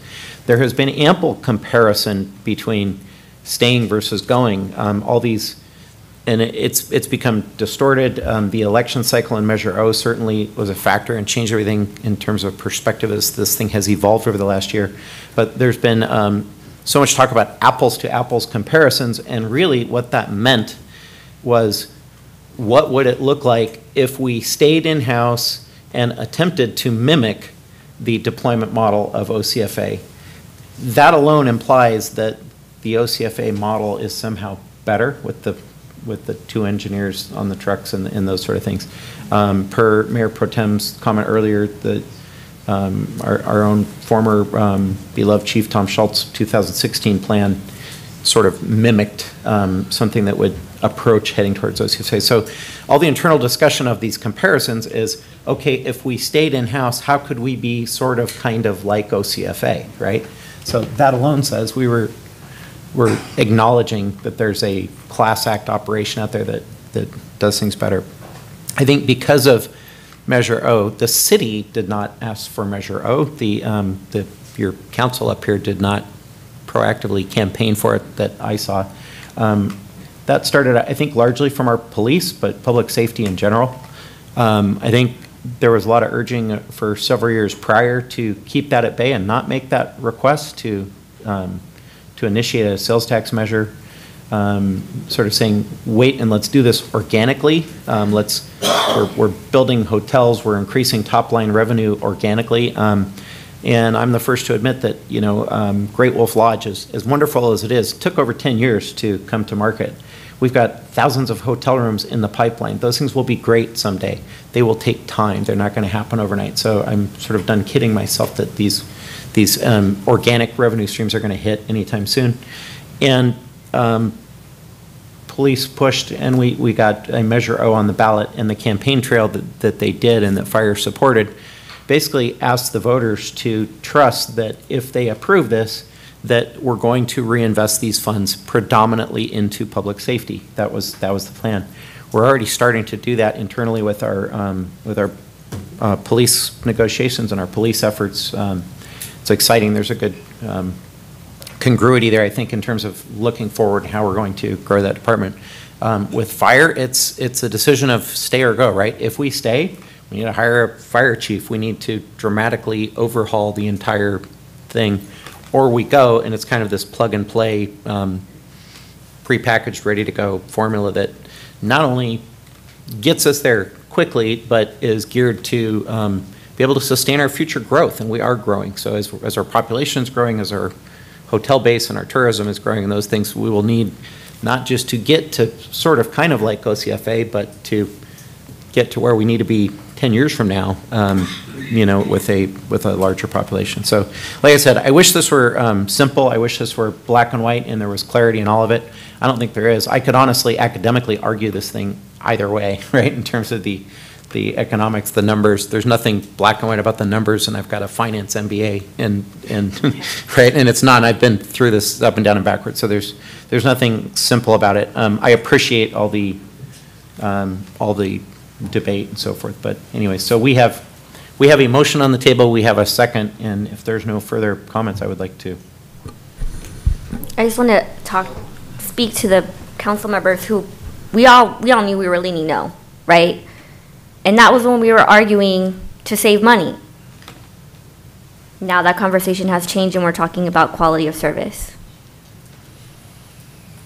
I'll tell you right now, I'm leaning yes now. Because the conversation is no longer the one that because I would argue with my mayor and say that no. The reason why I indulged it thus far was because I thought we were going to be saving money until we got the report where it said we weren't going to be.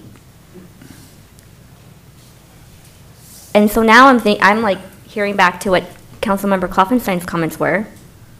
My parents deserve a caddy. Right?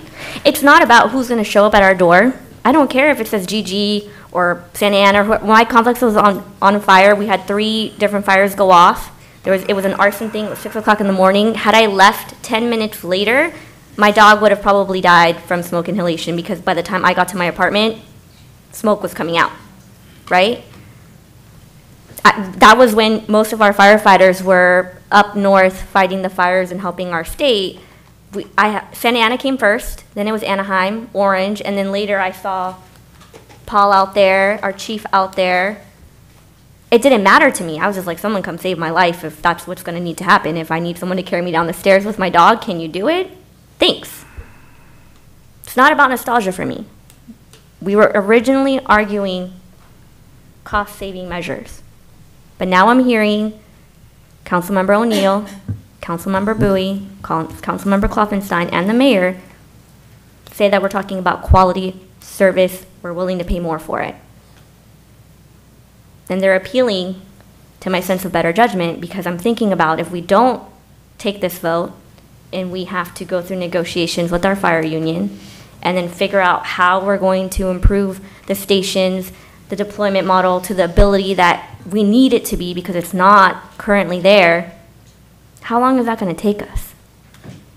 What are we going to go through to get to that point? What are they going to have to go through to get to that point? It's not going to be rainbows and butterflies. I was willing, you know for a fact, I have done so much work on this. I have asked every question under the moon. I have argued every angle on this because I thought we were trying to save money. But that does not seem to be the majority's angle anymore.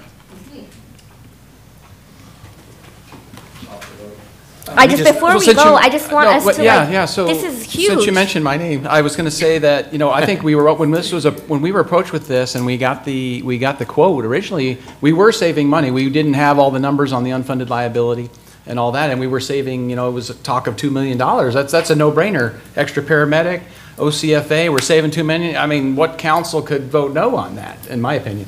Okay, then we got the unfunded liability. Okay, there's unfunded liability that we're never really going to be able to get away with. What is it? How much is it going to cost us moving forward? What's the other pension liability look like? So, and then, over that course of time changes things, right? This literally started 2 years ago when we were negotiating a contract when we were approached by them to entertain this. So it's been going on for about 2 years, and, times change. Measure O comes along. Your perspective changes. Okay, I was willing to go with it even if it cost me a little bit more, even though when I found out we weren't going to save $2 million. I'm still a value guy, right? And, and then things change, you get Measure O, and that's just a whole nother thing. If we're never going to have, I wouldn't vote on this council to put another tax measure on the ballot. And I don't know if the people would sustain another tax measure, but anyway. With all due respect, I feel like we need to, we're monologuing and spinning our wheels here, and I think we know where we're at. I want to add one tiny little thing to that, and then I want to ask that we call the vote, is to kind of continue on what you just said, is Measure O changed that a lot, right? So Measure O basically said, the public safety's campaign trail for Measure O said that if the voters approve Measure O, we're going to spend more on public safety. Public safety is about 70% of our budget.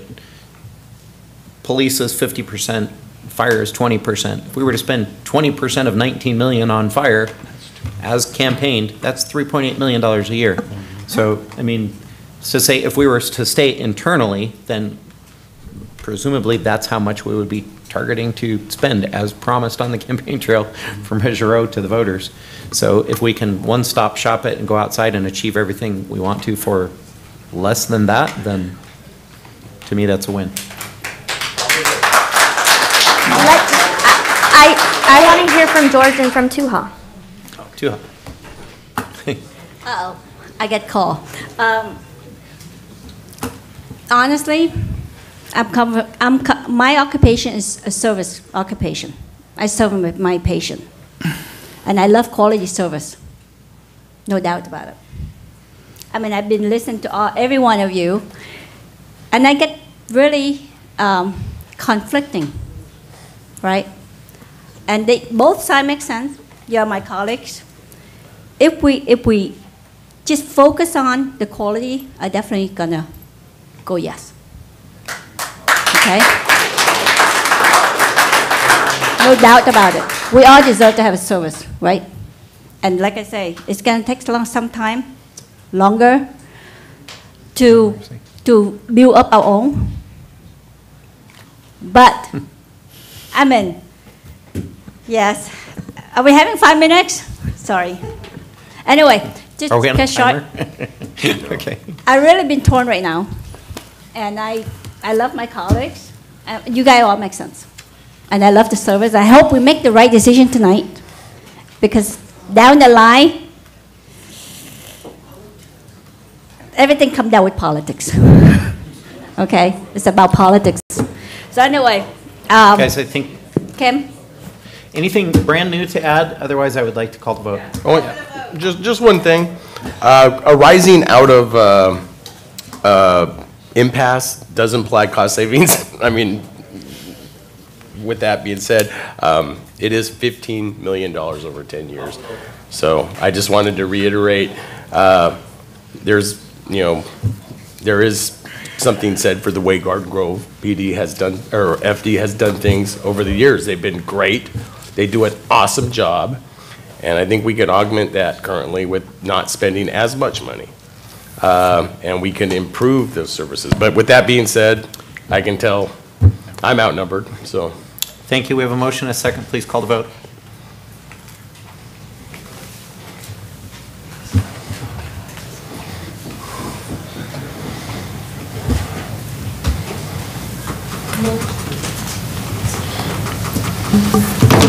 Motion received, 5 yes votes, with Councilmember Brightingham voting no, and Councilmember Tu Ha Nguyen abstaining. It passes. Yes, it does. Yes. All right.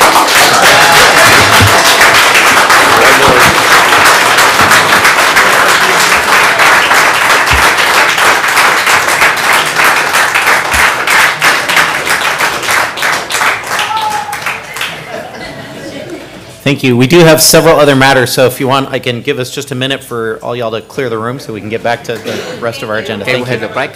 What's that? Yeah, let's take a 5-minute break.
Okay, thank you.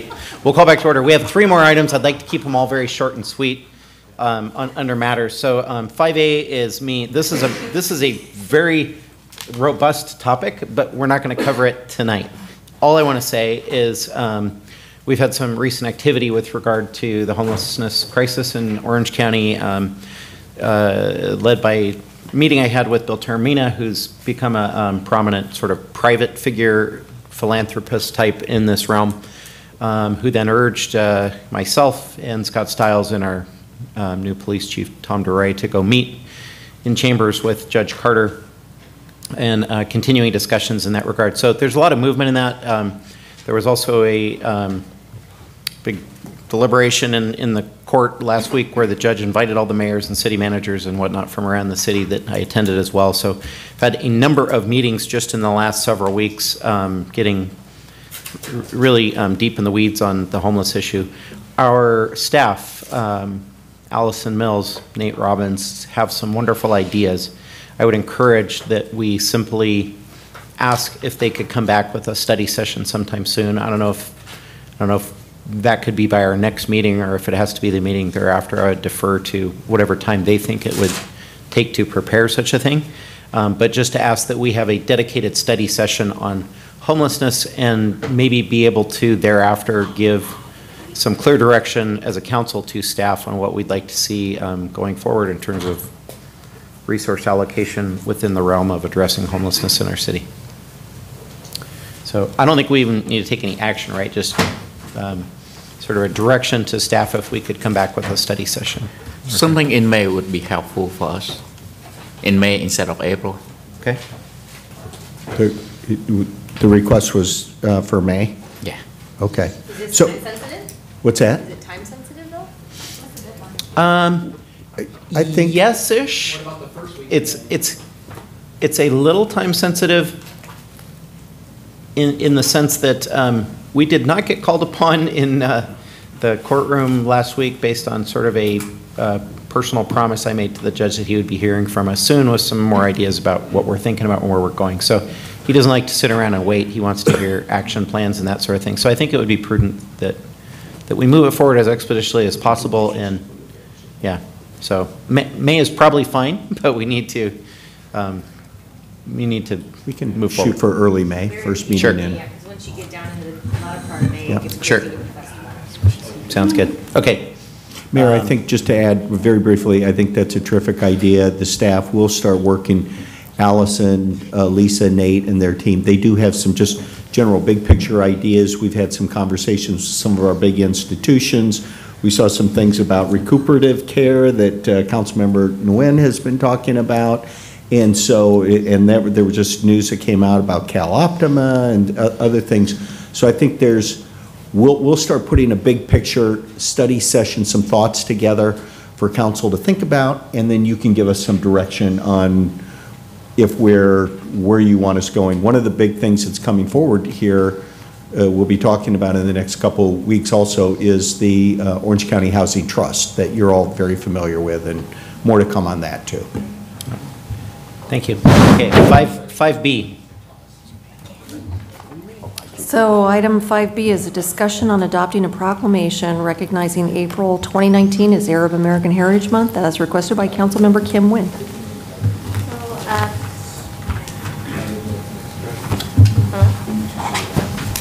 There we go. Thank you. So this proclamation is in celebration of Arab American Heritage Month. There's been organizations that have hosted dinners in the city of Garden Grove last year and again this year at Great Wolf Lodge to celebrate Arab American Heritage Month.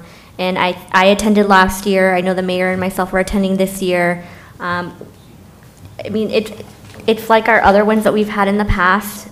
Nothing too crazy, just talking about the contributions of Arab Americans to American society, some of the struggles that they've gone through, where they are today, how they've contributed. And for me, it's just really important for us to highlight and celebrate them as they are investing in our city, coming to our city.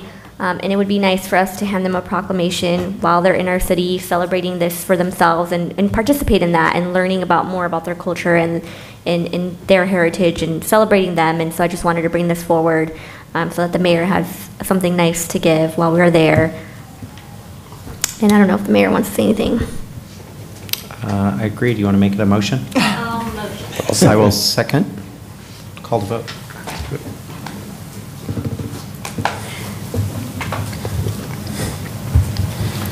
Motion received, 7 yes votes. Thank you. 5C. Another one for you guys. So I had some better remarks prepared, but I'm practically brain dead at this point. The next one is, sorry, Terry, did you have to say something first? No, go ahead. Okay. Go ahead. Proclamation for the month of April 2019 as Sexual Assault Awareness Month. I think over the last 2 years, I've spoken in front of this council regarding my own personal relationship to this issue. As a survivor of rape, this is deeply personal to me. I want to draw more awareness to this issue, especially in our city. The chief has been so kind as to provide me with some stats that I'd like to share, and then I'd like to turn it over to him to say a few words. Cases or reports or arrests in Garden Grove for domestic violence are at 368 for the year of 2018. For rapes reported or arrests, 54. And for cases of sexual child abuse, 50. And that's just 2018, and that's just what's reported. I think one big thing to keep in mind is that not all victims come forward, especially in situations where it's a family member, a person that they know. For myself, it was a complete stranger, and I didn't report it. And that's something that I live with every single day for the last 10 years. And so whatever I can do to promote safety in our community, for our children, for our youth, for adults, for our elderly, to protect them, I think that we should do everything that we can to support that. And I'd really like for Chief DeRay to say a few words. Yes, the Garden Grove Police Department would like to take this opportunity to acknowledge the ongoing pursuit to combat sexual assault. The police department stands on a platform of victim empowerment, education, prevention, and public awareness. The police department wants the victims to understand that we are available to them. We would also ask them not to internalize it and that they can contact law enforcement for help to stop these perpetrators. The Garden Grove Police Department has always been dedicated to the mission of protecting its citizens and will continue to strive to make an impact on some of the most personal of crimes and help change a mentality of victims and change them into victors. Thank you. With that, I'd like to motion that we move this proclamation forward. Call the vote.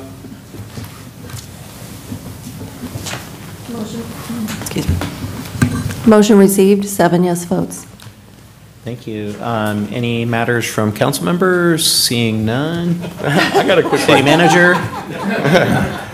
I do have a quick one. I just want to congratulate on Valley View. We got a new business. I was there for the grand opening in the Flow Studios. It's an art studio combined, kind of a new concept where they have different styles of martial arts, music, jewelry making, other kind of arts. It's all under one umbrella type of a thing. I think Kadan is there as one of their main focus, and then they have the Filipino stick fighting. I forget what they call that, but they've got a few other things. So I do encourage everyone to visit them and see what they have to offer.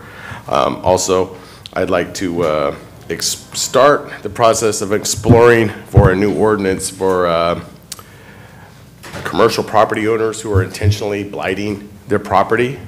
For our community, I know we have numerous locations throughout the city, predominantly Councilman Kim Nguyen, Stephanie's got a few in hers, I've got 1, 2 in mine. There were these property owners are intentionally blighting their properties and letting them go to pot. So I would like to explore, at least if we can come up with some kind of an ordinance to address that. It would be nice to give the city some muscle, shall we say. I don't know if I need a second on that or. I'm in support of that, absolutely, I'll second that. Okay. And that's it.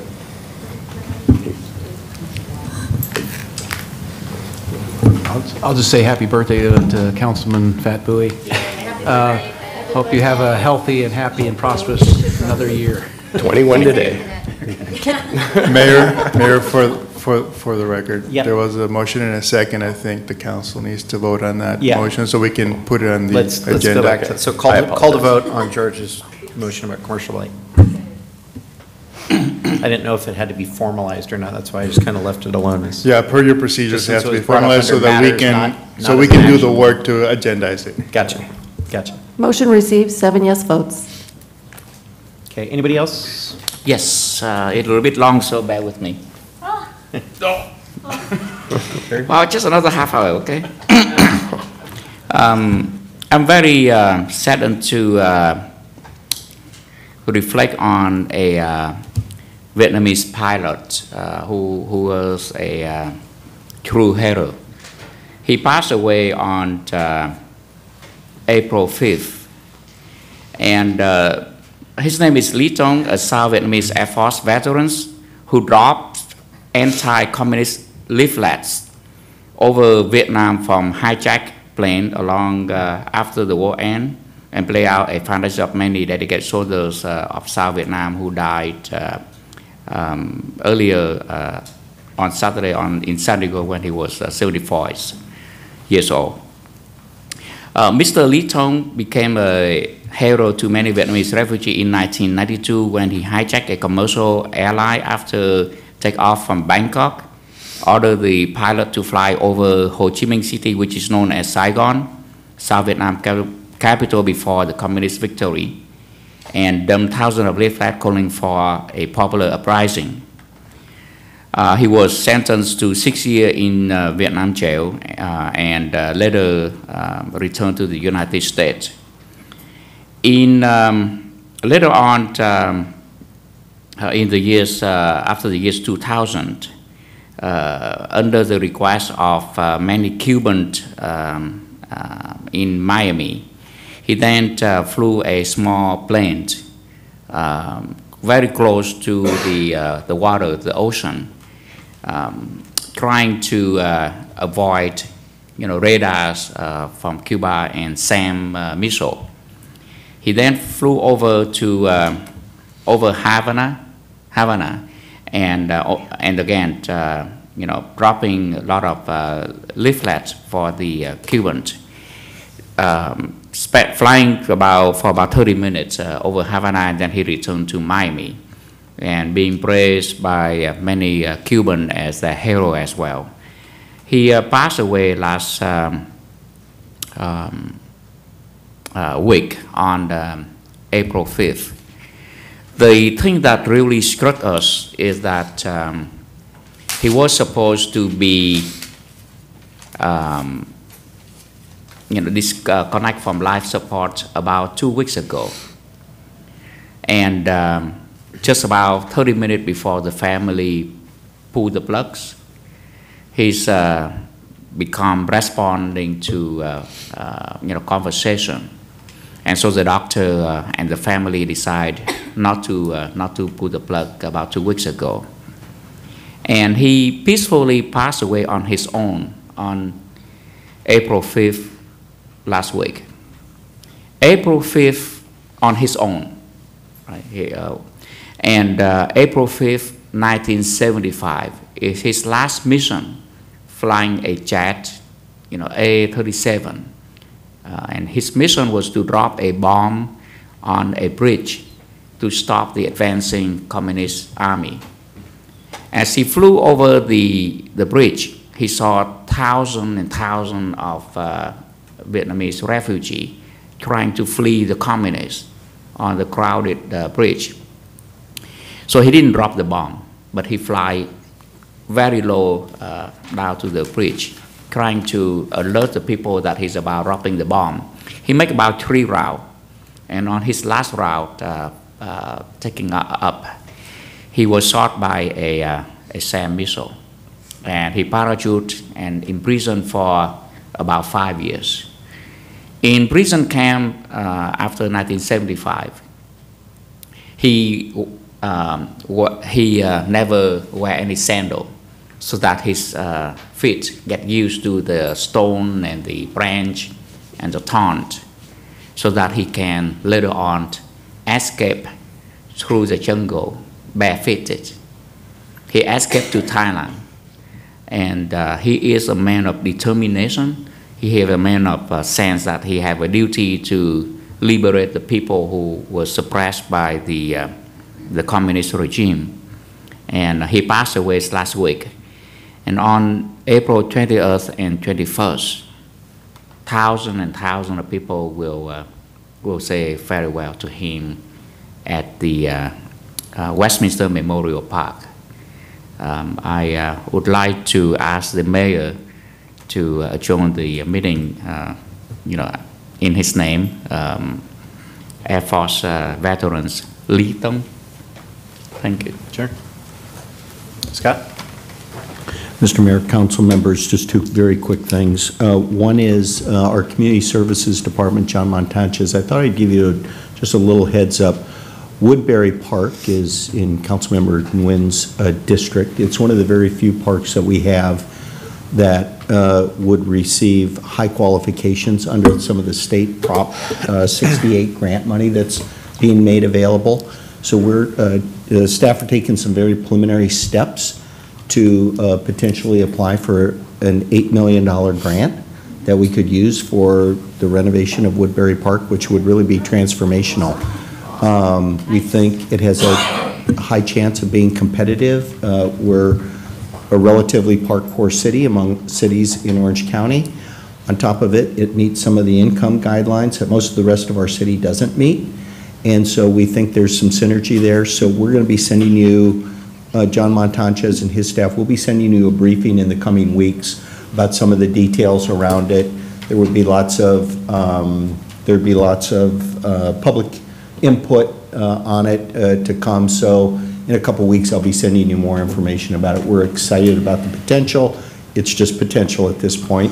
We don't know if we'll get $8 million or $8. So we're gonna give it our best shot to get as much as we could. And if we're really successful, it could be really a shot in the arm for that park if you've been down to Woodbury Park. So I wanted to mention that. Secondly, and finally, I mentioned this to the mayor. The county commissioners, I've been appointed to the Commission on Homelessness for the county. It's apparently a big commission, lots of people, but they have 3 city manager representatives, 1 from the South County cities, 1 from the central cities, and 1 from the North County cities. So I've been appointed to serve as city manager representative for the central Orange County cities, and it could be helpful in me being able to advocate for some of the policies that you guys think are important and what we should be thinking about. So I wanted to let you know that. So that's all I had, Mr. Mayor. Interestingly, and we'll get into this more when we have a study session, but the county was divided up into 3 different SPAs, which is, what does that stand for? Service planning areas, right?